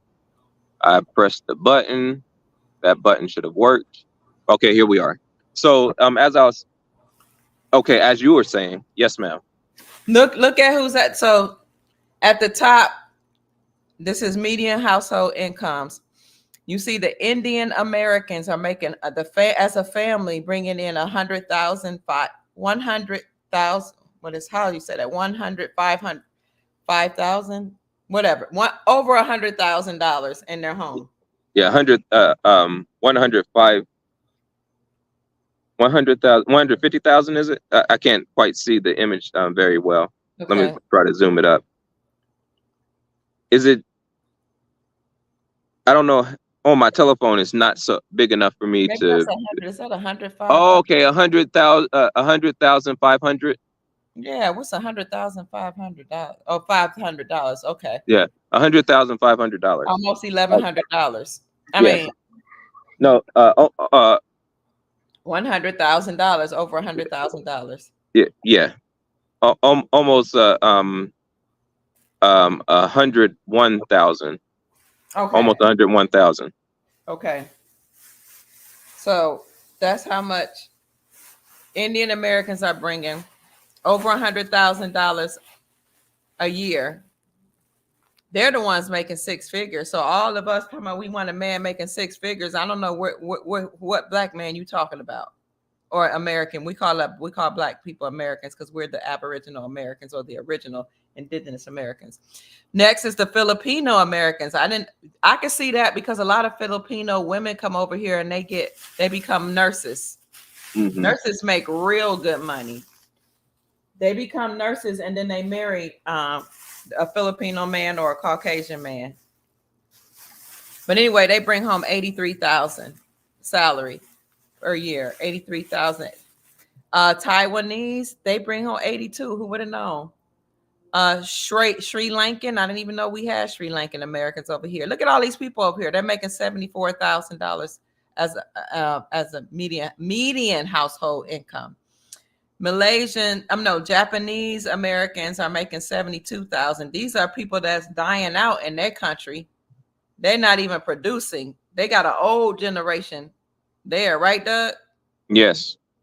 They're dying out, and their children aren't marrying. But they come over here and they're making $72,000 a year. Malaysians, you want to say something?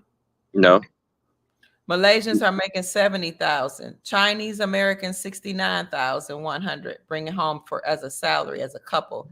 Pakistani Americans are making $66,000. White Americans, all these people making more even than the white Americans. That's why they mad. They mad too. They like, they don't want all these illegal immigrants over here. They don't even want the immigrants over here either. Because they're taking jobs from them and making more money than them. They can't. The white Americans here, they're not doing as well as all these people. White Americans are only bringing home their median income $59,900, and this is why you have a lot of politicians, like some of the conservative politicians, saying we got to get some of these people out of here because they sold out America. A lot of politicians sold out America to all of these different nationalities. Excuse me. Korean Americans are bringing home $59,000. Can you see it, Doug? Yes, I can. Indonesian Americans are bringing home $57,000. The average American is making $56,200. That's what Kevin Samuels was trying to tell the women. I don't see you now, Doug. I guess you'll come back on. Oh, I did a full screen layout. Let me pull it back. Okay. Yeah. So, you hear our women saying he got to make six figures. I want a man that's rich. They want a baller. They want somebody making all this money. The average American is making $56,000 a year. Thai Americans are bringing $55,000. Bangladesh Americans making on average $50,000. Nepali Americans are making $43,000. Hispanic and Latinos are making $43,000. And we're at the very bottom, $35,000 a year. That's how much. And I got this from a colleague of mine. She says marriage matters, education matters. Because a lot of these people do have college degrees. These others, the women come and they become nurses. That's how they rack up the money. And all their husbands have businesses. Or they're into, from my experience, they're in the STEM, the sciences, science, technology, engineering, math. Or either an entrepreneur. We're at the very bottom. I just think people need to see that. And the reason why we're at the very bottom, for one, is we don't have a marriage culture.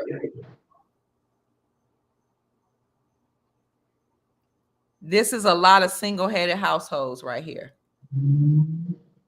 Oh, what I was going to tell you, we were talking about chaos. Yes. If you're not married, you're focused on survival. I don't care how much money you're making as a woman. I don't care how independent you are, or how much of a boss chick you are. You're focusing on survival. You're not focusing on generational wealth. You can say all day long you make six figures. That means nothing. Do you have enough to leave to your posterity? The scripture says a wise man leaves an inheritance to his children's children. That's your posterity, future generations. We sitting up here trying to figure out, am I going to get my nails done tomorrow? Am I going to go out of town next weekend? Am I going to go kick it to a Beyonce concert next month? And while we're focusing on that and the latest music and the latest convention or the latest movie, these people at the top, they got 500-year plans. Am I right? Yes. But yes. Plans. At least 5 year. They have 1,000-year plans.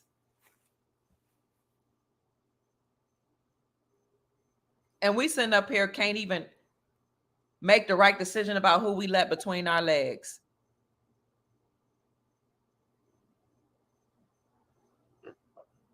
Arguing about trivial matters. When I have a friend that worked for a Japanese company, he said, Kia, this guy is a what do you call it? Oh God, what do you call one of them science? Not science. It's one of them high level sciences. It's not chemistry. I want to say start with a P. Anyway, he's a scientist. A physiologist? I don't think it's a physiologist. It'll come to me. There's some kind of engineer. He was working for a Japanese company. He said all the managers in this Japanese company, he said when you go into the manager's room, there's books that have been out there, books that have been written for generations. And they have to study these 500-year and 1,000-year plans of how to run their company. Yeah. I remember that conversation. I remember the repeating that conversation when he repeated it in my presence with you also. And we're sitting up here talking about why we don't want to get married and why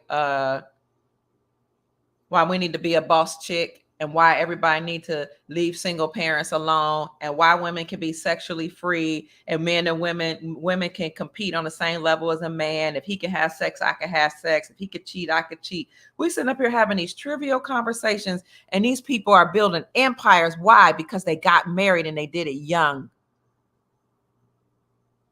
And they stayed married. They also have 1,000-year plans of how to conquer us. Oh. Us. All those nations up there. Yeah.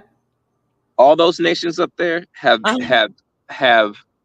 generational plans of how to conquer Americans. Dang.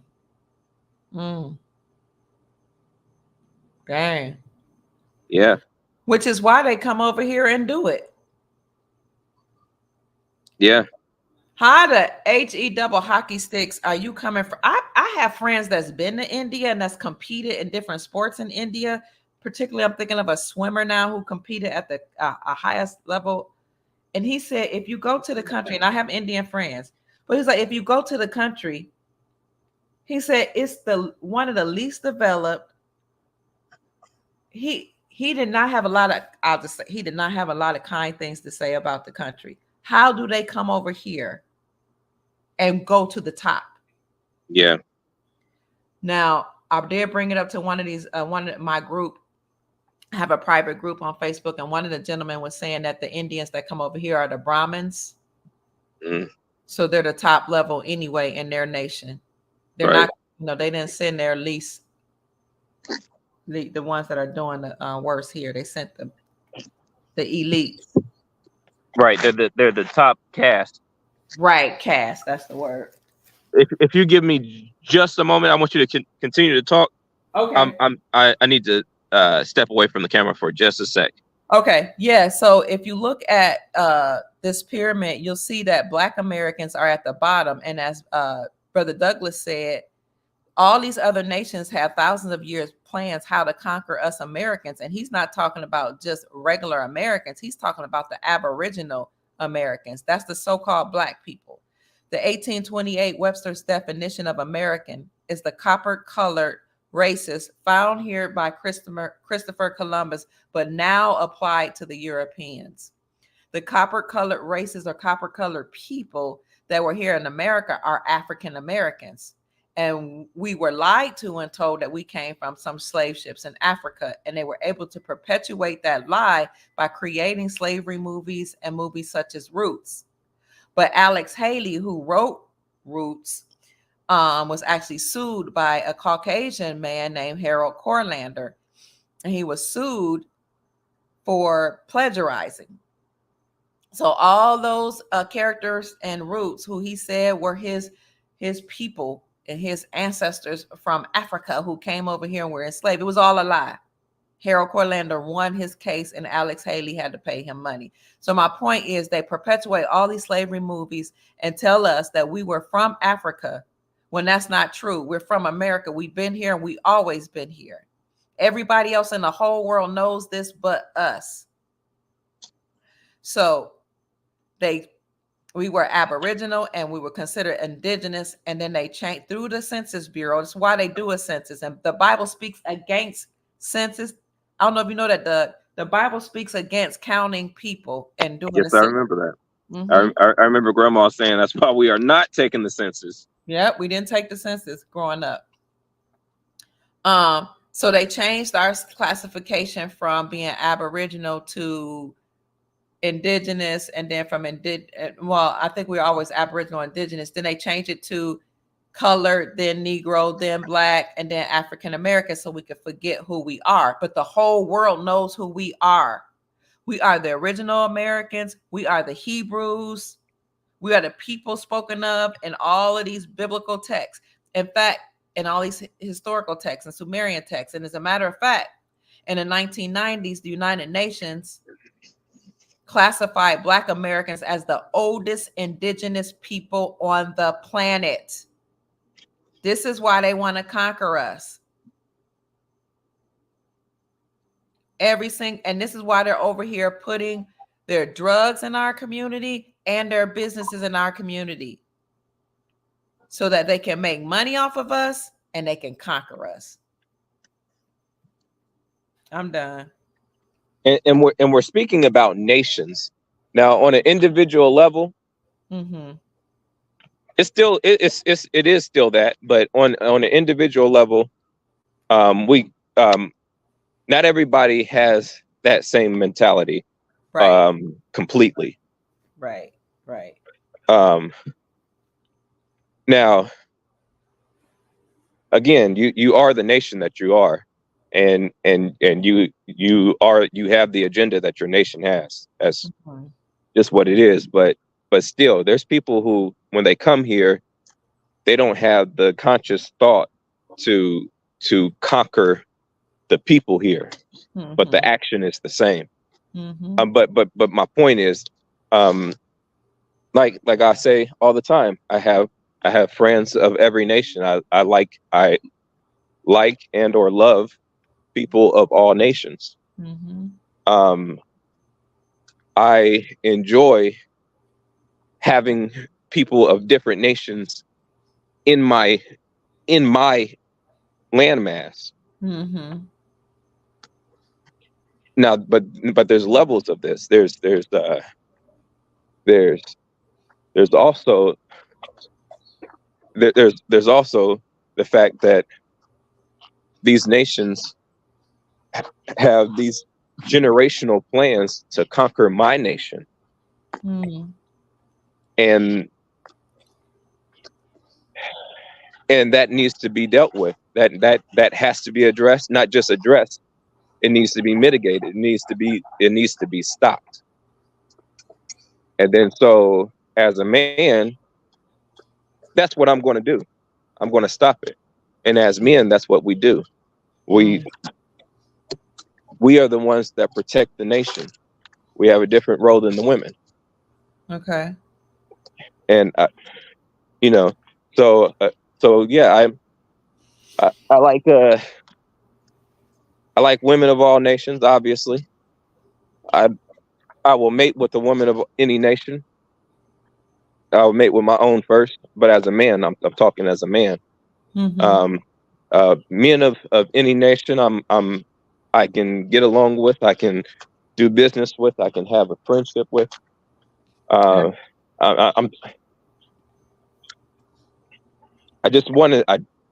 I just want to state that there's a duality. There's a yes, yes. I appreciate all people, and yes, I will protect my nation, and I will not allow any other group of people to conquer me or my people. Mm. And that's one of the reasons, or that is the biggest reason why they want to make sure that the regular Americans don't marry each other.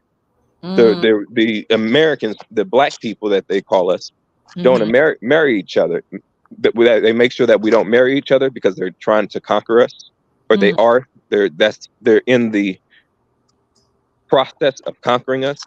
They call us black people because they're in the process of conquering us. Every black means every single negative word that you've ever heard of. That's what black means. Yeah. Every single negative word. Yep. And from a legal standpoint, black means you have no standing in law. You don't matter. You're not a nation. You're treated like a slave. You have no rights. Yes, it means that it also means death. It also Mm. it means that it's a dead person walking. Wow. It means that they're a zombie, Mm. a dead person walking. Mm. They call us black because they're in the process of conquering us. They Wow. come here and outpopulate us because they're in the process of conquering us. Yes. Yep. They make sure that we make the least amount of revenue, or what we call money, because they're in the process of conquering us.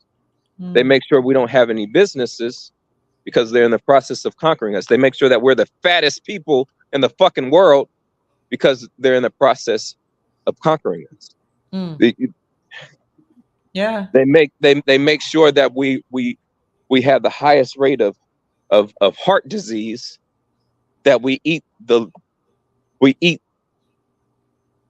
least amount of food and the most amount of stuff that is not food, Mm. because they're in the process of conquering us. So Mm. while I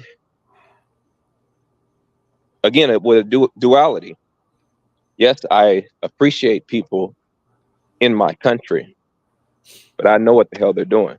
Mm-hmm. I don't. It's a duality because I don't either. Mm-hmm. I used to.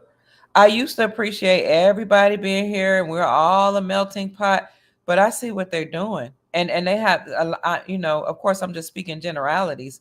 They also have an arrogant attitude. They don't spend money in our community. They're not trying to contribute to us. They don't like us. They have nothing to do with us. They don't care nothing about us. And that's partially because we don't know who we are. Wait till we wake up and realize that we're the Aboriginal people of the whole freaking world, let alone America. You're gonna have a certain confidence about yourself, and then nobody Yeah. gonna be able to get over on you.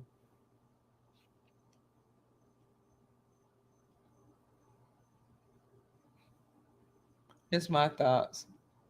Yeah. They don't want it. Of course, they're not gonna marry you, which I can understand. They're not gonna hang out with you. They're not gonna help you. But they can take advantage of you. They can exploit you. That's the word I'm looking for. Mm-hmm. Mm-hmm. They exploit the so-called Black Americans or the Aboriginal people here.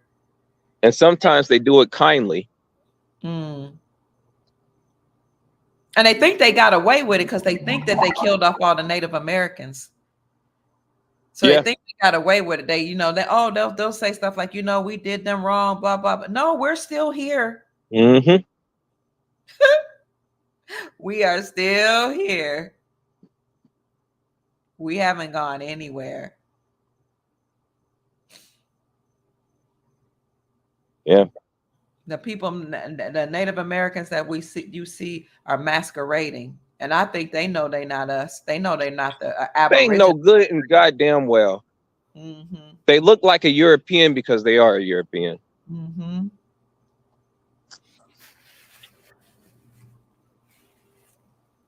But there must be some truth to some. I mean, they must have had some claim to the land because they did put alcohol in their communities and got them being drunkards and all that foods. Allegedly, I don't know. I ain't never seen these so-called Native Americans. I ain't never seen these Native Americans. Now that I think of it, I've gone to. Okay. So there is a group of people okay. who has the hue of a Spaniard that calls themselves Native Americans, and they're they're the equivalent of a Mexican almost, but even less American than a Mexican. It's like most Mexicans are. They look like like the people in Brazil. They have the smallest amount of our blood, of the indigenous blood, the smallest amount, to where they have a hue, to where they don't look necessarily what people would call white, or they don't have a full albinism. They're in the spectrum of albinism. Okay, we're talking about the so-called Native Americans. For the people that's on, we have 3 people watching. Okay. 4 now. Go ahead. So we're talking about the Native Americans who are not us, when they're not the original Americans, but they classify as Native American. Okay. Right, and you were saying they must have some claim to the land, because there's an effort to wipe them out, and they're putting alcohol is placed into their communities, and they become a bunch of drunkards. Mm-hmm. So they have the smallest amount of our blood. That's what gives them the hue. Okay. They have a lot of Chinese blood. That's what gives them the eyes and the stature.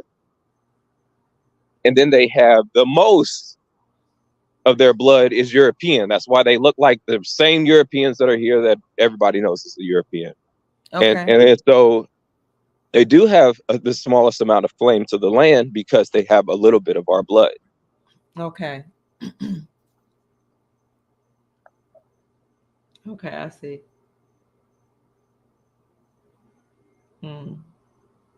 So back to the bringing order out of chaos. If you look at this pyramid, you see us at the bottom. We have no marriage culture. Not when 70 to 80% of children are born out of wedlock. We don't have a marriage culture. And so we need to restore that. And the way I see us restoring that is we're going to have to go back to training people that men and women are different. And we have to start training them to behave as such through rites of passages. A man is a man. He is not a woman. He needs to go through certain rites and rituals to prove his manhood. A woman is not a man. She needs to go through certain rites and rituals to be a lady. She needs to learn how to cook. She needs to learn how to sew. She needs to learn how to be pleasant. She needs to learn how to submit. And you have to learn how to submit to something. And when you're the weaker vessel, you're not physically in a position to protect yourself. Can't physically protect yourself from other men. You can't physically protect yourself from negative energies. So these rites and rituals that women should go through should be etiquette classes to learn how to sit, how to stand, how to speak, how to treat a man, and how to raise children.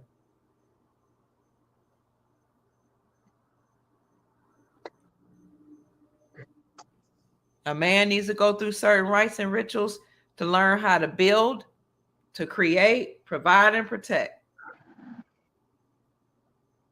And then we need the elders to get back on our jobs to make sure everybody's doing what they're supposed to be doing. And we got to be upright and moral and righteous so that we can guide the young people and correct them when they're wrong. You got to have order. You got to bring back marriage. No more sending your daughters away to college.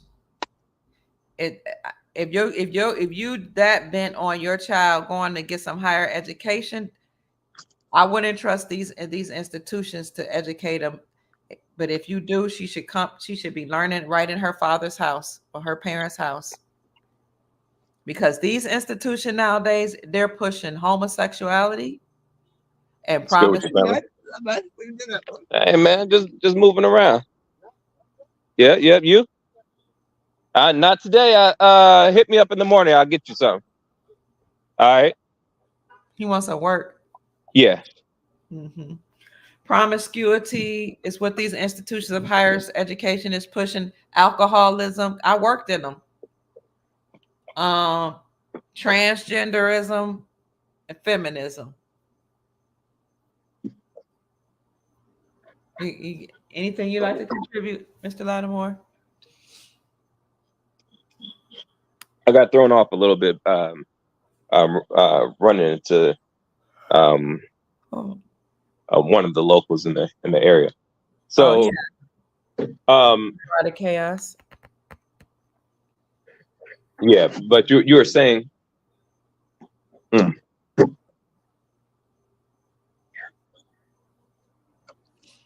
you're saying what people are being taught. Yeah, I was saying we got to do rites of passage, right? And I don't think our kids going to the colleges are the answer. Definitely not the women. No, what they're teaching in these colleges is the antithesis of family values. Yes, it is. Yeah, I agree.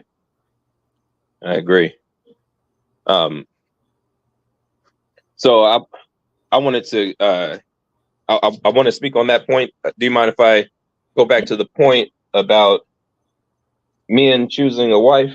Oh yeah, go ahead. I had a few more thoughts on that. Okay.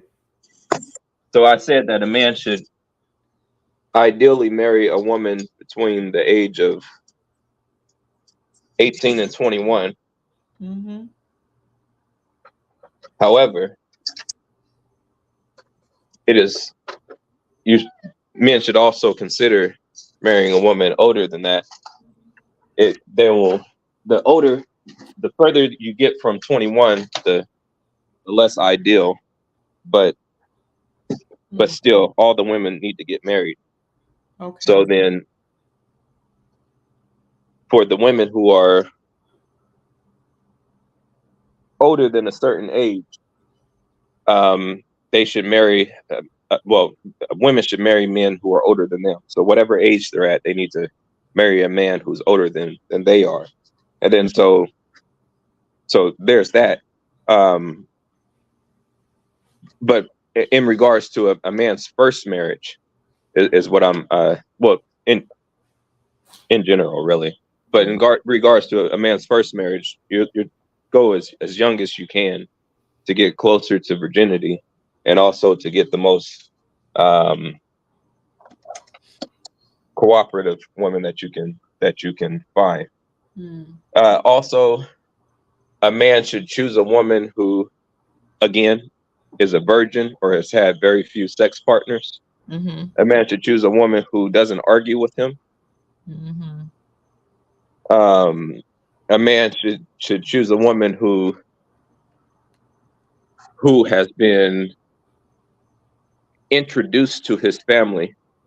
Mm-hmm. So then introduced to his mother and his father, his grandmother, his grandfather, if these people are all still living. Okay.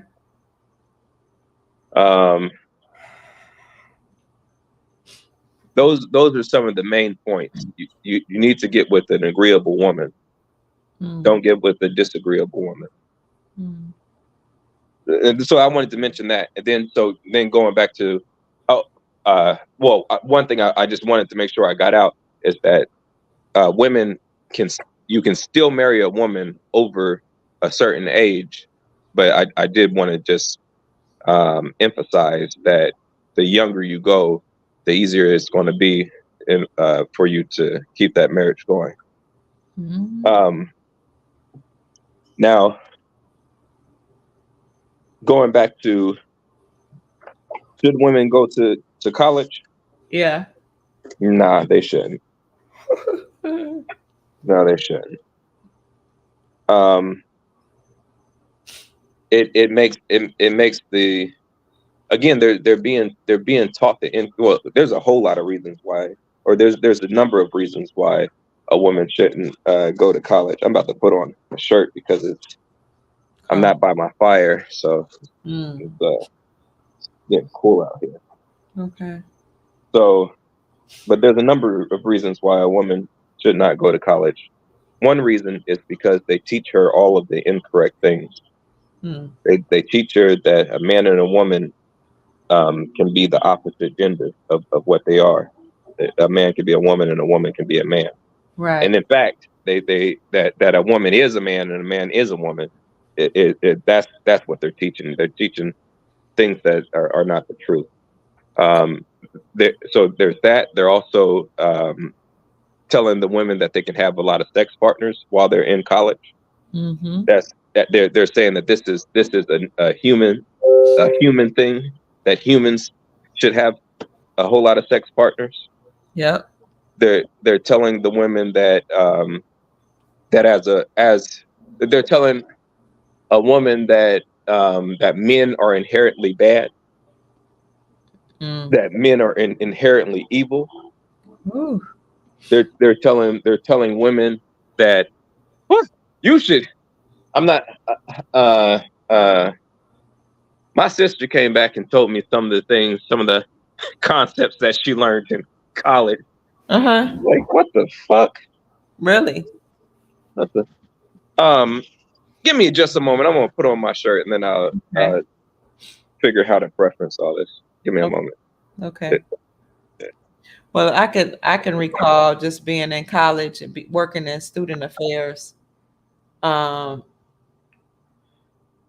Some of the student affairs professionals at some colleges don't like the concept of alcohol, but then you have other colleges that not only allow it, but make you feel like that's a natural part of going to college's experience with alcohol. And when people are drinking alcohol, they're under the influence of making bad decisions. So you have alcohol on college campuses.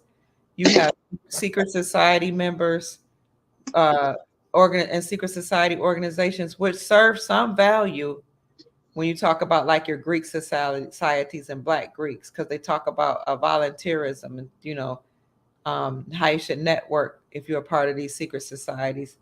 But they also participate in nefarious activities as they're being hazed and orientated into these organizations. And one of the well-known ways of being initiated for a woman is having sex with multiple men, multiple bros or fraternity members. At least that's those are the rumors. Then you're also told you're sexually free. You can do whatever you want. And from a student affairs level, we were told that you can share any information that regarding your child with the parent. You couldn't share with the parent if they were having pregnancies, no oopsies, no abortions, which I don't believe in deleting children. I don't believe in taking away life. I believe you do that, you're a murderer. That's just me. But you can't tell the parents of any abortions. You can't tell the parents of any sexual abilities, even if they've been sexually assaulted. You can't tell the parents if the child is failing academically. So you give all of these children, because people that go to college are still children, you give them all this freedom and feed them all this foolishness about transgenderism and how the feminist movement is somehow good, and you're harming them. And the reason why I call them children is because it's a psychological fact that your brain doesn't begin to develop. The brain, a part of your brain that deals with reasoning, judgment and reasoning, doesn't develop until age 25. At best, it's fully developed at 25. At least it's still developing. So in college, you're in college between age 16, 17, maybe, and 22. You're still a child.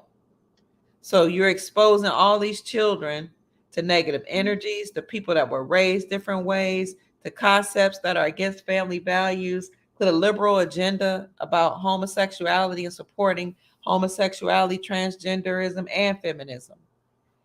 Meanwhile, you're not teaching anybody or hardly teaching anybody how to take care of, to be a domestic engineer and take care of a house or a family. You're not teaching budgeting. You're not teaching investment. You're not teaching estate planning. You're not teaching about generational wealth and what legacy means. What is the purpose of going to college these days? It has some value, but does it have value in terms of raising children and building legacy? Are you back, Doug? I'm here. Okay. So I can see why people would say we don't even need college. We need to create our own schools, honestly. I agree. I agree.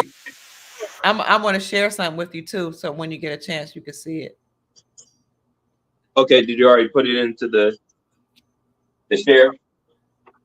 Not yet. I'm gonna do it now. But were you gonna say something? I'm gonna do it now. I sure am. Okay, here it is. I sent it to you whenever you're ready. Oh, All right. No, I didn't. No, I didn't. Here. Okay.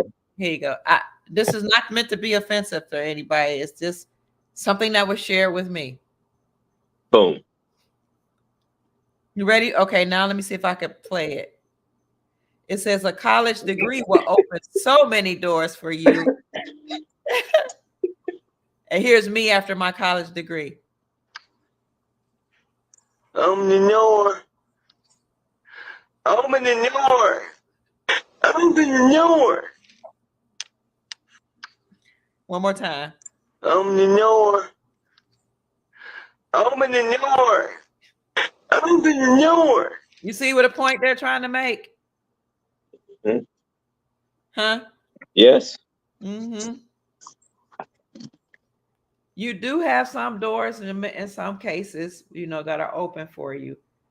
But you get a college degree and you out here struggling nowadays, just like everybody else.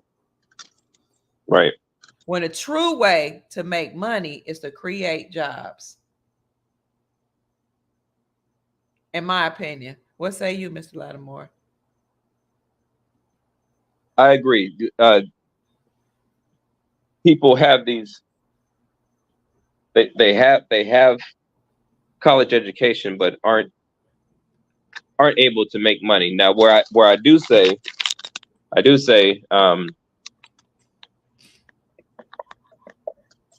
after your college degree, you will have more opportunities to make money than if you don't have a college degree. You really That's do. true. That's true. But still,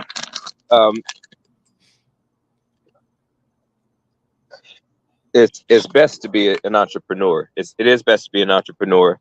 Again, if you go to college, you have a better chance of even being an entrepreneur. Mm-hmm. It's true. Well, go ahead. I was going to say, but for the negative things that mainly I want to get to for women, the horrible the horrible things that happen as a result for the women is that the cons outweigh the pros. And then you have to make sure that once you do get a degree, if you do get a degree, it has to be the correct kind of degree. Okay. In order for you to progress. So, and then if we want to use that metaphor of the door not being open, women think that getting a college degree is going to help them be successful in life. So why isn't the door opening for me to be fulfilled in my life or happy in my life Mm. or have a family. That's what the whole point of being here. That's the whole point of this life while we're here. We're not just here to die. We're here to make another generation of us. Okay. And then so the door is closed on that after college because of all the negative things that they've learned. And what I was telling you that I was told what my sister learned in college is that men that men should be eliminated. That's what she learned in college. Men should be eliminated and only the female should exist. That's what she learned in college. I'm not exaggerating. I'm not making stuff up. That is literally what she learned in college. Wow.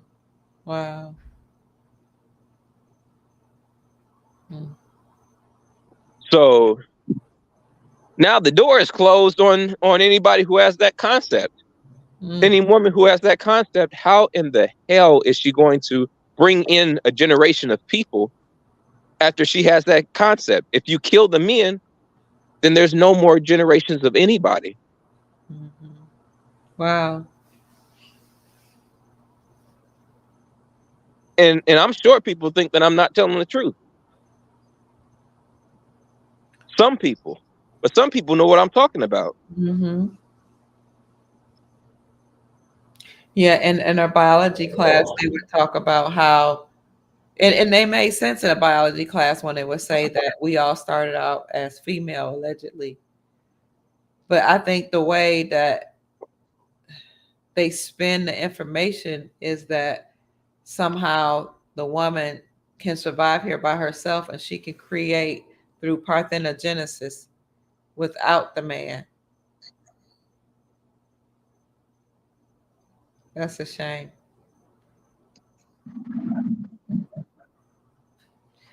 Yeah, and again, I'm college educated, so I don't want to speak against higher education. I'm just saying you got to know what you're doing when you expose your daughters to this.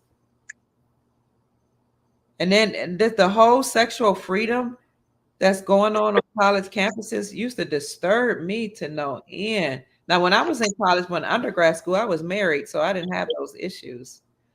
Graduate school, I was way too focused. I had children. I had been married. I was too focused raising my kids to get caught up. But I worked in student affairs, and I saw the grown men come on campus for freshman week to prey on the young 17-year-olds.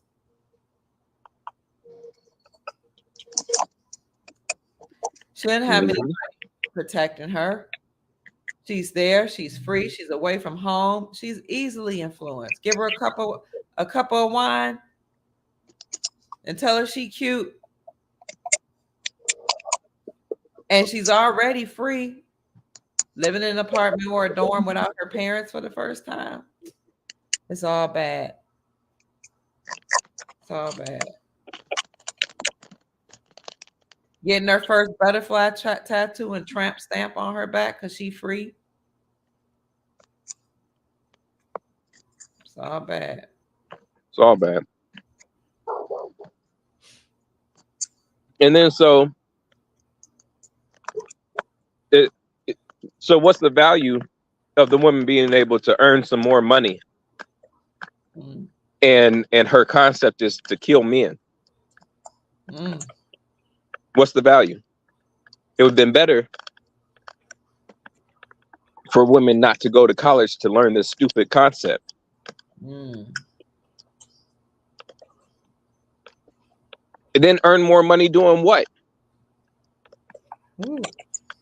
Working for the same people who are conquering our nation.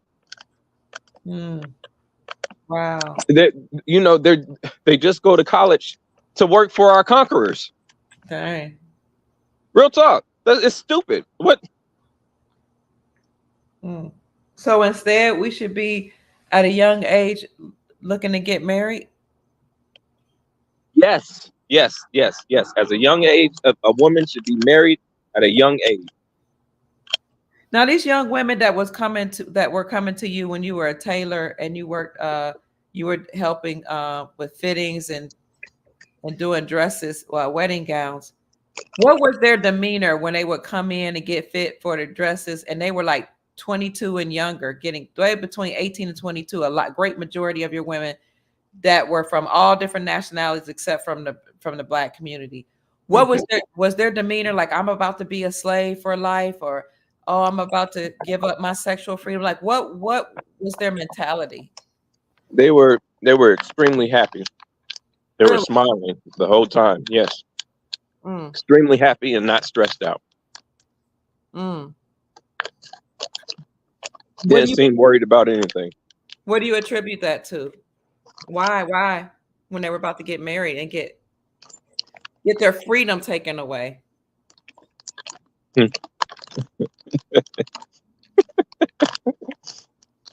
Because they have a man to protect them.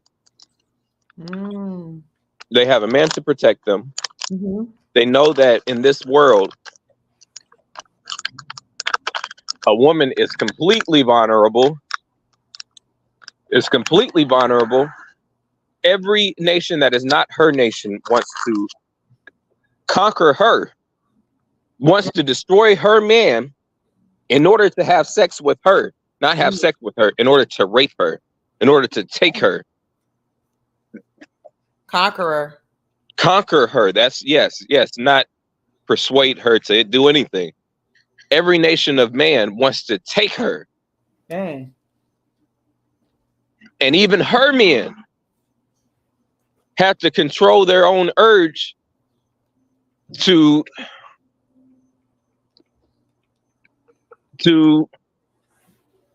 conquer women in general. So she knows that she's vulnerable. All the men are stronger than she is. Now she might think that on a subconscious level, but is she consciously thinking that? What is she thinking on a when this woman comes to you to get fitted for her dress and she's 18, 19, 20, 21, she's happy, you're saying. Conscious level, she's thinking, I'm protected. Now, what is she thinking? She's thinking that she's protected from all the other men that are around. Okay. She's thinking that she's going to have financial security. She's thinking that her parents are going to be happy because she found a mate and that she's going to be cared for. Okay. She's thinking that she can have children honorably. And so then if having children in marriage is honorable, then having children outside of marriage is dishonorable. So she knows that it will be honorably. Why is it honorable to have children in marriage? Because now the children are protected. Because even if it's not men who are conquerors, there's animals that are conquerors. Male and female animals that are conquerors that will come and eat you. And so you need the men to protect you from everything. See, and yeah, on a conscious level, people say conscious and subconscious, and I understand that to some degree, but I think most things are conscious, or a lot of things are conscious, even. Okay. But that's a bunch of philosophical mumbo jumbo that isn't necessary to talk about right now. But let's say conscious and subconscious. So on a subconscious level, the things that I've mentioned are all subconscious level. Okay. On a conscious level, she still knows that she's being protected from the evils of the world and the chaos of the world and the desires of the world. She knows that on the conscious level. She knows that her children are going to be taken care of. She knows that she's going to have financial stability. She knows that her parents will be happy. She knows that that she's going to be able to grow old with somebody and have somebody to talk to and have the human experience is part of the human experience is that we need other humans around us. Mm-hmm. And so she knows she's going to have that part covered. She knows she's going to be able to have sex and not make babies by men that she didn't intend to make babies with. Mm. She knows that she's not going to get STDs. The women are conscious about all those things, and they're happy about those things. Mm. Now, are they marrying rich men? These young women? Or are they married? No. Okay. No, they're that guy going the wrong. They're marrying just regular men. They're marrying their peers. Okay. And of course, probably they're marrying somebody who makes a little more. No, let me say, some of the women actually are marrying.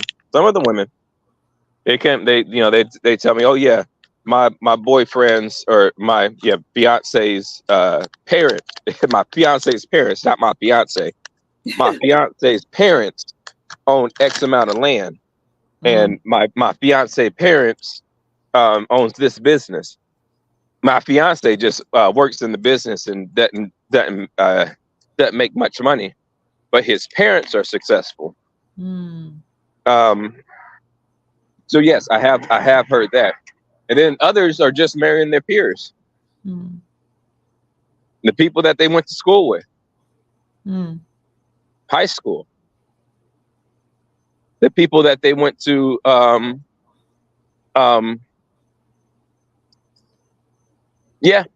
worked on a job with. So yeah, nothing really extravagant.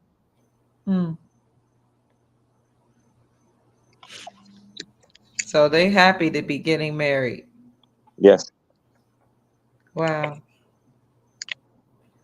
Their parents come in with them to get fitted often, the mother? Often the mother or the mother of the groom. Oh, okay. It'll be either their mother or the stepmother, or excuse me, the mother-in-law to be. Often it was always the woman usually does not come alone. And what's the demeanor of the mother or the mother-in-law to be when they come in for the girls to get fitted for the dress, the wedding dress? It looks like they're keeping the woman in line. That even if it's not a very overt, most of the time it is a bit of overt. Most of the time it is. Of course, I'm noticing it because I'm, coming from a family that just has degrees in psychology and education and different things that I might look for this type of thing. So maybe it's a little more overt to me than it would be to somebody who doesn't have my particular background. But they it's very visible to me that they're keeping the woman in line. That even though they're friendly, they're only so friendly. They're there and just to be with the woman through the process. What do you mean by keep her in line? Because I could see somebody like, keep her in line. Is she a child? What does that mean? It means, just like you would keep a child in line. That's what it means. You don't words. Well, so that women see an attractive man, they'll probably want to flirt with that man, or to some degree, they might want to even get with that man. Right. So there always has to be somebody playing interference, or one of the pastors I know, he used a different word when I said that. He translated it into have an intercessor. Whatever. So when men and women get together, men and women have sex because that's what men and women do. Yeah. Now, how do you stop that? Somebody has to stop them. Somebody. If it's not, if either the man has to stop himself and the woman, or the woman has to stop herself and the man, or somebody who is neither that particular, the subject man or the subject woman, has to be there to stop that interaction. Okay. To make sure there's nothing sexual going on. Now, I mean, of course, I'm a professional man, so I wouldn't do any. I wouldn't step over any bounds. I think it's highly disrespectful to be with a married woman, and in fact, I think the consequence of that should be death. So I take that very seriously. I'm also saying that I understand that humans are humans and animals are animals, and that we have a nature, and that men and women have sex. So don't put yourself in that situation. And so then how do they make sure that there's no chance of that happening? The mother comes, or the mother-in-law comes, and they keep the woman in line.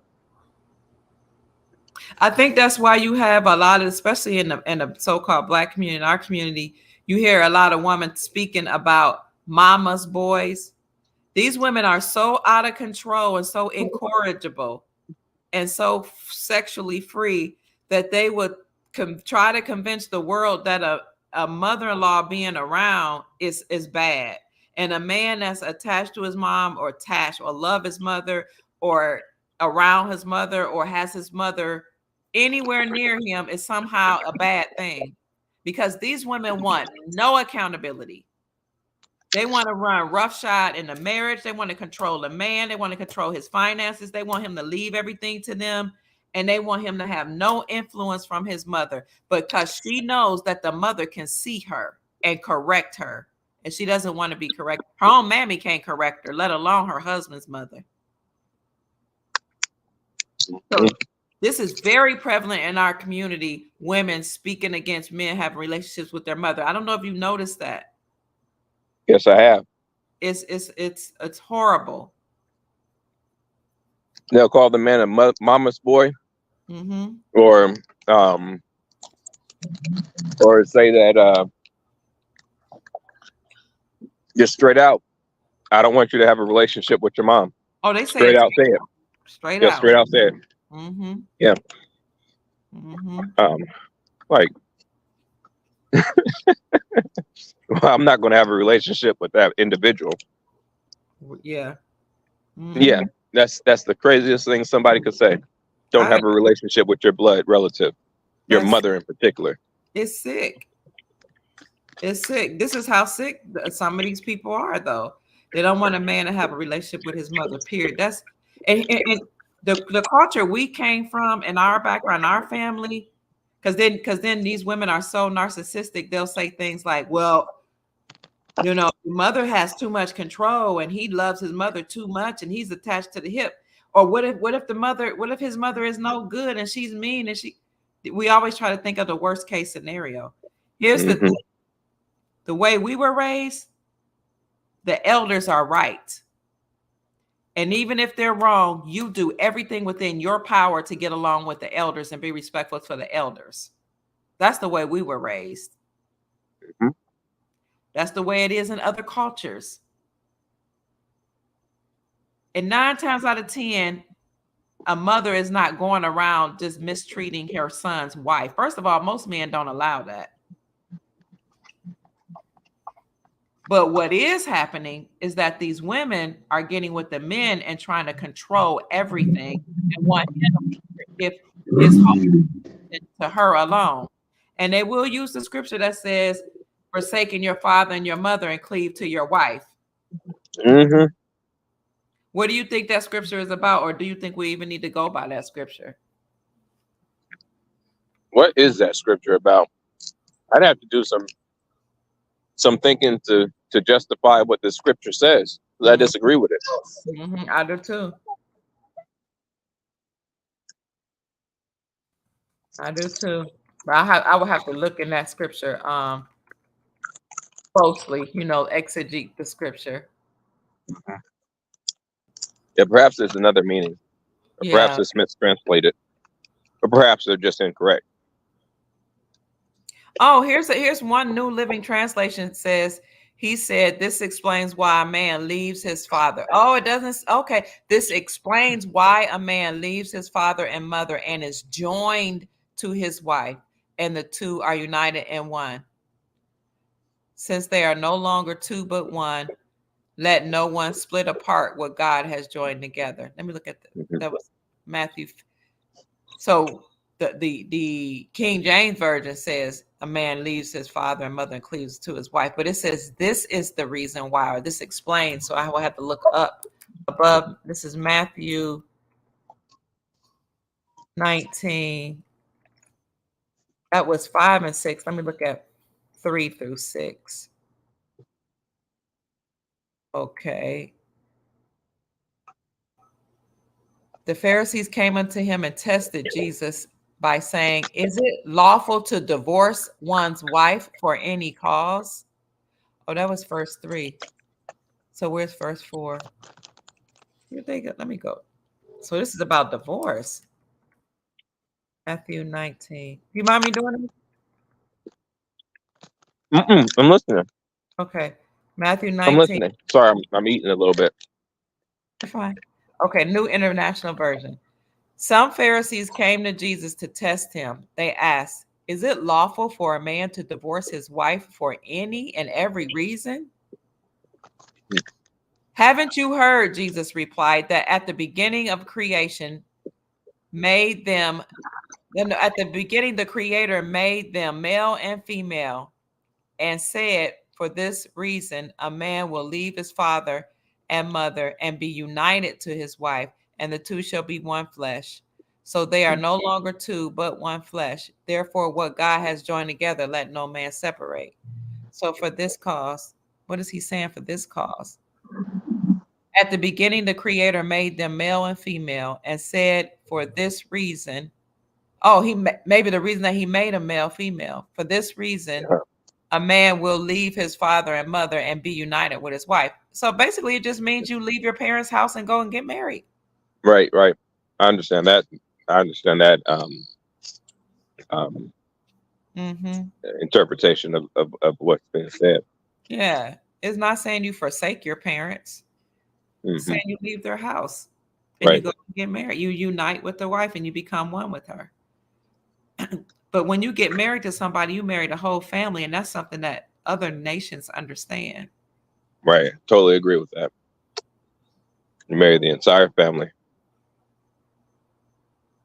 This is why the elders need to be picking the children, the mate for their children. And I just do not like the concept of people leaving their parents and going and get married, and then you bring them home after you got married or after you got somebody pregnant. Right. That's chaos and foolishness. Because now you forcing the family to deal with somebody that may not be a good fit for that family. And usually it's not. Usually it's not. If you had to go and sneak and do it on your own, I'm saying sneak. Because you grown and you big and bad and you don't need nobody to give an account to, it's probably not a good idea.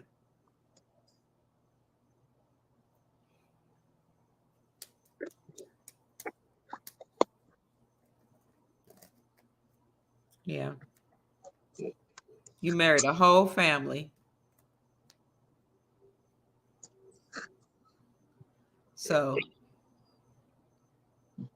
once we got out of the habit of the father picking the son, a mate for his daughter, now that became the responsibility of a woman, and it's too great of a responsibility. Because she doesn't know what to look for. No, she doesn't. No, she doesn't. And this is why you have so many women talking disparagingly about men. Because number one, we don't know how to choose. And number two, even if your family does choose, and you're in a relationship, if it breaks down or you walk away, we women don't want to give an account for our contribution to the marriage failing.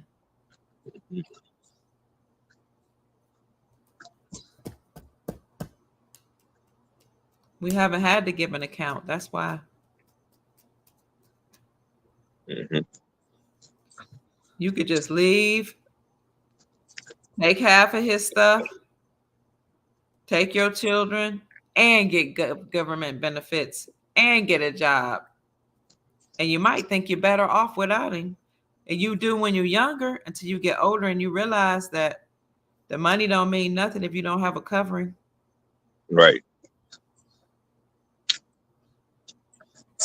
And you always think you got options out there. But once you get past 35, your options start to narrow like that. Very, very quickly. Or very much. Yeah. And our women are so oppositional. They'll bring up, well, I know this one girl who had 4 kids. Well, okay, those are called outliers, and they're not statistically relevant. Right. You're opposite. It's really silly. It's really silly. It's like saying, you don't want to be fat because when you're fat, you're more likely to die. Well, I know this one fat person who lived to be 80. Yeah, do you? Do you know that person? Or it's best not to have a stroke because then you'll have limited mobility. Well, I know this. Well, isn't it possible for a human to have a stroke and not have limited mobility? Has that ever existed ever in the world? I don't know. I don't know. It's the stupid arguments.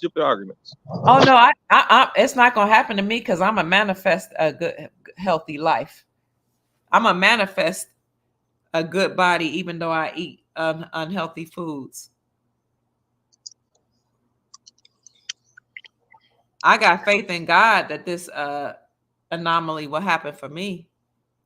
Yeah, but faith without works is dead. So your options narrow. The more sex partners you have, the more children you have, the more obese you become. And this is why, women don't want to hear this. You got to be healthy. Take care of your body. There's no excuse for us to be overweight.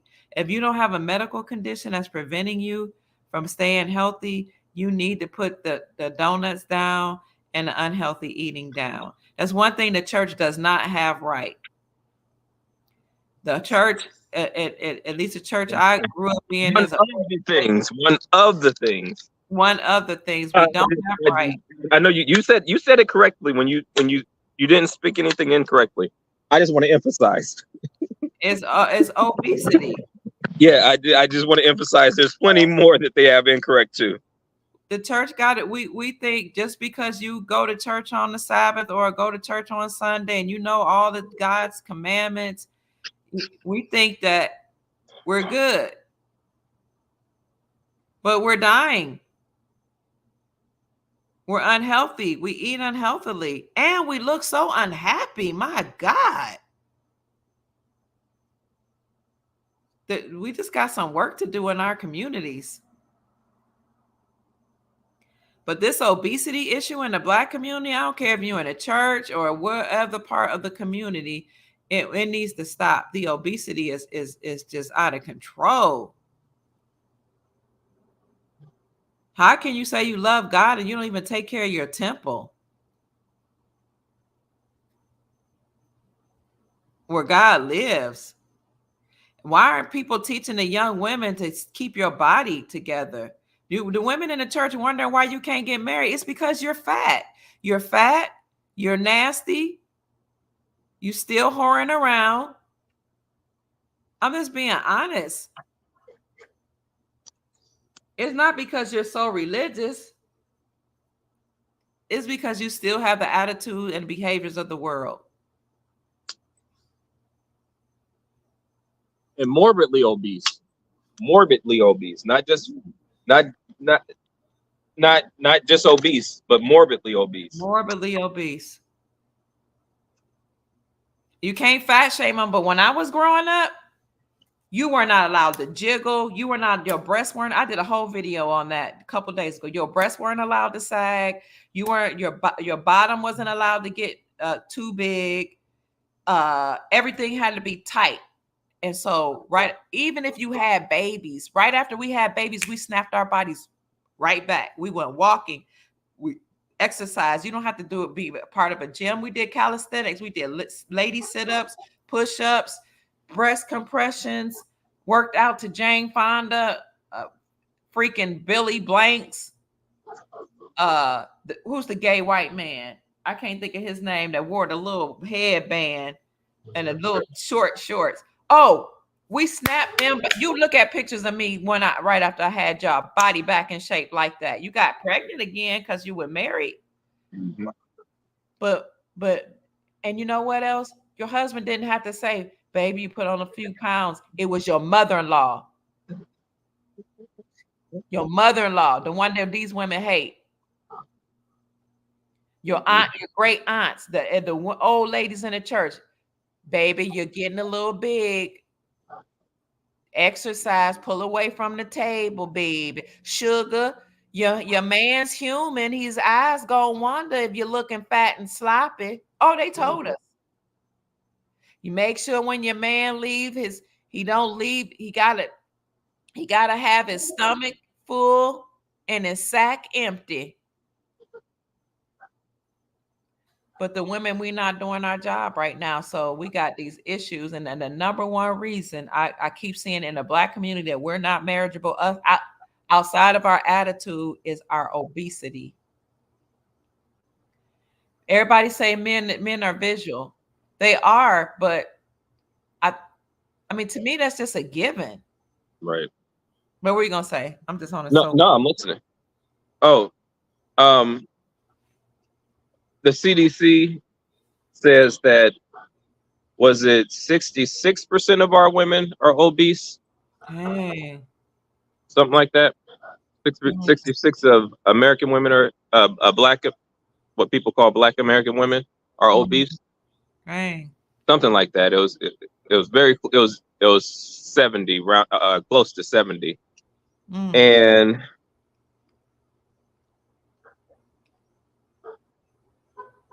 the problem that the way that they're getting so fat is that they're eating stuff that's not food. Ultimately, they're eating things that are not food, and the stuff that is not food turns into fat. And if they ate the same amount of fruits and vegetables, they wouldn't get fat. It's not the amount that they're eating; it's what they're eating. Okay.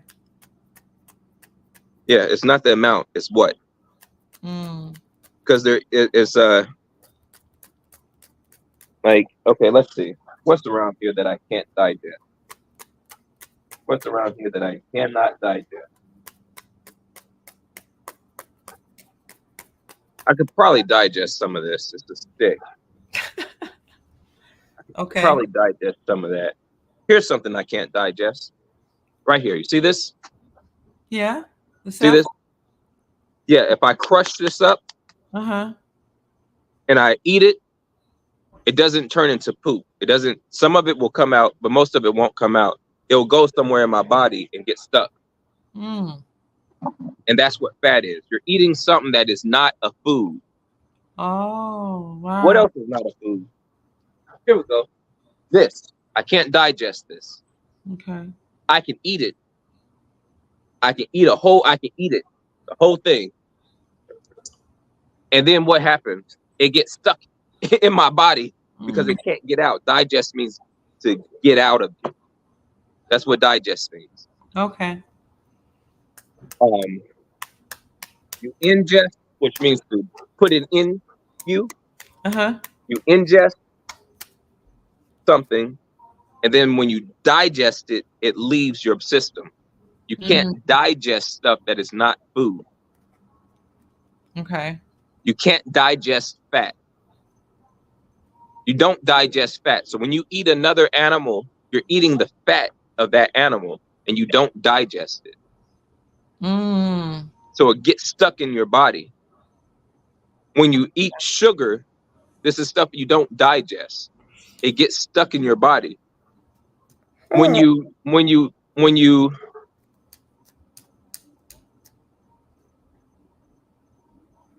cook meat, you'll see this there's what they call grease. That stuff that's left in there is like the blood and the fat. The blood and the fat is turned into liquid because you heated it up so much that it turned into liquid. Okay. When it cools down, you see how hard it is. Yeah. The whole pan is like thick of something hard of what they're still calling grease. When you ever try to pressurize spray that off of it? Have you ever tried that? Take the little part of the sink, The nozzle that does the pressurize and try to spray it, and it won't penetrate. Won't budge at all. Yes. You see that? Once you ingest that, it doesn't digest out of you. You ingest it while it's warm and it's still a liquid, and then it cools down and does the exact same thing that happened in that pan. It cools down and turns into something very hard that it, even if you drink a whole bunch of water, it won't leave your system. It gets stuck in you like that. So it just goes somewhere and gets stuck in you. You can't digest it. So what you have to do is heat it back up to you have to heat it up again and to turn it into a liquid so that it can leave your system. I'm going to, for this moment, say so you can digest it, but really it's so that it can just leave your system. You turn it into a liquid so it can pass through you. But then you have to do something. You have to move. You have to jump. That's how you heat it up. You have to heat it up. You have to heat it up. Okay. And that's what they call burning fat. And it's not necessarily, well, no, it actually is doing exactly what they're saying. It's burning it. It's heating it up to the point that it turns into a liquid and it can leave your system. So that's what they're doing. They're eating meat, which is fat, blood and fat that turns into that stuff they call grease, and then that gets real thick and doesn't move. It's in their body and is turns into that same grease that's cooled down inside their body, and now they can't move it out of their system. Or they're literally eating stuff that is not an animal or a plant or a fruit. They're literally eating stuff that is not an animal, a plant, or a fruit. Plants and fruits, that's the same thing. Fruits and vegetables are food. That's food. Meat is not food. Okay. But you can still eat it and get it's a secondary source of energy, because the animals eat the plants, and then when you eat the animal, you're eating the plants that the animal ate, right? Plus the animal, you're eating the animal and the plants that the animal ate. So then even when you're eating meat, you're only able to live because you're also eating the plants that they ate before they died. Yeah. So but the animal will actually kill a person if they eat it. That's not food. And then what people are doing is they're eating stuff that's neither an animal, a fruit, or a vegetable. Okay. You call those donuts. It's I used to say I don't eat rocks because everything else that's not an animal, a fruit, or a vegetable is what? What else is there? What else is there? What else is, like, where did they get where did they get this other stuff from? If it's not food, what is it? The only things that I see are plants, animals, and rocks. So then what is all this other stuff that's not food? But yeah, so that's how people are getting fat. It's and they're so fat that it's ridiculous. It's like morbidly obese, and it will kill them. And so that the reason they shouldn't be fat is because it will kill them. It also looks unpleasant. It's unpleasant to behold, to view. It also makes them have a bad attitude because they're unhealthy, and so if they feel bad, they're going to act bad. You know, and it makes them unmarriageable. I mean, I get somebody will marry somebody who's overweight, but ultimately you want to be healthy. Be healthy so that you could be optimal in your marriage. Well, if he had a choice between a woman that, you know, may be overweight and then a younger woman who's fit, he's probably going to choose the younger woman who's fit. Yes. And if he had a choice between a woman who was chaste and dressed modestly and a woman who was immodest and who did not mind her body and maybe had a lot of children out of wedlock, he's going to go with the former, the younger woman that's taking care of her body and made better choices. It only makes sense. Yeah. It only makes sense. Yeah, that's why women get upset because they're saying you're putting all the onus on us. So I'm tired of hearing all this talk about what women need to do. Well, the men have power when it comes to marriage. And we're like, well, I can get a man. It doesn't matter. No, we count marriage. We count in terms of marriage, not in terms of how many men you can have sex with, because he can throw you away right after he has sex with you. And you bring in all these men or women or both in front of your children, and you think it's kiki kaka and you're free, you can do whatever you want to do, but you need to sit down and look at your child. Ask your child what they think about it. No child wakes up in the morning and says, I want to see different men come in and out of my mama's house. No. He wants to see you ultimately with his father. Yes. Yeah. Well, son, have we run our course?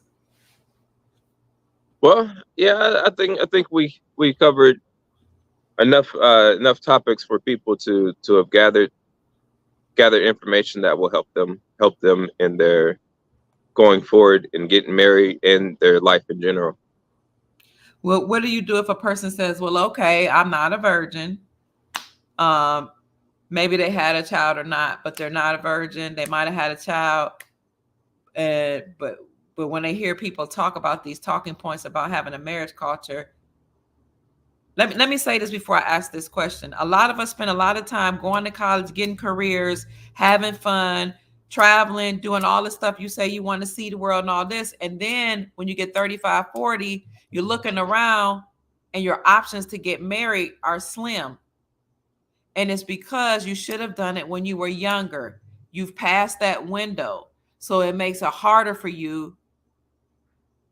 It makes it harder for you to be chosen by a man. Okay, you said it makes it harder to find a man that look like it. It makes it maybe hard. Something happened.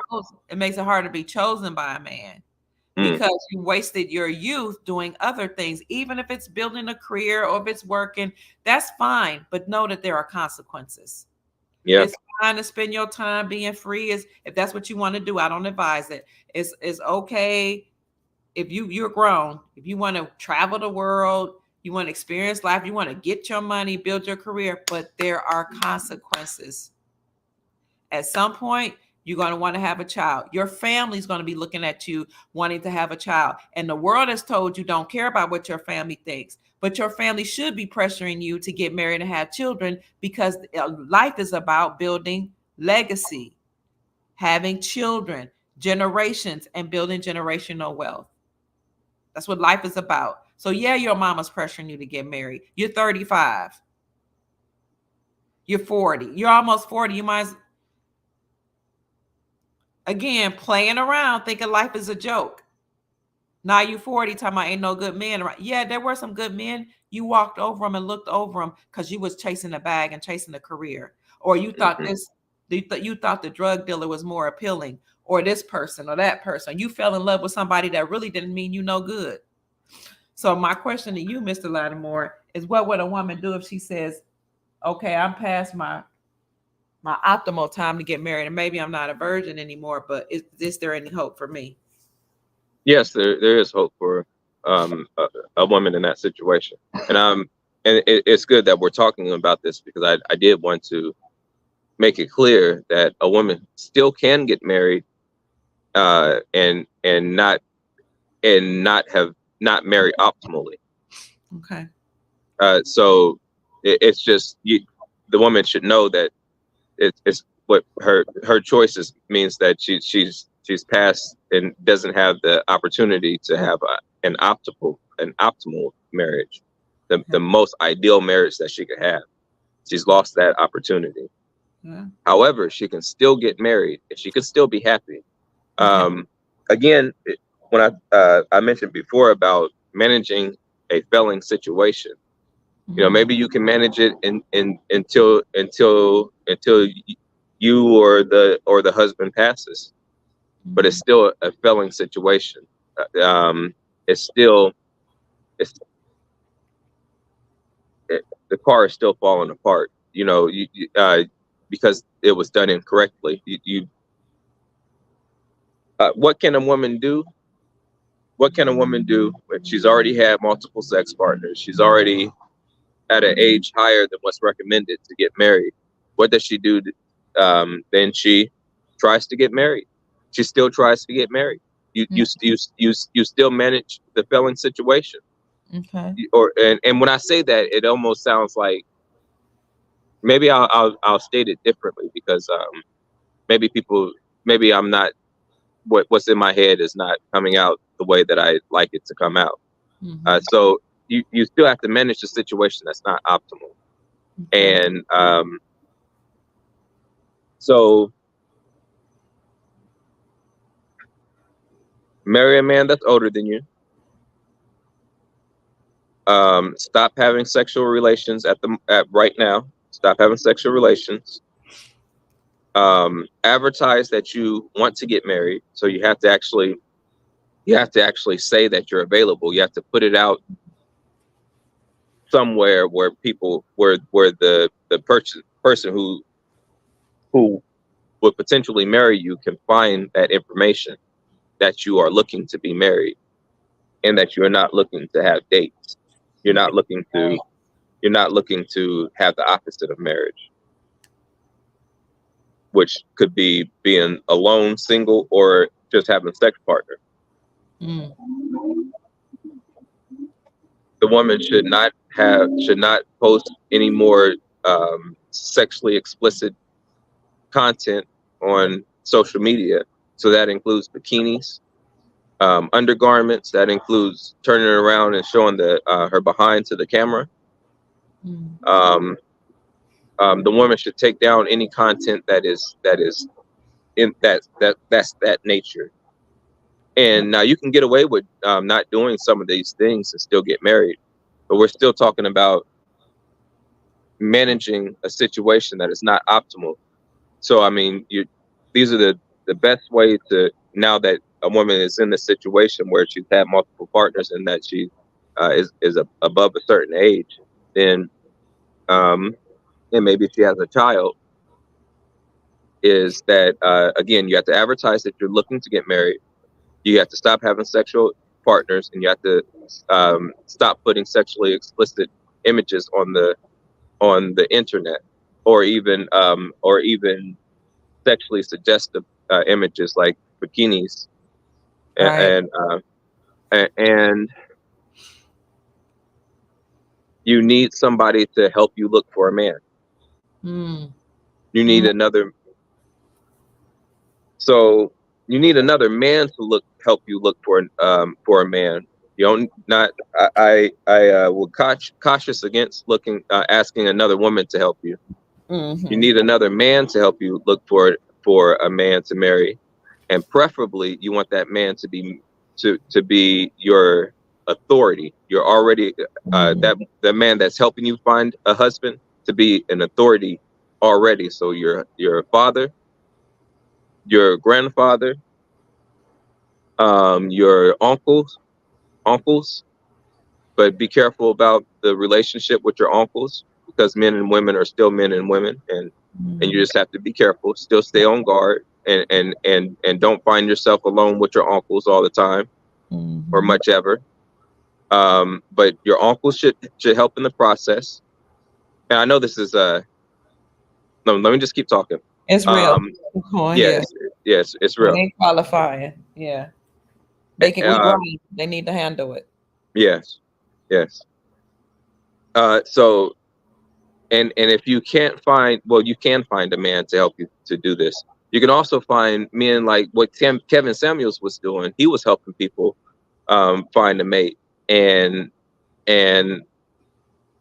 um even if he would flirt with the women, because a man's still going to flirt with a woman. I believe that Kevin Samuels still to some degree probably flirted with the woman that he was helping find a mate, but he probably kept all that. He probably contained all that as much as he could to help in that process. Your pastor, the same thing. He's still a man. He still wants to have sex with you. So, but even he can help you find a man. You just have to, men that aren't men and male and female. You have to be careful with your contact between the opposite gender in general. But you need that male to help you find another man as a husband. What else would I suggest? If you have a child, again, it's a felling situation. You're managing a felling situation. The car is breaking down, and you have to you have to go from Florida to New York, and the car is breaking down. The spaceship is falling out of the sky, and you have to survive. So, but you have children, and you still want to and need to be married. So what do you do? That's a difficult one, and I may not be the person qualified to answer that question. I can say some things, but I don't know yet. I'm listening. Yes. May Yes, I ma'am. interject right here? Please. You can give those children to the father. Yeah. Statistics show that children that are raised by the father end up in a better predicament than the children raised by the mother. That's a conversation most people aren't ready to have. You know what I'm saying? You can give the children to the father because the children are less likely to be, in certain situations, rather than you as a woman bringing a man in the house. They need to have or if you can't give the children to the father, at the very least, he needs a relationship with his children. They should be at the father's house very often so your husband don't have to deal with them, period. Or focus on your children, get a covering like a pastor or a daddy, stay up under that covering, and wait till your children to get grown before you get married. Mm-hmm. Suppress your sexual nature. Because for whatever reason you made a decision to leave the marriage, or you had children outside of marriage. Like you said, it's a failing situation if you have children and you want to remarry. So get the children to the father, or let the children have a relationship with the father. Let them be over there, or don't even get married until your children are grown. It's tight, but what's the options? Yeah, I have to think so hard to figure out the options. I know there are, but I have to think so hard that I can't say it without stopping my speech and being silent for a minute or two. Over 50% of marriages end in divorce. When you marry a second time, the number jumps to 80. 80%. It's a failing situation. I'm speaking what I know. I'm not only speaking about what I read. I'm talking about experience. So I'm sorry, Mr. Lattimore. And it's not always the other person. And this is why the onus is on the woman. No man wants to raise your children, period. Stop shaming men that don't want to raise seed that doesn't belong to him. It's not his job. It's the child's father's job. It doesn't matter if he was abusive. It doesn't matter if he's narcissistic. It doesn't even matter if he's cheated. That has nothing to do with him having a relationship with his children. That's between you and him. And maybe you couldn't work it out or refused to work it out, didn't have the tools to work it out. We get it. We've all made mistakes. We've all been there. But still, you have to have a level of accountability to make sure those children and their father have some type of relationship. Because no man wants to raise your children, period. So don't even put yourself in that predicament. And if you do, try. No, don't try. Well, I'm going to say try.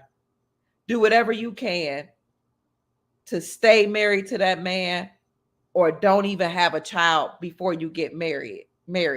Then it's not a hard conversation. We too sensitive. We want to whine, cry, be and moan too much.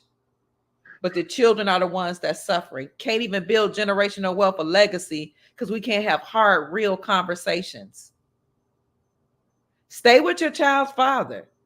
Get married. Or don't get remarried until them children grow up because the man doesn't want to deal with it. I'm telling you what I know.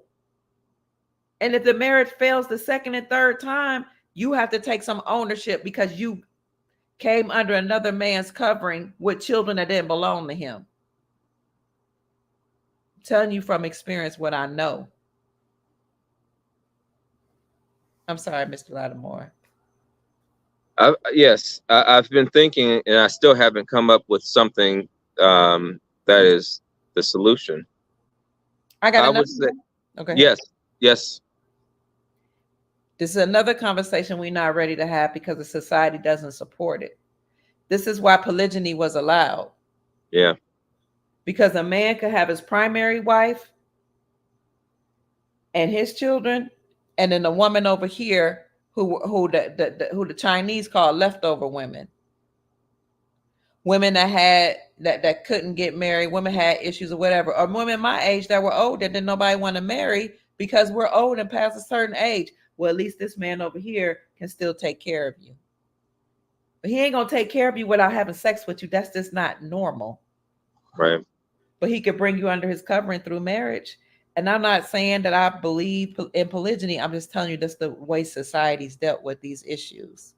Mm-hmm. And I see that being a viable solution. Mm-hmm. I see that being a viable solution because a man, again, after he's fulfilled the need to have a successful marriage, he can have a plural marriage, marry another individual who doesn't meet the optimal qualifications, Mm-hmm. and still make it work. You know, still have some provisions for the woman who has another man's children. Yeah. And he'd be happy to do it. Man, I'd be happy to do that. Yes. Society just doesn't support it. I don't believe this notion that our men ain't ready for that. They can't do that. We do have men that can do that. Mm-hmm. You have to be more of a man to be able to take care of multiple women. You have to be more sincere, more focused. And I'm not talking about just having sex with multiple. I'm talking about dealing with 3 wives and their children. You got to be way more of a man. So yeah, it's a lot of managing. It's a lot of it's a lot of work managing people, managing one person, managing more than one person, and then managing the opposite sex. Yeah. And then managing a grown up. It's a lot of work. Mm-hmm. Some of our men are capable of doing that. They are. Especially when we have the resources to do so. Mm-hmm. Mm-hmm. Well, only when we have the resources to do so. I only know this from talking to men and watching, studying other cultures, uh, interviewing people, and it's not for everybody, and I don't think it's ever been for everybody. I don't think in the Bible every man could marry more than one woman.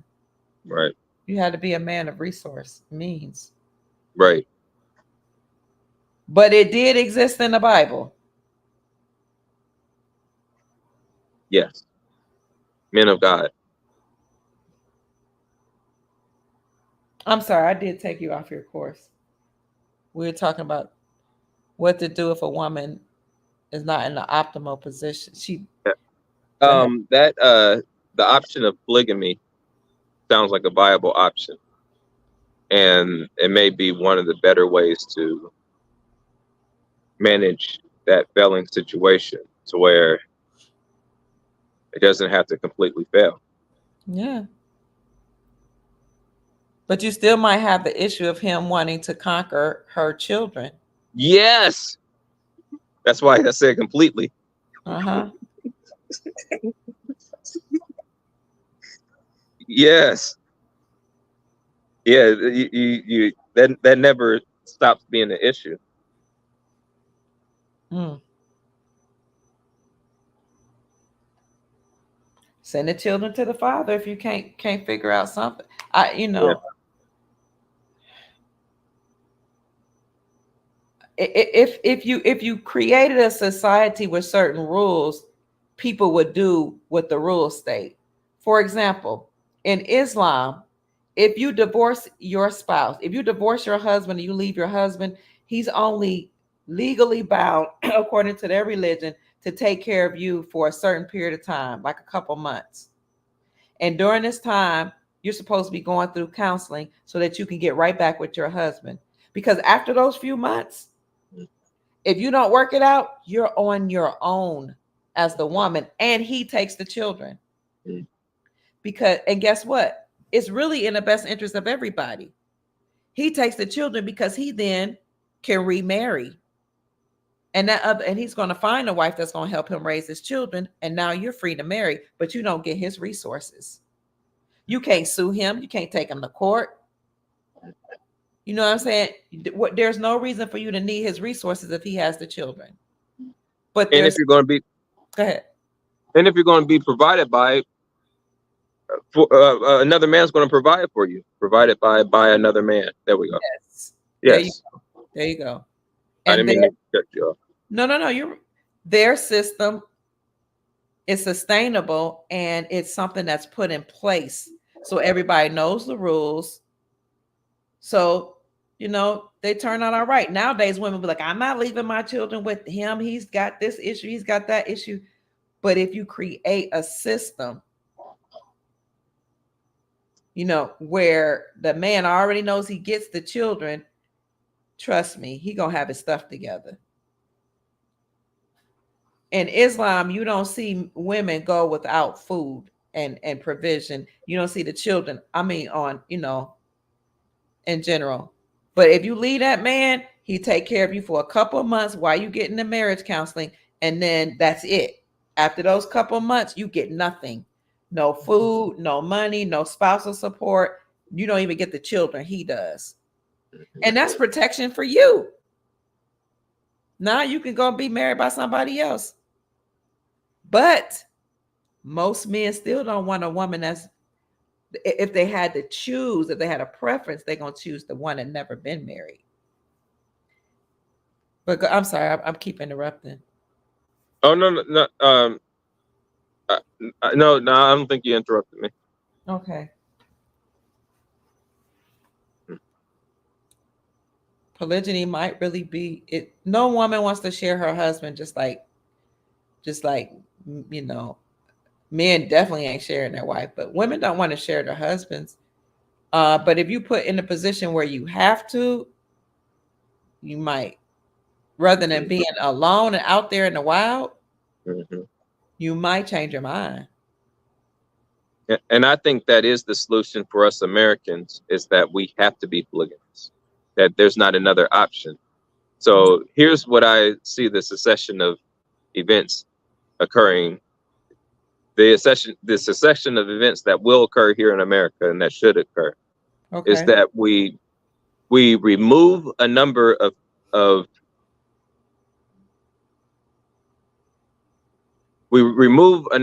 people who are not indigenous American from this land.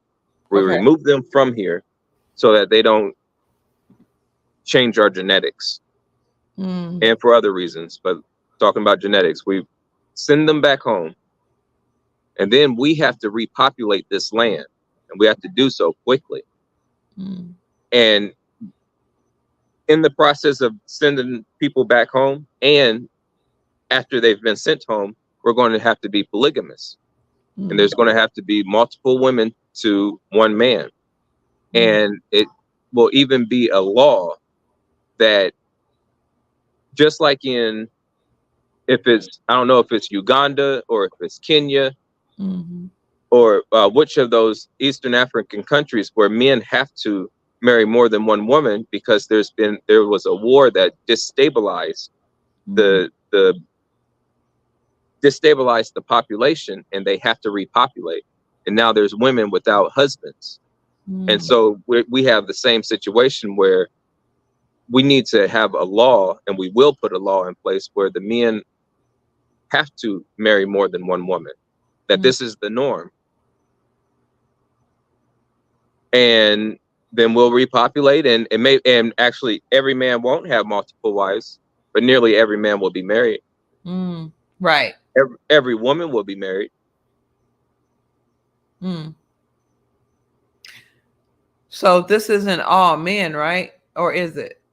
No, all men can't do it. It's not practical for all men to have multiple wives. But the law is that there's ways to make laws that aren't completely compulsory. That you don't actually have to do it by the letter. Okay. But the rule is that we are a polygamous society. We marry more than one woman. You are expected. You are mandated to marry more than one woman. Okay. However, you may not be capable of doing that. So then you marry one woman.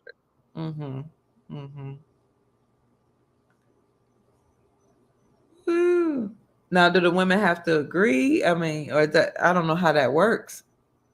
Have to agree to which part? What if the woman be like, I don't want to practice polygyny? What if we say, nope, I'm not doing it. I don't want to. So men make the rules, and all that has to happen is that the men make the rules and the women will follow. Okay. They can say, no, they don't want it, but it's the society. Women can say, let's see. What can they say right now? Women can say, I want to have multiple husbands. No, we're going to have multiple husbands. I don't care what any of y'all say. I'm going to have multiple husbands. But you know what happens? What? The society doesn't allow it. And so women can't do it. Okay. And so it's the same thing with polygamy. If the rule is polygamy is what we do, then it's what the women do also. And yes, a woman can say they don't want to be polygamous, and that particular woman may not need to do it. That particular woman may not have to do that. But again, there's going to be men who can't marry more than one woman. So this is, it's kind of like in Islam, where the Quran gives the man the right from the book, the Quranic right. Is it Quranic when you say like biblical right? Whatever. The rule of the religion is that if the man chooses to marry more than one woman, then the woman has to oblige the man. Has to go with that. Okay. However, and I know several Islamic or women who are come from Islamic nations who have told me that their husband will not marry another woman because she won't allow it. even though the book says you're going to allow it, Allah said it, and they said that they don't care what Allah said.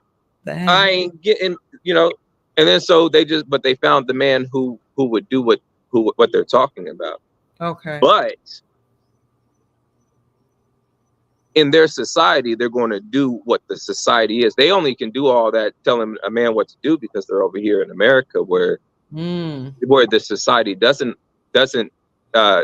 enforce the Quran. But over back in Senegal, where it's 99% Islam, or over in some type of Saudi Arabia area where it's 99% Islam or Islamic, or however you say the Islamic, they're going to do what they're told, because that's the society. Right. But then the women who do not want to be in a polygamous relationship would simply find a man who agrees to that particular style of marriage. Okay. There's always going to be men who don't want to do it. There's going to be men and women who don't want to do it, but the rule is the rule. And we have to be a society that enacts polygamy and that makes it mandated. It would be really, really interesting. I mean, just like they came up with these laws for homosexuals that they can get legally married. What would happen if they passed a law that polygyny is now allowed? Now, are you saying who passes the law? The Americans pass the law in themselves, or the current arrangement where everybody is here, the people in charge pass the law that polygamy is allowed for everybody? Now, I know originally we were talking about what we say for our own selves, but now I'm talking about society with the people in power. If they now say polygyny is a form of marriage, there would be riots. One, there would be riots. It would be on every talk show, and it would be literally the conversation for at least several generations. And it would be fought. The men would have celebration podcasts. They would have celebration podcasts for generations. And the women would have protest podcasts for generations. And then some of them, there would be a sector of men who also protested. Okay. And it might cause chaos because we're not all one people. Yeah. I mean, there's chaos already, but we're not one people. So it might be even a greater level of chaos. I don't know. But I don't know. Because the others, they would draft Black American women into this battle, and it would be completely chaotic. Everybody would be tapping on our show. You don't want this. They're taking away your freedom. It would be utter chaos. And it wouldn't even be because they care nothing about us. They always tap on our shoulders to champion their causes. Yeah. It would be utter chaos. But I just wonder, because saying something is allowed doesn't mean it's mandatory. Right. Oh, so you were saying in this scenario, the people in charge, that we would have everybody here would still be here, and the people in charge would say it's now allowed. It's now allowed. Not that it's mandatory. No, it's allowed. It would still be the same level of chaos. It would be a little less chaos than being mandatory, but it would be a high level of chaos. Okay.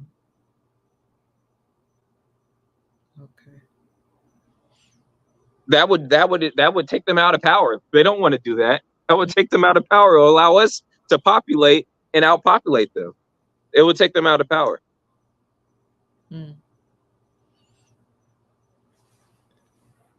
Wow.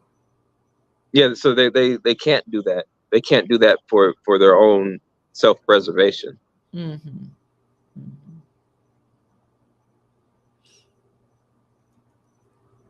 When you think about the option of women giving us having a culture where the man takes the children instead of the woman, so she can get married. I think that is optimal, and it makes plenty of sense, because otherwise, like I was stuck. That was one of the only things that I didn't have an answer for, is what does a woman do when she has children and wants to remarry? Mm-hmm. But what does make sense is that she no longer has the children in her possession, so that she can remarry. Because again, having children with you as a woman and then remarrying a man, or if you're remarrying, then you're remarrying a man, it is a failing situation. Again, the spaceship is falling out of the sky and you have to survive. So it would be best if that makes plenty of sense, that she gives the children to the husband, the husband that she left, in order for her to be able to remarry. Or maybe she didn't leave the husband, maybe the husband left her. Mm-hmm. But to give it to the children's father. And again, you said it, and I say it too, that when you have children with a person, you've married that person. A woman that has children with a man has married that man. She goes have children with another man, she married that man too. Goes have children with another man, she's married with that man too. So, but that's some philosophy. And according to the Bible, when you have sex with them, we making it easier. We making it better by saying, if you have a child, you lay down with a man, that's your husband.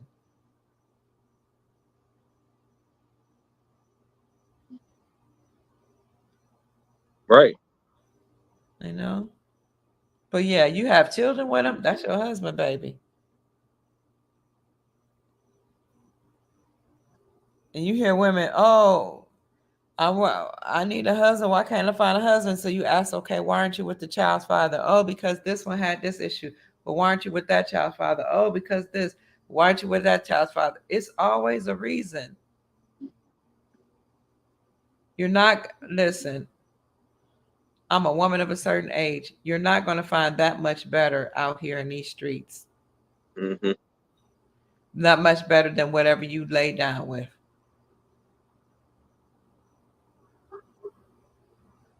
And made a baby with.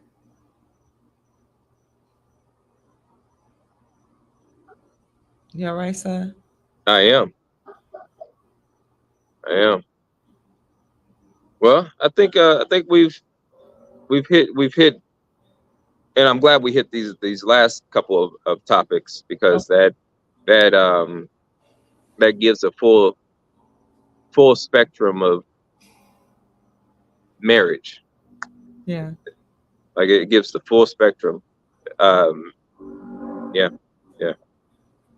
Well, you want to go? Go ahead. I was going to ask if you wanted to call it a broadcast, or did you have another point? I was just going to say that, life is just different for a man. If you're a man and you already have children, because I could hear in the back of some people's mind, like, why? What about the man? And sometimes there are just some things that don't apply to the opposite sex. Yeah. A man's going to find a wife. Yeah. Even if he has children, even if he's cheated, even if he's been abusive, even if he's had a past, he's going to find a wife. And even if he doesn't, the woman needs a husband. Yeah. Right. So, but yeah, a man has the ability to find a wife. It can get difficult when you have all these, all the factors that we currently are dealing with today. Mm-hmm. But yeah, a man can find a wife. He can just go to a different country and do it if necessary. Right. It's not that easy for us. You can go to a different country, but he wants to live. He want to eat off of you. Mm-hmm. He want that green card. A man could deal with a woman wanting a green card to a great extent, because he still got some level of control. For a woman, you're gonna have to work super hard. You got to pay for him to get here. You got to pay for all the documentation and paperwork, blah, blah, all this stuff. And you don't really know his culture. You're bringing him in your house, bringing him around your children. And he want that green card. He wants the green card. He wants to come over here and conquer your nation. Mm. Mm. Mm. And he wants to take your land. Mm-hmm. And he wants to conquer you and your men and take your country, because that's what men do. Mm. Men conquer, and men of other nations conquer other nations. So you just have to be careful of who you choose, and it'd be wiser to choose somebody of your own nation, as a woman particularly. Mm. As a man too, but more particular as a woman. Mm-hmm. I concur. I agree.